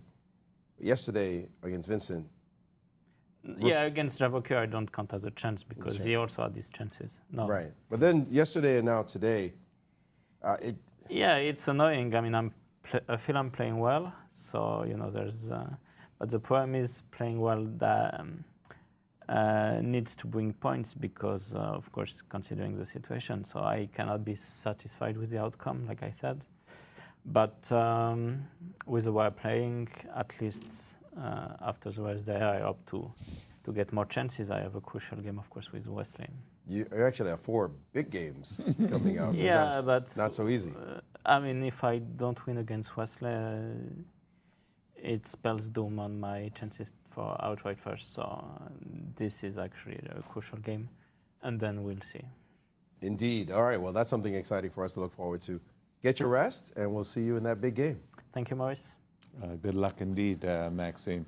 I really thought Maxime was going to win today. What's going on in Vincent's game? Vincent is playing an increment, but he is still pretty much firmly in control unless something goes badly astray. He won the b4 pawn, and he definitely made it much more difficult for himself than perhaps he should have. Yeah, I think it could have been cleaner, but he should win from here, I think. This looks really. Why is this difficult? If you move the knight, I get to play rook takes e7 check and bishop a3 check.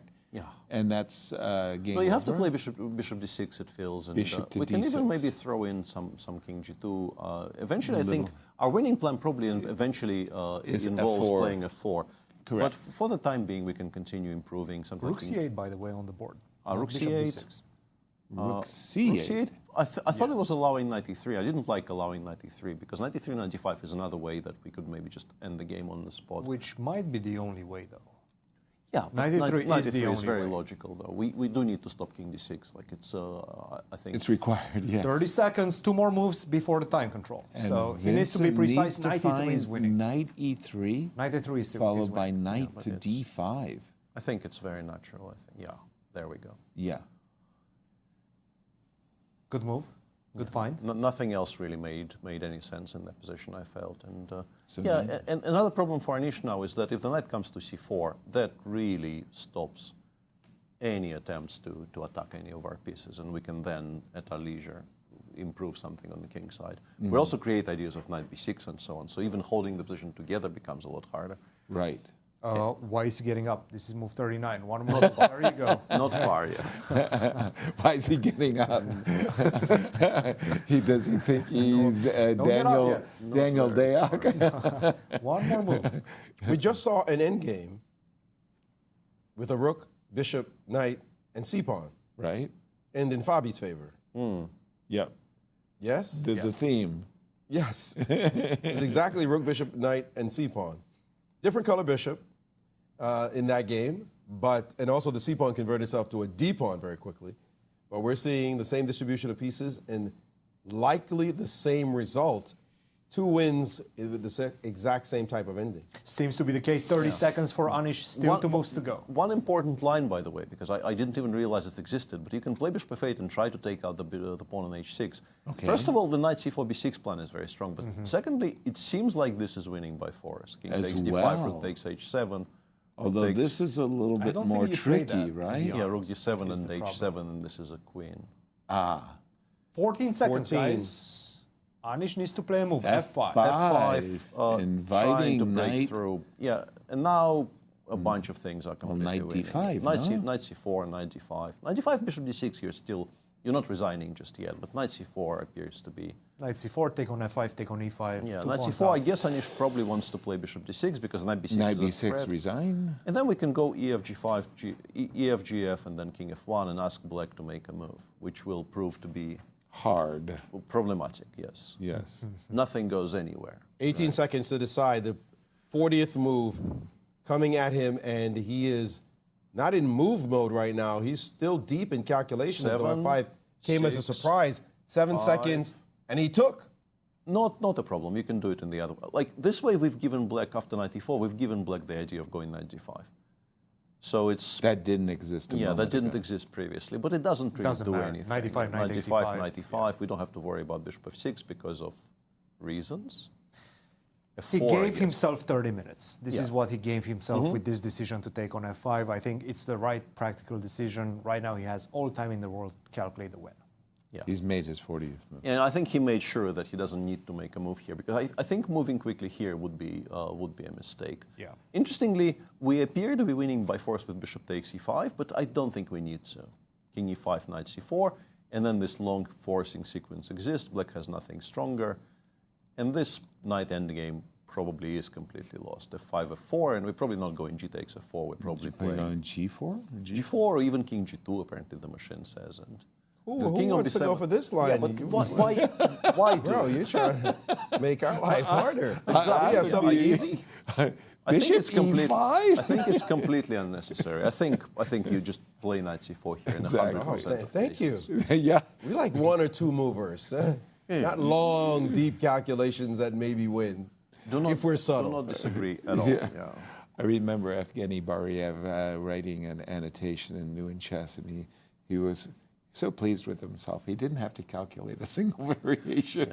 This bishop e5. Evgeny in his prime was a marvelous annotator of games. I still remember he played a tournament in one of the former Yugoslav republics where there was some local population in the tournament, and he wrote a report, not just a game annotation, but he wrote a report about the tournament for the 64 magazine, which featured, among other things, the sentence, Boyan Koraitsa was in bad shape, Emil Dizdarevich is always in bad shape.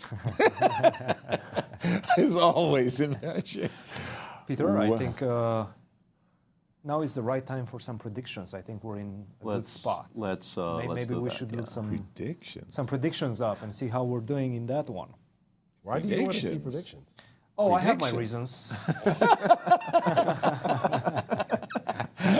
Predictions. I have my reasons. Wow. Maybe we can see that. Maybe the producer will. Wow. Wow. Okay, no Peter, problem, that's why I asked Yeah. Peter as well. Both you and me are slightly happier Vincent. today. We're much happier today. Yeah. Well, Vincent is still playing, but I'm definitely feeling a bit more cheerful. We're feeling good. Maurice and VAR definitely getting participation trophies. I mean, we gotta give them something. Oh, And yeah, well, very wise man sitting on top, huh? Yes. For the moment, yes, sir. For the moment. Well, yeah. Even the I mean, wisest get dethroned. have we seen Knight C4, by the way? or Not is that yet, just no. us? No, I think Vincent is Vincent? doing the right thing in stopping completely. Okay. And making sure that he doesn't rush now that he has the full half an hour. Well, Knight C4 does feel like you just play it because Yeah. you need to improve your pieces. In fact, if you play neither of the bishop takes c5, knight c4 pair, you might not win. I mean, he's Well, calculating exactly. bishop takes c5. Third best move is king g1, g2, and it gives like a hugely important tempo to do something, and you never do that. No, and exactly. Knight C4 comes with such a massive threat of knight B6, as well as, well, knight takes E5, that you just do it. He's really calculating bishop takes c5 right now, I think. I think so, yeah. I think he spotted bishop takes c5 exists, and he wants to make sure that he's not missing a forced win by going knight c4. Correct. Yeah. Wow, I wouldn't go down that rabbit hole. Knight C4 looks... So we have 3 draws, a win by Fabi, a likely win by Vincent. If you don't mind me asking, Maurice, do we know what's going on in the Cairns Cup? And how did Alice Lee do against our tournament leader, Tens? They're still playing. They're still playing. They're still playing. And there were 3 draws in that one as well. Okay. And so far, no victories. A very rare, quiet day so far. Very rare indeed. They may have 5 draws in that one, but we'll let our colleagues take care of that one, Nazi and Almira. But I got to say, this position is very interesting because bishop takes e5 in this game with Vincent and Anish. It is the most forcing line, so from this position, as you calculated.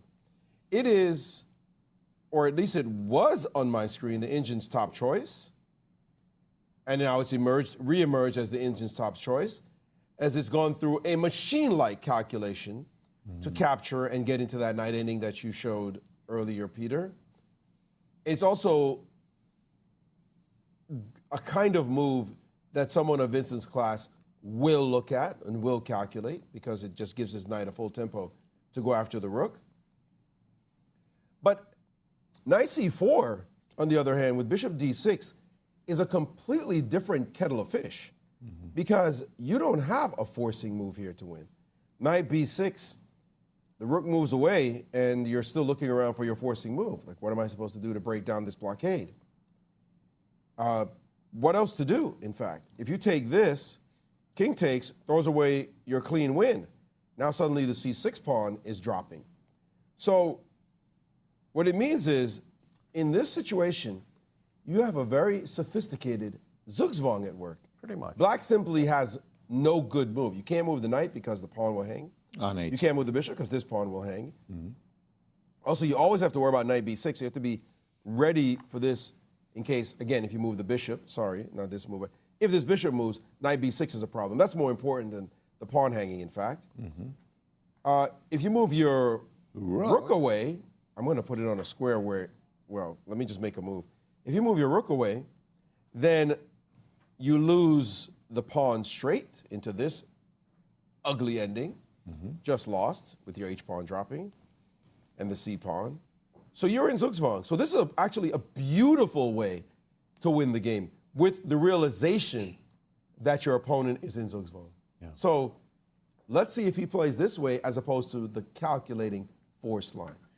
Thank you, Maurice. As we are going to throw it to our colleagues at the Cairns Cup, Almira and Nasi. Over to you, Nasi. Thank you, guys. As our day is coming to an end, Almira, let's show our results so far. Of course, we have 3 draws so far. Let's have a look at this the results. Divya Deshmukh drew Bibisara Sobaeva, Anna Muzichuk drew Carissa Yip, and Vaishali Rameshbabu drew Hampi Koneri. Very unusual round for us. Yeah, we're having a quiet day, but the remaining 2 games are exciting. I'm going to show you Alice Lee's game against Tan Zhongyi. They're in this endgame, queen and knight and pawns. Checkmates are possible, and this key position, Alice had this opportunity to play king h2 winning move. I mean, how can you explain why this is a winning move, right? It's actually kind of a zugzwang. Black doesn't have a good move that doesn't lose something. For example, if you go knight d2, you're going to lose this knight with the checks. After knight g8 check, king d7 check. If you play queen c7, I win your knight. If you go king d8, I win your knight as well. So the only move would be knight b6 to not lose the knight, but then still white can play this for a win, as I can give a check, go queen f8 and win a pawn. So Alice had this fantastic opportunity in the endgame. Instead, she played knight g8 check, king d7, and now a3. She's still playing for a win, and it still looks very good for white, but if Tan finds this correct move, queen a6, then maybe she will hold this, and it's not going to be easy for Alice to find another chance to win this game. Nice, but just to continue this line, maybe after knight f6 and queen e8, Alice still has a chance to win. Of course, Alice still has a chance, but Tan also has a chance now to save this game. So this is all we have for now. 2 games still in progress. Back to you guys at the Sinquefield Cup.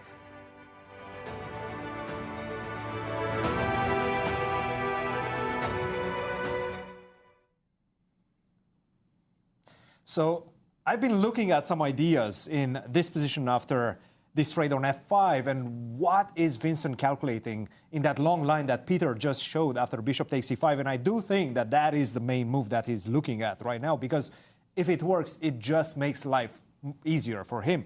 Take on e5, take on e5. This is all very forced.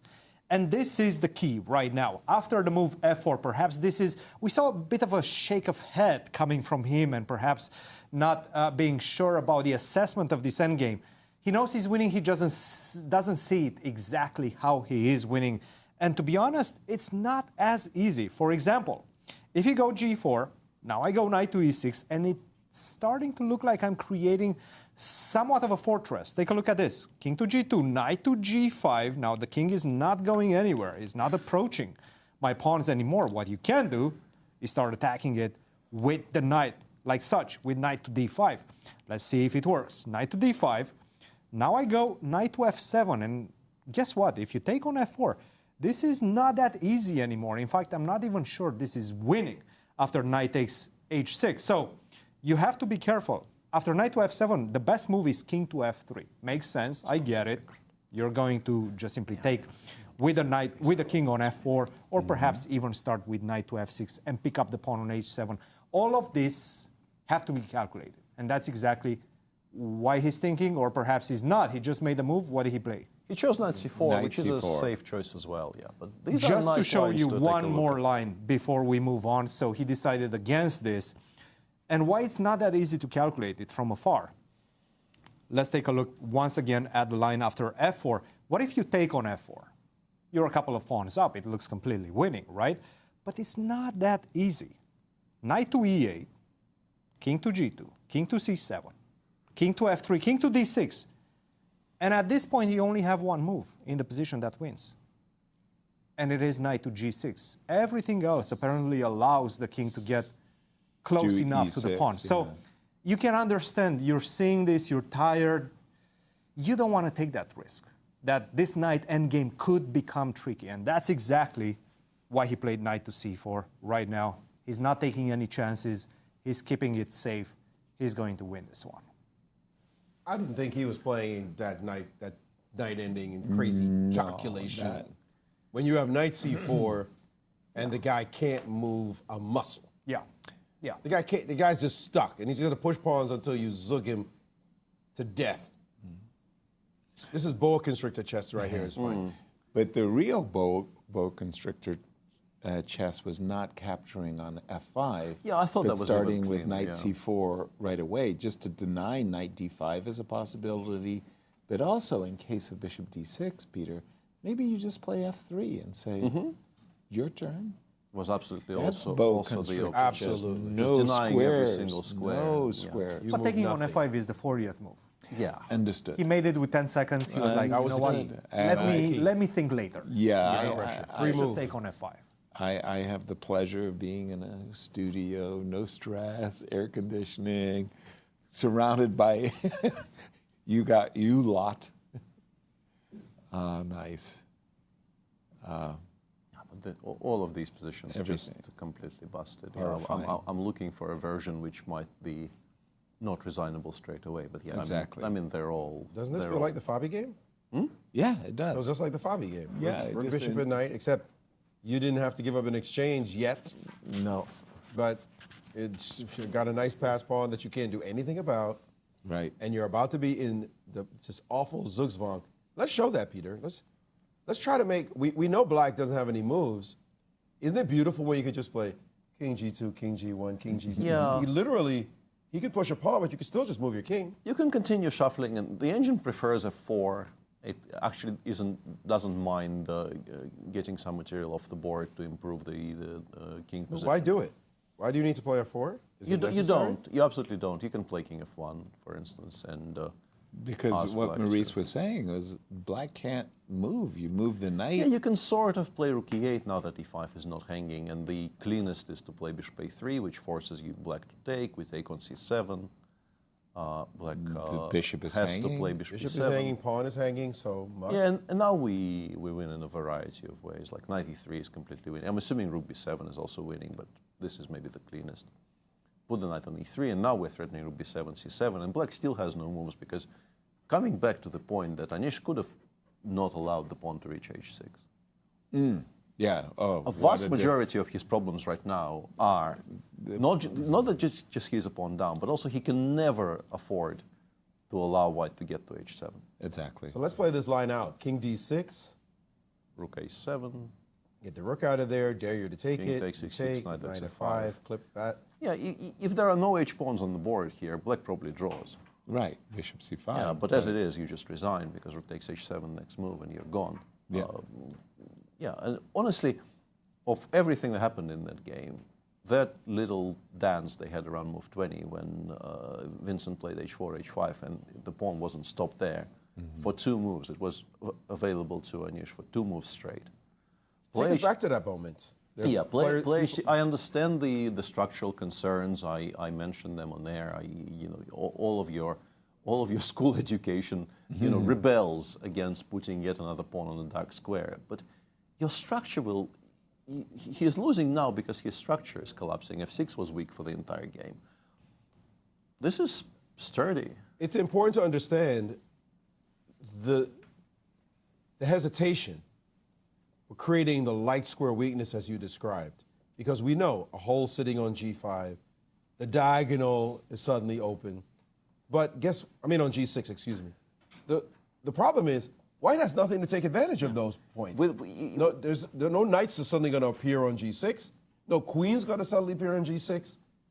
And even if it did, you have a chance to defend this. Yeah, if white still had a light square bishop, this would be a move. This would be an unplayable move. Right, you cry. But you've traded it off. You laid the groundwork for this being an option, and then you don't take it. And yes, white maybe is still slightly better, but this is entirely playable. Could it have been that Anish was afraid of knight h6, gh6, queen g4, and just sacking the That is a piece? good point, actually. Maybe he thought this was winning. King h8 only move, queen g6, but no, there's a bunch of things here which are fine. e5 is fine, knight e8 is fine. And you remember how decisive that rook on c4 was. Yeah, that was what I was thinking. Get that rook to Yeah, c4. with the queen on f3, you have to give a perpetual now because it's about to return. And also, the queen f3 importantly stops rook c4 from happening because we have queen takes d1. You have some e5, knight e6 ideas as well to cover g file. You Yeah, have it's knight about, e8 it's about also. to bail, yeah. It's time to bail here with white. Wow. I guess Anish is going to have to explain himself. But we're going to pause as we turn it to Maurice with a very special guest. Maurice. Yeah, so far we're with the sole winner of this round, although that may change shortly. But Fabi, you got this game. You must have been very surprised by the opening choice. What did Levon explain to you in this moment? He played bishop g4. allowing you knight e5 and then took on c5, allowing you queen b7? I think he mixed up with another line. That's what we were discussing after the game, because there are a lot of similar looking lines, especially I think if white takes here first, and then takes like this, and then plays c4, b6, c5. I think there's positions like this. So it all looks kind of the same. This one I think equalizes cleanly. And he mentioned, I think, this idea, which it could have been that he saw this position and thought it's the same, or, I mean, it's just the difference of the rook, basically, right? The rook. A big difference, that rook. Yeah, I mean, it stops queen b7. So I didn't remember, to start with, I wasn't even sure if taking was the main line, or there's also like, black doesn't have to take. Black can also play bishop g4 in this version, or I guess bishop d7 is a move. So I couldn't quite remember the subtleties, but I figured if I hadn't seen exactly this order, bishop g4, knight e5, bc5, that there could easily be something wrong with it, and queen b7 did come to mind. Especially When you say hadn't seen, you mean when you were preparing, you hadn't seen this? Yeah, when I was preparing the line. Because of it. So the engine didn't say it must be wrong. Well, you never know because there's so many moves and they could all equalize. So you might have missed one of the moves that equalizes. But queen b7 did really spring to mind immediately. I mean, it does threaten mate. So, so I guess here it's a bit surprising that probably I would play c6. That this position is maybe very dangerous, even though he has the pawn blockaded. He can't actually get rid of it. So he shouldn't allow my knight to e5. But I guess at this point he should do that rather than this. And okay, this one I thought, well, I think I mentioned in this confessional that there's this line, and here he has no moves. So I don't think he can go for this, and he definitely chose the most testing option. I mean, we also discussed this after the game, and he did assess it correctly that there's no ideas for black. And I think I mentioned in the confessional that I was deciding between queen c7 and queen a6, because here I didn't quite see how to continue. I mean, I didn't want to play f4 for sure, and unfortunately, if I play knight f3, queen c8 he has, and I can't advance my pawn. And very unfortunately, I can't sack a queen because rook e8 is not made. But this one, I see that this was best, and I saw this position, and I didn't see how to continue. This is really so good, yeah? It wasn't obvious, because my rook is totally out of the game. I think it's very, very difficult to decide on this, because it could also, I also have a weak back rank. It could be equal, but I guess this was the way to play. But when I play queen 6, I spent all my time calculating this position. And I guess he's surviving here. Yeah, after the game we discussed it, and we decided that maybe this was the way to keep pressure on, but yeah, he's still holding on here. When you said you spent all your time, did you spend all your time on playing queen a6, like before you play queen a6, assessing that position? Yeah, at this moment I think I tanked for, I don't know, what, 121 to, yeah, I thought for 21 minutes. And it was basically deciding between queen c7 and queen a6. And actually before when he was thinking in this position, I was also spending all my time. So it was probably I was only thinking about the position after rook b8. So I probably spent 40 minutes just thinking about this decision. And I still probably made the wrong choice. Those long things, it's never so easy, is it? But it's really tough because they're all very subtle, and this one could be winning, the other one could not be winning. It's hard to differentiate between them. And when you got to this position, you thought you'd play knight d3? I was undecided because this was also very tempting looking, like queen a5. I think he has only move. Yeah, actually, I missed that this is possible. So I thought his only move after queen a5 was rook e8, and Levon pointed out that rook b5, queen c7, rook c5 is very unfortunate. So I'd like to tell myself that I would make the right decision and keep the pressure on him. But yeah, this I just. But then immediately he made a terrible move. Yeah, because h3 is, first of all, it solves all my back rank issues, and then also the bishop has nowhere to go. If here there's knight c6, winning immediately. If here there's queen a7, winning a pawn. And if here, which maybe he thought in advance, like he can just retreat and gain a tempo, but now queen a5. And knight c6 is just unstoppable. I mean, he's nothing to do about that. His pieces. So I thought either he's going to sack a piece like this, which is very desperate, but I guess he made at least the most. It gives me some choice here because I can play queen a5, but I calculated queen d6 that I win in exchange, and I thought it was just winning. So I don't think there was any real chances to survive this. I mean, right. The rest was history. The d pawn doesn't really run. Well, a little bit of an easy game that Levon handed you. I guess you'll take it. But you're still at +1, right? So you're still not in the lead, but that must feel great going to the rest day with a win.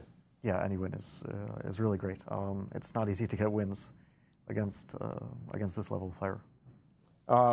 We actually didn't get a chance to talk to you. I hate to bring up past bad news, but that game you had against Wesley seemed like I have a lot of words to describe it, so I'm just going to leave it at a bit of an accident. Yeah, I really think it was because after the first day everything was great. If the tournament had ended, I would make $225,000. Then the second round I did nothing wrong. I drew a game again with black, and I lost about $125,000 that round because everyone won. And I was so upset that this was the result. I couldn't handle the financial loss. No, I mean seriously, it was a terrible game. Yes. Well, I guess we don't have to dive into the well, I do have the question. When you were giving that long think, you could have played rook f4 instead of bailing. Yeah. What was that part of your calculation in that game? And I know the audience, some people are not following as closely, but sorry, here it is. Yeah. So you had just this one moment in the game where you could have played rook f4. Yeah, at this moment. Yes. What were your thoughts right here? No, I was mostly like kicking myself for choosing this line because I don't know why I'm taking such extraordinary risks, and I already dislike the position. I feel like white is the one trying to equalize. Like I did consider this position. I'm not actually sure how he takes. Okay, let's say knight takes. I'm not sure how he would choose because they're both very rook h4, and then I have to put my rook on h3, which I don't know. I mean, it doesn't really look dangerous for black to me. Maybe if I was on the black side, I would think it looks dangerous because yeah, I am playing knight h5, knight g7, and so on. But I think white is the one really trying to equalize this position. And the whole time I was debating various moves to try to attack or to play e5, which I'm slightly worse. And yeah, maybe I should have just gone. I mean, I probably should have just gone for it. I guess that's in the spirit of the position, but I just didn't like my position. And I figured I'd find something here, and I was kind of counting on this position. Like, I thought this would be okay, knight f4, king f5, which it is, but it's really a lot of tough choices in black's. And then there's this move, which, to be honest, I just thought black was better here. Like, that it's just equal. I mean, I just thought he has the bishop on c4 cemented, but I play rook d7 and I have counterplay, and his knight is bad. So, yeah, I should have gone with my instinct, which was at f6. I need to play actively and try to create some counterplay. I wasn't sure, about this position. I thought there would be decent drawing chances, but to be honest, the thing that I kind of overlooked was that I thought I can get counterplay like this, and I realized that he just pushes his pawn one square, and I have absolutely no ideas. And if I have to play rook c3, rook e8, and like, what's my next move? I mean, I just thought that it's slowly losing. And so I missed rook a5 as well, which I did have a feeling that I'm losing here, but you never know. I mean, maybe I can generate some counterplay, but after rook a5, it's really, really hopeless. So yeah, it was just a cascade of bad decisions. Well, we appreciate your always frank admissions and clarifying some of your thoughts there. Now it's fully behind you. Great win today. Good luck. You got a rest day. What are you going to do with it? I have no idea. But we do have the gala. Yes, we all are going to be at the gala tomorrow. So that's going to take up all of the evening, and it should be fun. We'll be playing any pickleball or tennis or... in this heat? In the heat? That's true. Feels like it's 105 degrees outside. Yeah, we'll stay inside and enjoy. We'll see you at the gala tomorrow. Thanks. I just have a quick question for you, Fabi. It's the 60th game that you two have played against one another. It's hard to believe in classical chess that you've been, crossing swords so much. And he clearly mixed up his analysis more in preparation. I meant to say by trading rooks and then playing bishop g4. In the 60 games that you played, can you recall a similar incident where the preparation got mixed up? It's for sure happened on both sides. It has. I just can't quite recall. Right offhand. I guess he's the player I've played the most games against, including all the matches we've played. At the American Cup, and we've played all the Fischer random matches as well. That's so we've played so many matches and so many games, so many rapid and blitz games as well that it's easy to lose track. Wow. Okay. It's Karpov, Kasparov. yeah. Our 160 memorable games. Well, they also played many World Championship matches. So. Right. All right. Enjoy your day. Enjoy your free day in the gala, Fabi. As we still have one game going on. We do, yeah. And Bishop d6, eventually Anish chose the move that preserves material for now, but as we've been discussing, now that he put the bishop on d6, he has no further moves. And I think provoking, like waiting for a move and provoking e5, e4 makes a lot of sense. Let's say king I g2 love your or king king f1. I love and it. after e5, e4, there's a bunch of things you can try. I think maybe the cleanest, I've been thinking about it, is to play bishop d4, and perhaps in some positions bishop b6 will become a threat. And the black position should start collapsing under its own weight somewhere around here. Machine says f4 and doesn't actually take on f4, goes g3, g4. I think this might be an argument for choosing king f1 because maybe we sidestep some potential checks, checks on the f file. And yeah, here, for instance, with rook g8 check not available to black, I think the engine likes this very much. King d7. And once again, an illustration of just how important the pawn on h6 is. Yeah. If the white pawn is on h2, this might be a draw. Right. As is, it's +5. Wow. Nothing to discuss. Just completely gone. Rook b7 is also coming. Rook b7 lands and you can't do anything about it. Exactly. This is game over. Yeah. Wow. Well, there you have it. You love, I say, you love positions like this.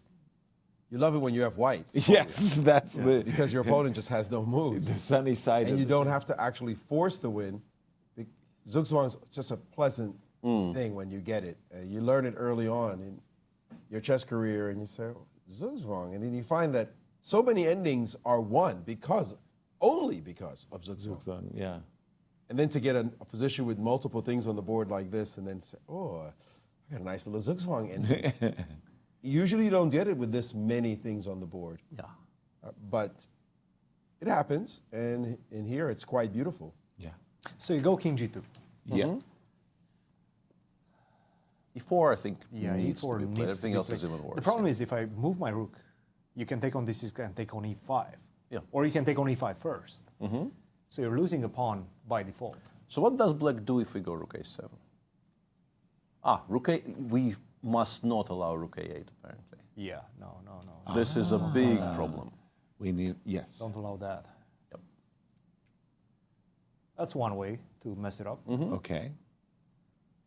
I've been looking at ideas of going bishop c1, f4. I like bishop c1, actually. What happens if we go bishop c1? Bishop c5, strictly the only thing that doesn't lose on the spot. Bishop f4, knight d5. We get rook h7. Rook h7, rook c6.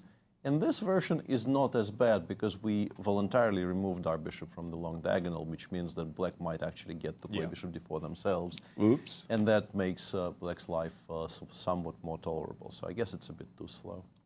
Right. Okay. So there's ways to mess it up.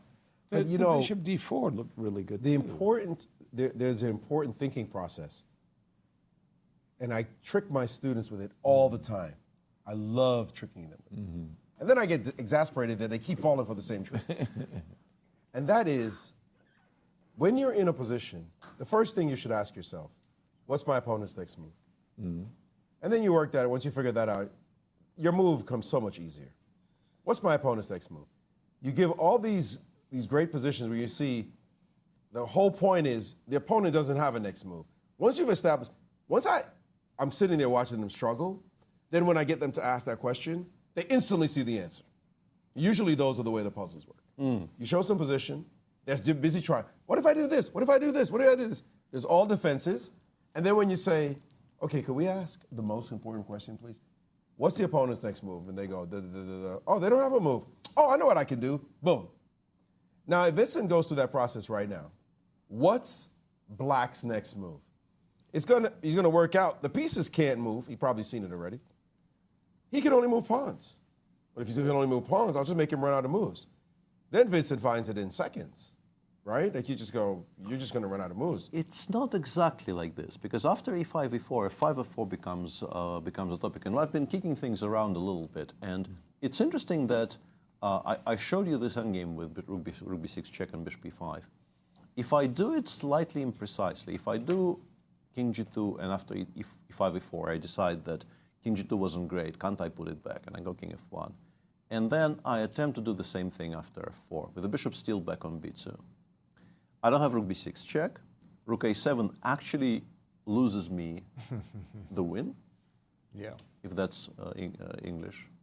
Probably isn't really very English, but yeah, it's a draw now. Black actually survived because you can't afford to get the rooks up. Yeah.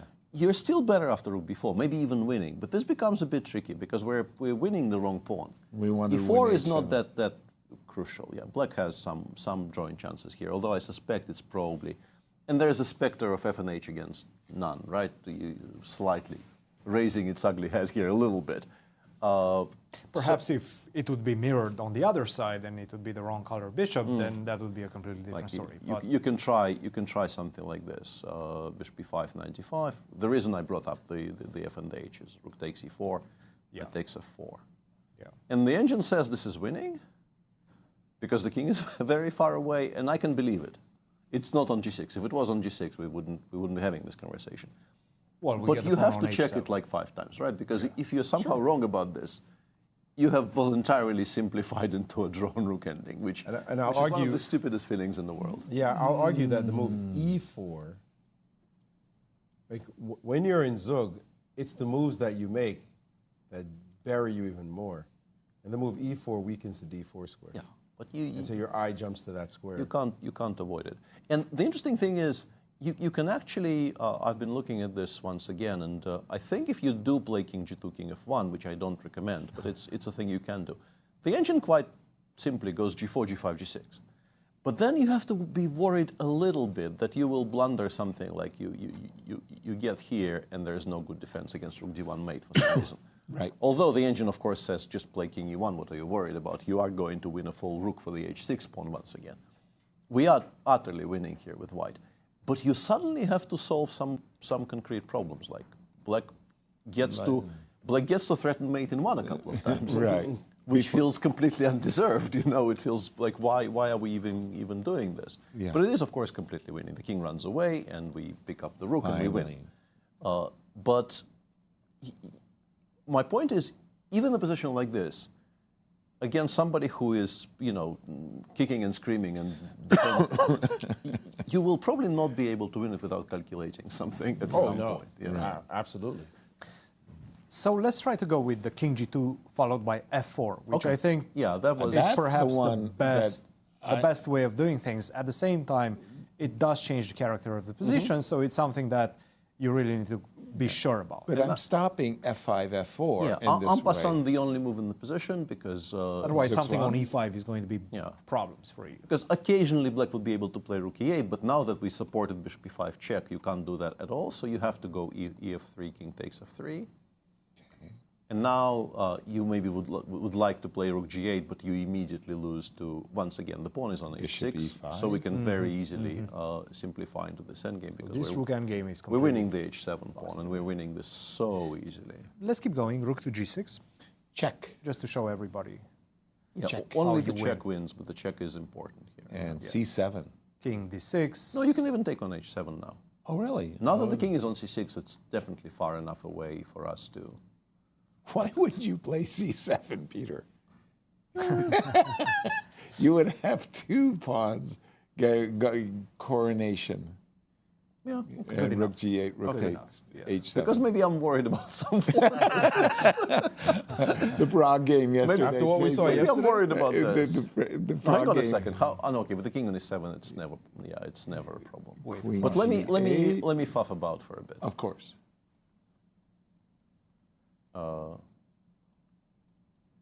This is still lost, right? Quite easily. Yeah. So some pawn endings will be lost at some point. Yeah. The way you win this, once we're here, let's show our viewers how exactly you win this position. Okay.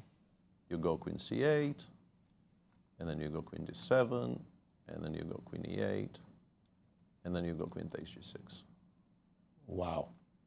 And that is a basic endgame, which all of our viewers should be aware of.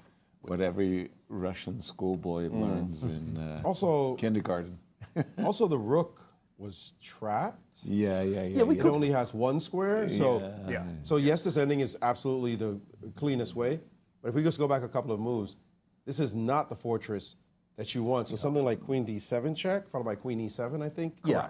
Also, there's a lot of very, winning very ways. straight. Yeah, and now here, where do you put your rook? Because you can't play rook G7 you have to go because King it's H8. mate. Not bad either. If you swing it over, you're going to get checked until you lose it. Yeah. Nice little zigzag all the way over until you get picked off. Yeah. So this pawn structure, this setup is not a fortress. You have to go King H8 at this point with a rook on Oh, yeah, G6. of course. Yeah, hang on. No, but then you get mated. You get mated immediately. At some point, you will get mated.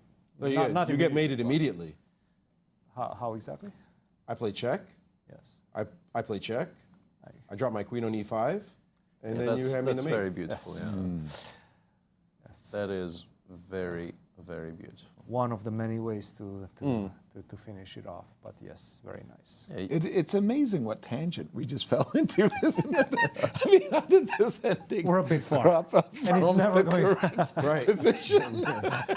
It's never going to happen. I mean, what happens when you get three grandmasters sitting there discussing What do you mean the three? situation? Isn't that what we I'm do? watching what What you do you guys mean are doing. three? It's us. Who among us is not a grandmaster? I understand, but I just thought it was wonderful watching you He said push three one grandmasters. another. But you said three grandmasters. You said three. He was watching three grandmasters. I'm watching Oh. the three grandmasters discussing. Acting as though he's not one. Well, no, And like you don't do the exact same thing I and enjoyed analyze all the way down. participating in the discussion. I enjoyed. Actually, I did. I said, please play C7, and that was how you got. You were the instigator. That's how we got Guys. there. That's true. Keymer What? has 8 minutes. He's What, been what? spending the last 20-something minutes trying to figure things out. Why is he doing this to Why? himself? I hope he's not looking for a solution, and I'm going to have to. Why is he doing this to himself? I mean, Chill, this is the bro. only The way guy to can't mess make it a up. move. It's the only way to mess it up. Just get yourself to the last few seconds or last few minutes, and then start seeing agree. ghosts. We have seen You time gotta trouble. speed things up right Time now. trouble has cost so many points to Speed things our up. players. That's your only potential downfall at I this mean, point. all of these guys are pretty decent on low time, but I absolutely agree with you. Just make a move. King G2. I'm sure King he's G2 already is- discovered the black is completely tied up, and Yes. he is trying to find the cleanest possible solution. For sure. And that's how you don't win. You leave yourself like 3 minutes, and then your cleanest possible solution actually allows some counterplay you missed. Right. And, Exactly. and you have 3 minutes instead of 15 to solve it. 14 minutes since his last move, by the way. Beautiful graphic right there. Oh, that's a nice. This is No, not we great. don't see this graphic all the time. I know that. Why is he looks trying to guess great. move numbers? That Or, looks at great. times and stuff. That just tells us. Tom, what's the deal? When did you get this graphic? We get think new ones Leonard- every day. Leonard has New been ones working every on day. this one, updating. Yeah. Okay, I'm starting to get slightly worried about him, just because, I mean, look, 7 minutes is not a lot. And you know you're winning. You know you have 10 ways in which you're winning, but you have to choose one. And you're running out of time. And Don't then you do that to start yourself. looking for the forcing one. That's the right? problem. You there's start no with forcing. that one, you want total clarity, then you convince yourself it's good, and you miss something. Nothing forcing at this point.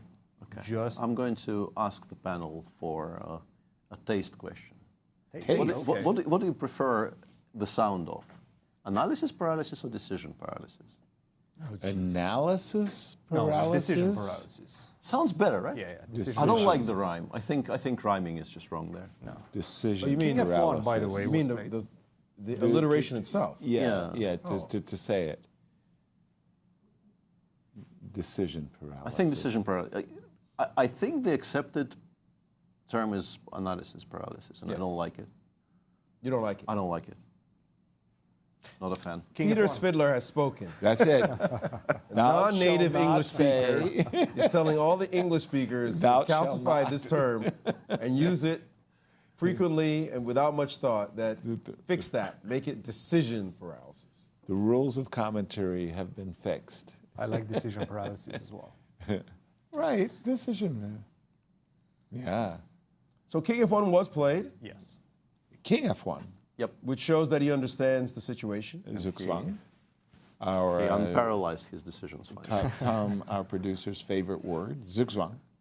He's trying to be perfect. And right now. Zwischenzug. He likes No, visions. King F1, he had a choice, King F2, King G2, King F1. I would have gone, honestly, for King G2 and What do F4. you think he plays after E4? E4 is going to come quite quickly. King G2. Because Anish really is struggling to He has no moves. play anything. If you understand the rules of order, The rules. every move your opponent makes has got to weaken something. Yeah. And then your eye should go to the squares that are weakened. The F4 square is weak, the D4 square is weak. So your first move should be Bishop D4 to look at. Bishop D4 appears to be miles above the next best choice, which appears to be King E1. And King Not G2, surprising. And King G2 is not on my screen currently. Really? Which means that King G2 F4, we are entering territory where you can actually misplay it. H6 pawn is hanging in case we capture. Still winning, I suspect, but gets messy. Gets really unnecessarily messy. After we play Bishop Bishop D4 is still again? best, but if you want to play Bishop D4, you really should do it before Let's playing. start. Yeah. Let's start with it. Yes. And I think what will concern him is if you hang on a second. Let me. It's easier for me to just do it from the live position than to find the analysis we already did. I'm pretty sure rook moves don't bother him at all. He is trying to figure out what to do here. He's trying to assess how winning is G4, how winning is knight takes D6. And here, knight D6 is completely winning, but only and specifically because of rook B6 check. If you don't play rook B6 check here, you probably don't win at all. Right. Rook B6 check. Rook B6 check, followed by Bishop immediately E5 against any move, both King D5 and King D7. You play Bishop E5, and then you re-establish the rook on B7. And that falls apart for black.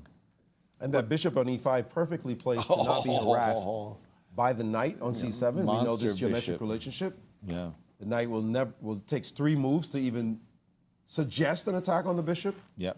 By then, your H pawn is dead, and the white H pawn might have moved as well. So, no chance whatsoever.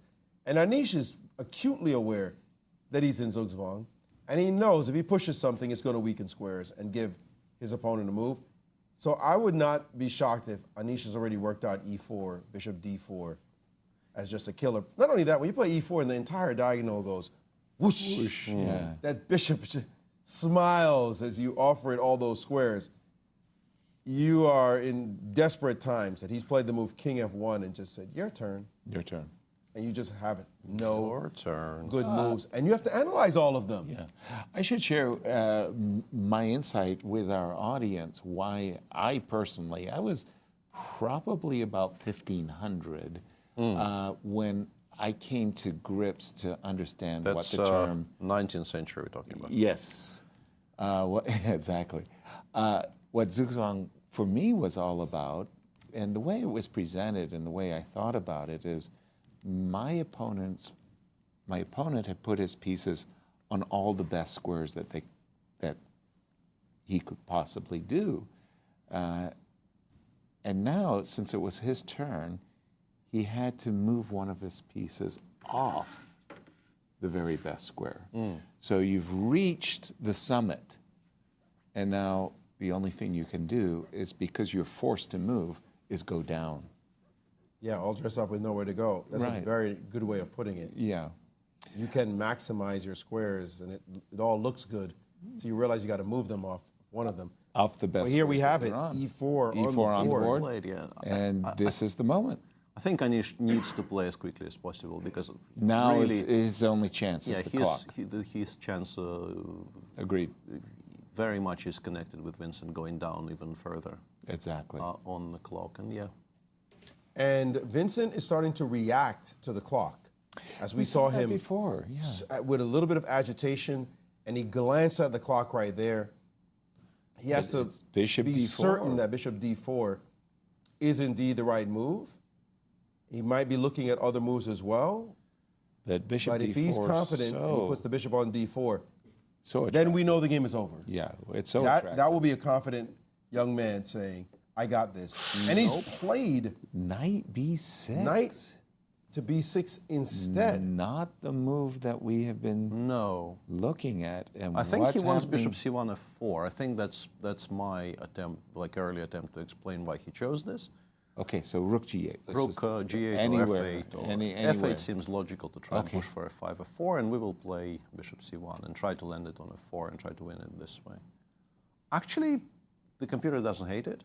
It wasn't in the top N lines on my screen, but it seems to not really relinquish much of our advantage. It's just slower. I think bishop d4 was winning kind of faster and by force, but this isn't bad. Definitely still with the advantage that c-pawn is protected for now.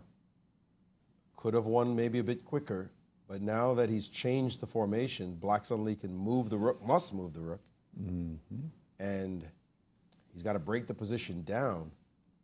Boy, if makes a couple of slips, doesn't win this one, he will slap himself. If you could continue this position for just a moment, rook f7. So the idea, at least, is I'm hoping against hope that I'm not blundering my h-pawn by moving my knight. And actually, we don't have to hurry. I'm not even sure we want to play bishop f4 so much. I think what the bishop does is that it stops f5, f4. It's much more about and it preventing. protects h6. Yeah, so we go king g2 for the time being, and we say, please continue nominating moves. Okay, can I move my knight anywhere? Knight a6. Just give me a chance to. Knight c4. Let's say bishop c7. You've sort of reorganized your pieces. You want maybe some knight c5, knight d3. You know, have active pieces for the first time in the last 30 moves. Yeah, so. Correct. But the position remains very, very unpleasant. Well, my knight on a6 is no great shakes. Knight b8. Rook f8 has been played? Yeah, rook f8 was the choice. King d5 exists, but it loses specifically to knight d6, and somehow this doesn't really work. H-pawn again. But once again, you have to calculate, because we've gotten to a point where we had to give up our passer on c6, and we're only really winning because rook a7 exists. What? That's not fun. No. That's not what we only winning with rook a7? Well, sort of. Like next backs, I mean, rook b5 check is probably good enough. Yeah, rook b5 and rook takes. Although, hang on a second. Machine says this is completely winning, but it is actually 2 against 2 on one side. No. Yeah, we don't want well, this. Sort of, yeah. Because bishop c1, then bishop b3 check, then knight f6. We will win either h7 or e4. And all the black pieces are Excuse on you. the other side. What? No, we don't like this. No, that gives we just had the guy in a complete bind. Yeah. No, I absolutely fingers or wrists, nothing. And now he's suddenly making these moves and taking our pawns off the board? Wait. And also, we are down to 4.5. Uh-oh. This is not easy anymore. Guys. No, this is not trivial. Oh, no. And this is not trivial at all. Maxime, Javokhir, you're all cheering on Anish you know, like, come on, save this terrible position if you can, Anish. And Vincent is starting, again, as we said, show some agitation. There goes that half a look at the clock right there, and now he has played bishop. Bishop c1 is the best move. So he anticipates. So he's thinking that the rook is worse on f7 than on c8? Because in my mind, the rook on c8 is in a terrible, you had no activity whatsoever. Rook on f7, I have more play. I think he just missed the idea of bishop d4 and what the implications were. He stopped king d5. He kind of froze the black pieces in place. He prevented a 5f4 counterplay. He prevented the king from reaching bishop d5. c1, please. Yeah, sorry. No worries, that's good. Yeah, right. He prevented king d5. But we made no progress, and in fact, I think we have improved the black rook. I would argue the rook is much better on f7 than it is on c8. My argument as well. That's a flexible-ish rook. Yeah, much more than it used to be. It guards the h-pawn. It can go to e7 if needed. But now it's not getting attacked anymore. Suddenly, there's no knight. The knight b6 concluded the threat to the rook. So now you have a different setup. And the thing is, after rook to f7, you also have this somewhat active plan for black to go knight a6 followed by knight to b8. Precisely. Which is going to force a reaction from you. It's going to force you to try to calculate something, right? Because your c6 pawn is under attack. This type of active plans were non-existent before with the rook on c8. Precisely. Now with the rook on f7, this is a completely different story. At least Anish can start dreaming about something in the position. Again, couple that with the fact that White has 4 minutes and 40 seconds on his clock. No, sir. Perfectly this is said, not Cristian. easy anymore. And those lines you showed, Peter, where you give up the c-pawn and the H-pawn? You were just extolling the virtues of the H-pawn. Right. Then we had our gorgeous C-pawn, and you want to tell me you're winning two because versus two, because you just got more coordinated pieces than I do? I was compelled to inform our viewers that this does not throw away the win. But nobody wants to convert like that. Right. Exactly. You want to convert without giving any counterplay. You treasure your H6 pawn greatly. You do not want to give it up. So no argument. I'm surprised Anish is actually taking time to play the with Rook passion. F7 right like now, it. and what he sees that's annoying him about this move. For the viewers at home, you're probably watching this game, you're seeing the numbers on your screen close to a 3-point advantage for white. It's nowhere close to that. No, not. It's nowhere close to that from a practical perspective, and these players don't have access to the engine's eval. If you would tell Vincent that he was +3, maybe he gets more confidence. That's not the case right now. He doesn't know what it is. This one is a difficult moment right now for Vincent Keymer. Couple that with the fact that he's starting to remember when he was down to his last few seconds in a winning position against Levon Aronian. And what did he do with that game? Very possibly, yeah. The point you're making, Cristian, is the psychology of the situation, but also we know we can see the engine's eval, but also we can see the analysis. Exactly. The moves don't look like moves we want to play. Exactly. And that's a problem. Giving up 2 pawns because you have more airy pieces, excuse you, that's not what we want. Make our pawns promote. Now you give us a variation. You could see an engine give you a variation, you go, I'm not playing that way. Yeah. Let's play another way. Give me another answer. If there's no other answer, now you start to panic. And Vincent, 345 and counting down, and you realizing this is much harder. He's made his life much harder than he should have. And you absolutely do have to consider the psychology of the individual as... Of course, of course. As often I mean, look at him propping himself up, then getting deflated. Propping himself up, then it feels like he sees something that he doesn't like, he gets a bit deflated. 3 minutes and counting, 3 minutes, 20 seconds right now. Things are becoming dire for White's advantage. Let's see if he manages to... Bishop E3 is one of the better moves in the position. Start of a good move, start of on the right track, or back on track? How do I... But this is the key moment right now. Start asking questions. Yeah, knight A6 is... Go knight A6, knight B8, this idea. Start asking questions. Don't let White settle. And you might be successful with that. But Let's see if Anish manages. Also, I'll point out, in this position, what is White threatening? Nothing. Nothing. If White's threatening nothing and you have Rook F8, Rook F7, why change the position? Well, I will eventually probably find your position. Okay. Well, what is that? What does it look like? I think King G2 F4, perhaps? No, I have a different suggestion. Knight to D7. Knight to D7. This one returns. Okay, just a second. And wants to come to D5. D5 is a gorgeous square. So if you go Bishop B6, you go King D5 or? No, Knight D5. Knight D5. Knight D5. Bishop C5 or something like that. Yeah, and then suddenly there's something for black. Whoa, whoa, whoa, whoa, whoa. This appears to have thrown much of the advantage away, as you can see from the bar. We made a couple of natural-looking moves, and we might not be winning anymore. It can happen. It can certainly happen. If you're defending, I don't think that Anish has to rush the defense. He has to establish in his mind right now, how do I lose? What is he threatening? If I don't see it yet, actually, he doesn't have to force. If you do absolutely nothing, it seems like the engine likes the idea of this. King. Well, you got to dance around. You got to jump on the dark square or but D1, C2, B3. G2, C2, or G1. He's going Knight A6. Knight A6 on goes for the forcing line. I think that's the right way. I think that's the right way. And the thing is, the engine actually allows Knight B8. Really? And then wins by force with something starting with Knight C8, Bishop E5, and then Knight A7, apparently. Yeah, I'm not convinced anymore. You're just defending that pawn on C6. Yeah, good luck finding that. Yeah, okay. Wow, wow, wow. I think easier would be to go Knight C4, Knight A5, perhaps, if you really want to do the same. Knight C4. Knight C4, and then Knight B8, Knight C7 A5. back, and you probably have to play Knight B6. Judging from what I'm seeing on my screen, Knight B6 might be by far the best move in the position. And you're not happy about it because it just came from there. Exactly. 3 minutes for Vincent. Anish, after move 40, Anish has found, I mean, some of his decisions were strictly the only moves in the position. But he's been defending really well. Yes. And I also I'm looking at his body language, and you can see Anish is in pure fighting mode. Survival mode. Survival mode. You are going to have to beat me. Yeah. He's not showing any nerves. He's waiting for each one of his opponent's moves. Knight c4. Important point in the game because you do have to play knight c7. Everything else is going to be weaker.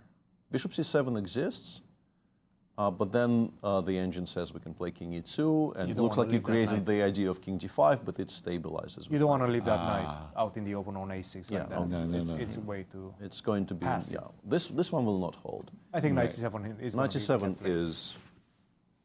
is the way to go here. But from Vincent's point of view, if Anish does find knight c7, the best move is knight b6? Wait a minute, I just came from b6. I'm threatening king d5.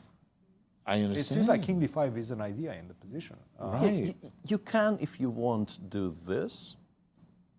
Okay. But then your pieces are also kind of misplaced.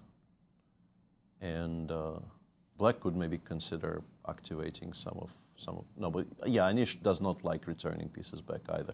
It's difficult to play as a defending side as well. That's one of the things about defending, and we see this quite often. Bishop is c7. players start looking for forced ways to play instead of just sitting there, because you don't want to sit psychologically, and then you start making these forcing moves. Bishop c7, he was desperate to play that move, king d5, and cause more problems for white, and also he wants to play knight c5 if he ever gets that chance. So putting a concrete problem to his opponent with bishop c7, we'll see. Also, it's not clear what white's best move is here. King e2, but yeah, you have to realize king d5 is not that big of a threat because knight a5 exists. If you don't see that and you overreact to the threat of king d5, you might actually start panicking and throwing I'd be things. panicking seeing king d5 come on the board.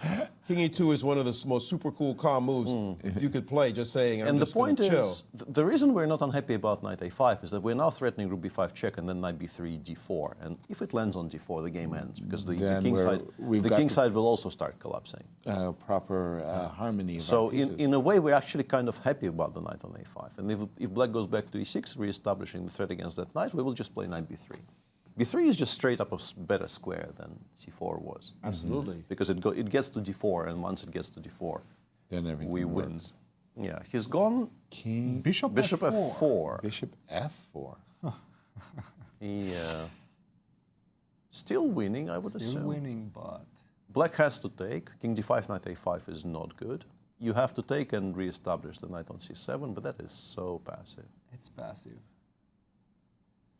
But yeah, but he's still within. And eventually the knight will come to e5, so we're not losing the c6 pawn. Knight e5 and rook b8. That Very was much still within winning margins right now. Yeah, that's a good decision.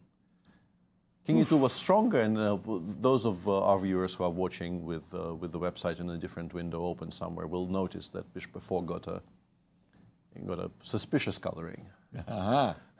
That's suspicious. Yeah. I like it though. I think it's a good move. A dubious decision, yeah. And I will say, okay, Here we go. is he going to take? Because he has to. Yep. He has Yes. done it. I will say that the psychology of this moment is clarity. They both want it. And that's what Anish has been playing. He did not want to play solidly and just try to hold the position because he just felt like it would not be his best opportunity. He's looking for clarity, as is Vincent, which is why Vincent plays bishop f4 and not the move that just waited with king e2. King e2. And you're going to see that, well, maybe the moment has passed because everything is concrete right now. So rook e... Okay, knight c7, rook e7. Knight c7, I think. If you go rook e7, it gives me an additional option of perhaps going rook b5, e5, and trying to go after the pawns that way. Okay, then Which for I that don't reason, I'm know. definitely I don't know if doing you want knight to give me no. The rook on e5 just looks too powerful to my so eyes. let's say knight c7. Knight c7 to stop rook b5 to e5. If I play knight e5, I have to play rook apparently e7. I've thrown everything away because black will play knight e5 next move. Whew, that's a great relief for... And that is not good. So we have to preserve flexibility here. That is really not easy to understand. Yeah. So king e2. Is knight d5 a threat? Knight d5 here loses to... Whoa. Oh, my dear. Oh, my dear Lord. Like, this is possibly the only thing that wins after king e2, knight d5. First, Anish has to find knight c7. Yeah. I think he's going to play it. He has to go back into blockade passive mode when he But felt what like he else? freed his he freed his knight. It's not it's not the entirety of the picture after knight And c7. there he right? found it. We want Very it on good d5. job. We want it on d5. and Well, this that's is- the whole point. Yeah. So knight And- c7. But in fairness, you can play king e1, and then knight d5 is not good at all because knight takes f4 is no longer a check, and we can simply take on I assume we can take on f7 and go knight e3.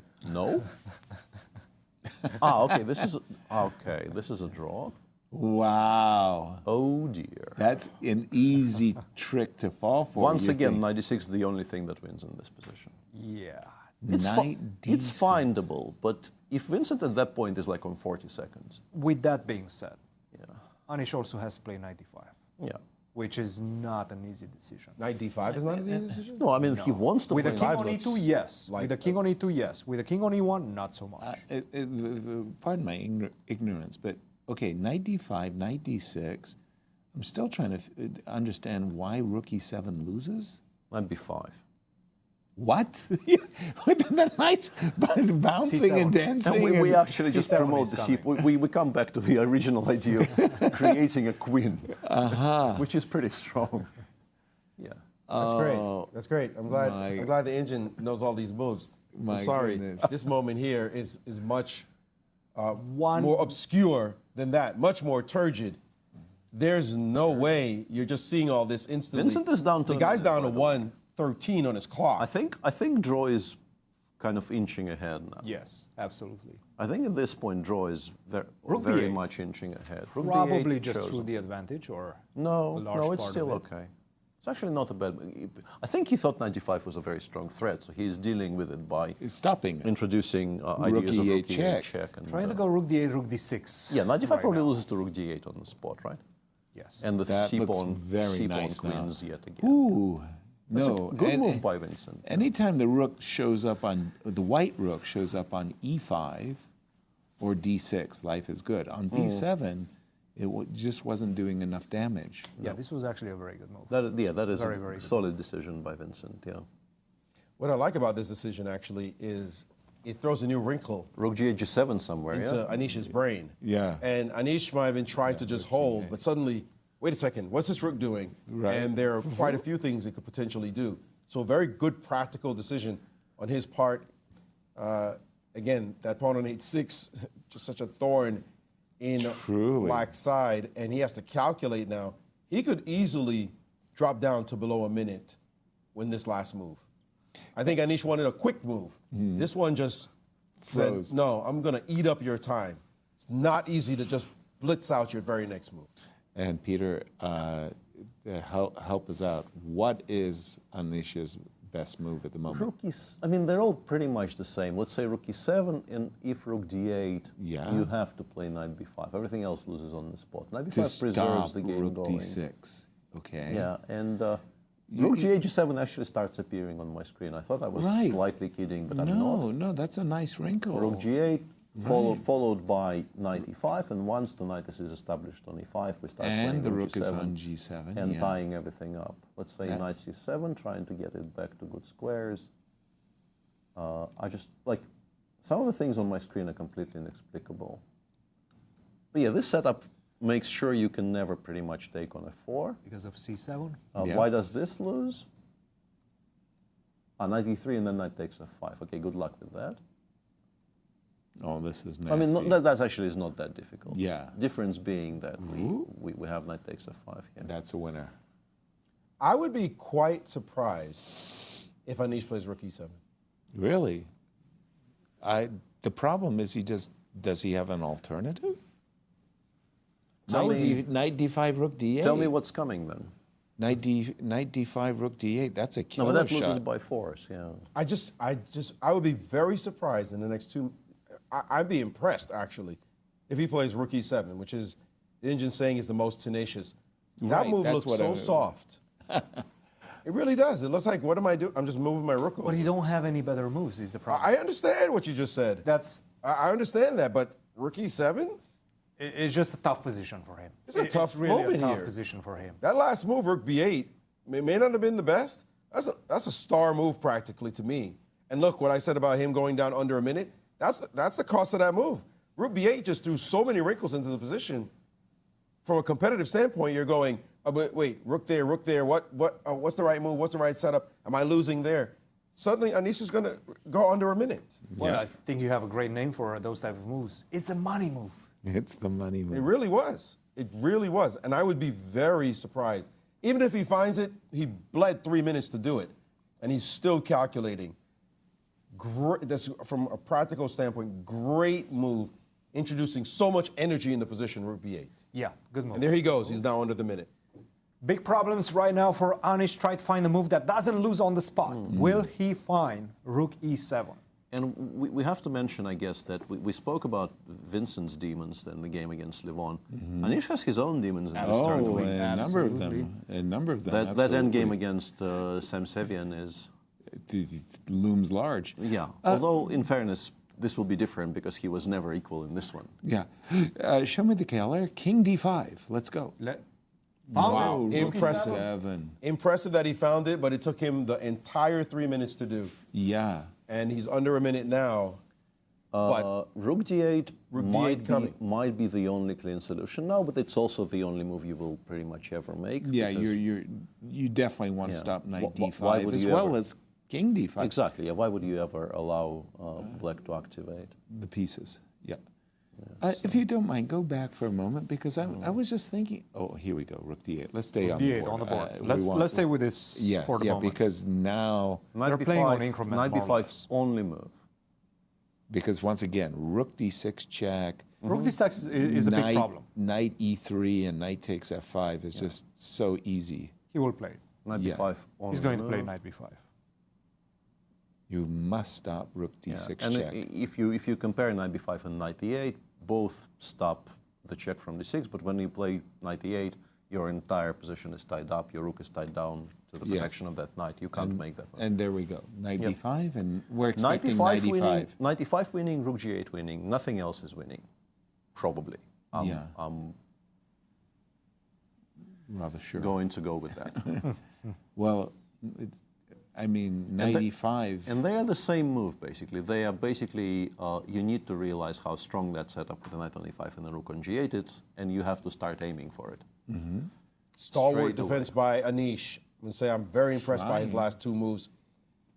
And he also gained a little bit of time with the combination of rook e7 and knight b5 to get himself over a minute, putting Vincent now in a quandary because he's sitting at 47 seconds. He just wants his opponent to collapse. Yeah, please, just make a bad move so I just win. Right. Or he needs a straightforward setup, something clean.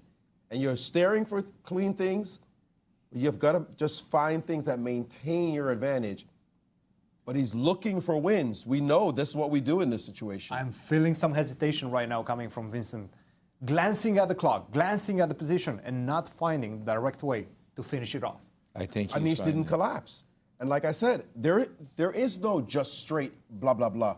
That's what you want, something easy. Soon you'll have to just recognize that your position is just superior. 95, hold the pawn, and let's keep playing. Let's go. Probably goes knight c7. It looks like you're just treading water, but actually you're creating the idea of knight d5. It's not. Once again, it's not just a pass. It's actually a very active move creating counterplay.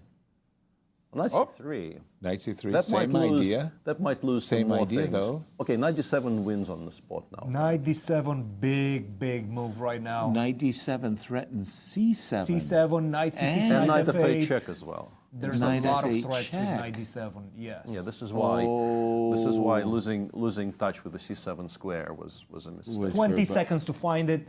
Will he play it? Knight d7 with the idea of c. And if knight b5, c7. I guess we have... We still have knight f8. This move has come as a little bit of a surprise to him, though, and he does not see it. He's played rook to g8. This is still good. Still fine. This is still good. Still stable. That knight on e5 is now guarding the c-pawn, so he can feel comfortable leaving it alone and going after some other greener pastures. And here comes Anish bringing his knight back. Incredibly harsh blunder color on our screen for a move that is still winning, because something was winning faster. But So knight d5, this was his plan g7? all along when Well, he played knight bishop b5, rook f4. g8, rook g7. Yeah, no, this is Vincent what I had want. Vincent had foreseen this. Knight d5, rook g7, and black is shockingly well tied up. Yeah. Nothing moves. Now it's very, very... And then, like, the way to defend, I guess, is to go knight c7 and then knight e8, knocking the rook off its perch, but you can play, well, not that. Not that. Is rook takes c7 still fine, or is that just throwing everything away? Draw. Draw.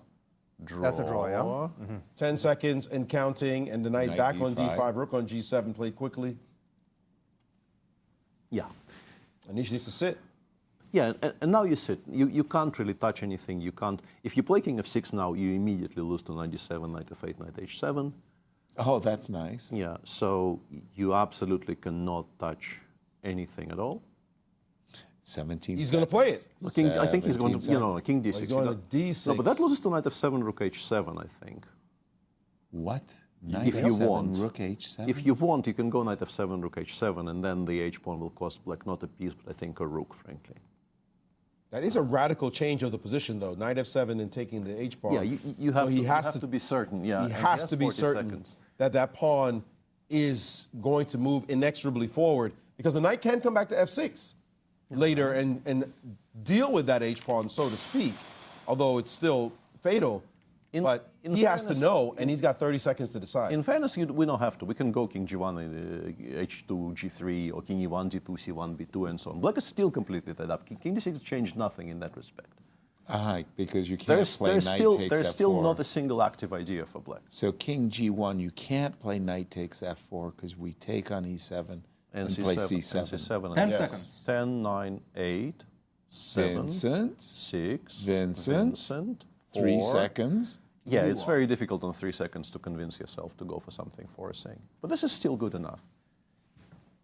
We can actually genuinely aim our king at like the a5 square here. That would be a relief. Right? Rook c7. C7. Okay, maybe... Now he's forcing knight f7. Yeah, he is absolutely forcing Vincent to find it. Because everything else is draw. Knight takes f4 is coming. Be careful. If you don't play it here, you actually fail to win. Great move, by the way, by knight f7. No, Vincent realizes. Boss moment for him. Whew. Only move and found. Okay, so give us the main line. King takes c6. Rook takes h7. Rook takes h7. It's a problem Knight right now. f6. I'm Knight assuming. e5. No, but this ending is lost because we are in time. We go knight f7, knight g5, and only thing that wins, no, knight g6 also wins, but the cleanest, of course, is just knight f7, knight g5, and h7. h7. And from there, we will figure it out somehow. In particular, because we have knight e6 check here. It's not the only thing that wins, but it is pretty cute. Yeah, okay. 16 seconds for Anish as he faces down. Knight f7. This last move, which he can see as major problem as the h-pawn, is now the new pawn of concern. It's always been the pawn. It's always been there, but the c-pawn has turned into a diversion. Yeah. Okay, can we? It's all about the h-pawn now. We can do something like king Yes. b6, but unfortunately, white just has the entire Rook setup. g7, Rook g7 followed by h7. You can either give the knight up straight away, but then you don't win any of our pawns, or you can go rook c1, rook h1, but then it costs you a full rook. Gotcha. I think Vincent gets it from here. Yeah. Yeah. Because and this is the knight ending we were describing. You go knight e5, you take on c7, you go knight f7. Yep. Knight e5. This was a... No! Okay. Wait a He minute. didn't play knight e5 check and trade rooks. Wait a Still minute. winning, though. Yeah, because we play h7 next move. Yeah. He had a minute, so he could have actually considered the knight endgame for a bit. He always has this as a backup, but... This is just Yeah, this is good too enough, easy for him. Yeah. No, to be fair, if black could somehow remove the f4 pawn from the board, those are occasionally a draw. Oh, definitely. 2 against 1 rook and knight against rook, in particular with an active king, those are actually quite often a draw. But you just don't remove the f4 pawn from the board. White will have things to say about that. King d5. We're expecting h7 is next. Yeah, h7. You can throw in king d2, but you don't need to. h7 is perfectly fine. This pawn must now be captured no matter what. Yeah. And yeah, you can't play rook c7, f3 here. The problem for Anish after this game is that he actually got some hopes throughout the game. Mm-hmm. He started harboring some hopes in those last fighting so hard. 10, 15 minutes. Right? Isn't that always the problem? And he still loses. Yes. And you get nothing. You get for nothing. the effort. You get nothing for You it. get nothing. Yeah. Yeah. Oh, I felt This is actually very. We know very the famous saying in English, life's a you know what, and then you die. Yeah. No, that's chess too. Chess That is is the same. true. You can just toss it in there as one of those games you suffer and you just go down, and that's that. This is very clean actually. Rook c1 check, king g2, and then knight g5, and with the knight on g5, we've locked everything out. Right. He really felt he was getting somewhere. You could see Yeah. in his body posture, He was Vincent warming with up to 2 the minutes and task. not really knowing exactly how to break it over. 5 seconds, he's going down, he's not moving, and he's finally just giving a check. Yeah. And this gets us to 11 decisive results after the first 5 rounds. Ah, you're counting. Still on course, but they slowing down a will bit. need to speed up. Yeah. If we are to beat 19, they need to speed up. in the 19 second is half. the record, decisive games in the Sinquefield Cup, and this will be 11 from 5. 8 more to get to the record with desperate players, though. Could easily get to that number. Yeah. 8 to tie, 9 to win. Not going to be easy. I have to tell you guys, I'm still in a bit of a shock that Maxime did not win Oh, yeah, that this easily game would have again. been number 12. Right? And look at the relief on Vincent's face. Yeah, he Look at the relief on the his hard face right work now. is He can over. finally breathe Knight out, G5. Knight G5, and then walk the king over to G2, and But- I guess resignation. What was the winning comes move in. here? Knight G5? No, I mean not in this position. Oh, sorry. Earlier. What was the winning move? What is the candidate? To me, it's Rook B8. Rook B8, yeah, that was a great move. Yeah, That was that great. was very, very good awareness. Yeah.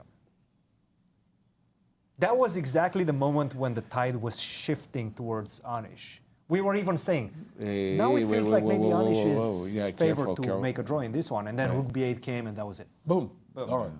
Yeah, that was it. Yeah, and now Anish will, if he wants, give a number. Actually, he doesn't. And resignation on the board. Rook F7 was A coming relief. for Kudos to Vincent. Wow, a huge win for Vincent as he's trying to secure his Final Four. And devastating to Javokhir, by the way. Exactly. Devastating. He just extended his lead on Javokhir. That sets up a must-win 2 games from now when he plays Javokhir. For sure. Javokhir's going to have to defeat him. There's Exactly. 100%. And also, we love it that MVL said, I've got to beat Wesley. Right. So we got a must fight in that game. And He then has 2 to games win from now, clear another first. must fight. And Yeah. So we're starting to get some great clashes Yeah. where people need to win games. And that desperation is what's going to show us some victory, some decisive results. It's going to be a wonderful free day tomorrow as the players ramp up and think about those all-important critical games. Look how relaxed Vincent looks right now. Of course he does. Of course he does. He just dodged feels the bullet weight. in that one. Yeah, he feels like the weight of the world has just kind of been lifted off his shoulders there. 'Cause He's that tied for was second getting place. worried. Only half a point out of first. Yeah. I guess I have to put Let's see if we can pick up the audio of the players. ED. Yeah, but the D4. D4, like before, like D5? But it's a little bit from your side. Not like this. No, I can do it. I think it's before, so I don't know. I think 95 should be cleaner. But yeah, I have a bit of a clumsy version somehow. My rooks are off a bit. No, I think after knight G4, you're probably worse. Then I was, for the first time, I was feeling like. Why did you push before? But you could just play like Queen A8, no? Something. Yeah, I was not so sure. I kept like Queen A8. I kind of thought that I'll have knight C3 ideas in many places, but it won't work at all. Maybe it was okay. Depends. Also, sometimes, I mean, I understand it's strange, but sometimes like, I thought, I get this knight. And also, there's no D4 anymore because it's not hanging. Yes. So I thought it looks, of course, ridiculous, but I was maybe not so stupid. After knight G4, I mean, if you go knight C7. No, I missed knight G4 first. I was going to go to knight C3 or something. I don't know. I don't know. I'm underestimated. I thought actually I prepared for this. Knight G4 is good, yeah. No, it wasn't. Not Oh, knight G4, F5, E4 was of course. Yeah, no, that's. And here is how our day ends. And there we have it. Wesley still up top, although MVL actually missed a golden opportunity to join him at the top of the standings there.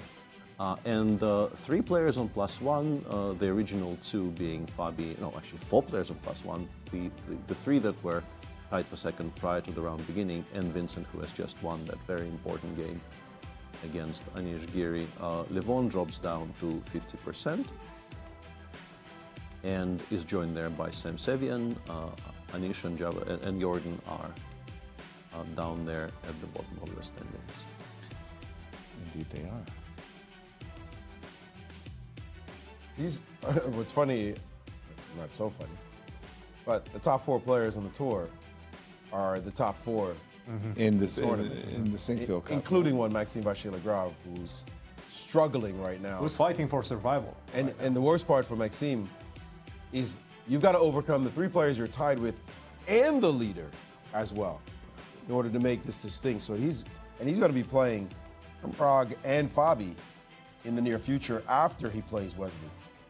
So we might just actually be seeing at the top 4 of this list be our finalists going into the tour finals. With him taking control of his chances that he had in the last couple of games, Maxime would have been on 4 points. He could have won the last 2 games against Vincent, great chance, and today, spoiled very, opportunity. very, very good. Had to beat Vincent. That was just simply, you cannot afford to do those type of mistakes and actually win an event of this stature. And having so many chances along the way, at some point, they catch up with you. This type of missed opportunities, they catch up with you. I remember very, very often, even in the World Cup, in soccer, football, however you want to call it, when you miss too many chances, it comes back to bite you. Yeah, and that's exactly what, NVL is feeling right now. He's not happy that he missed these opportunities. No. And Maurice, you're going to get the final word as we wrap up the first half of the Sinquefield Cup. Well, I think the players have rounded themselves into form. The leaders look solid. They look just okay. Wesley in Prague said, we're out of here. We're trying to get into the finals.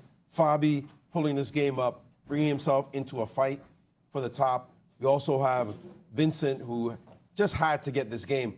And poor Javokhir, the mountain he has to climb, even if he defeats Vincent, they cannot be tied at the end of this. So this is starting to look like we might already know what's going to happen here. But there are 4 rounds to go, so we hope there's still a lot of jostling in for position later. I think there's a lot of stories to speak about as well. Apart from the qualifying for the final, there seems to be a very exciting tournament in progress, which is as a standalone event. This is going to be very fun to watch for the remaining 4 days. Absolutely. Well, thank you everyone for joining us. Tell your friends where you're hanging out, and we will see you not tomorrow. We will see you Sunday for the resumption of the 2026 Sinquefield Cup. Good night from St. Louis. Wow, guys.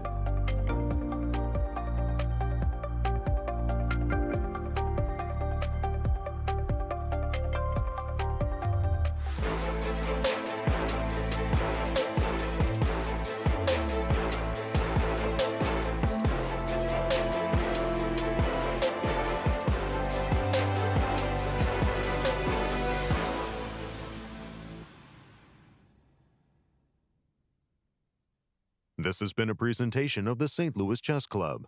Any reproduction or distribution of this content without the express written consent of the St. Louis Chess Club is prohibited.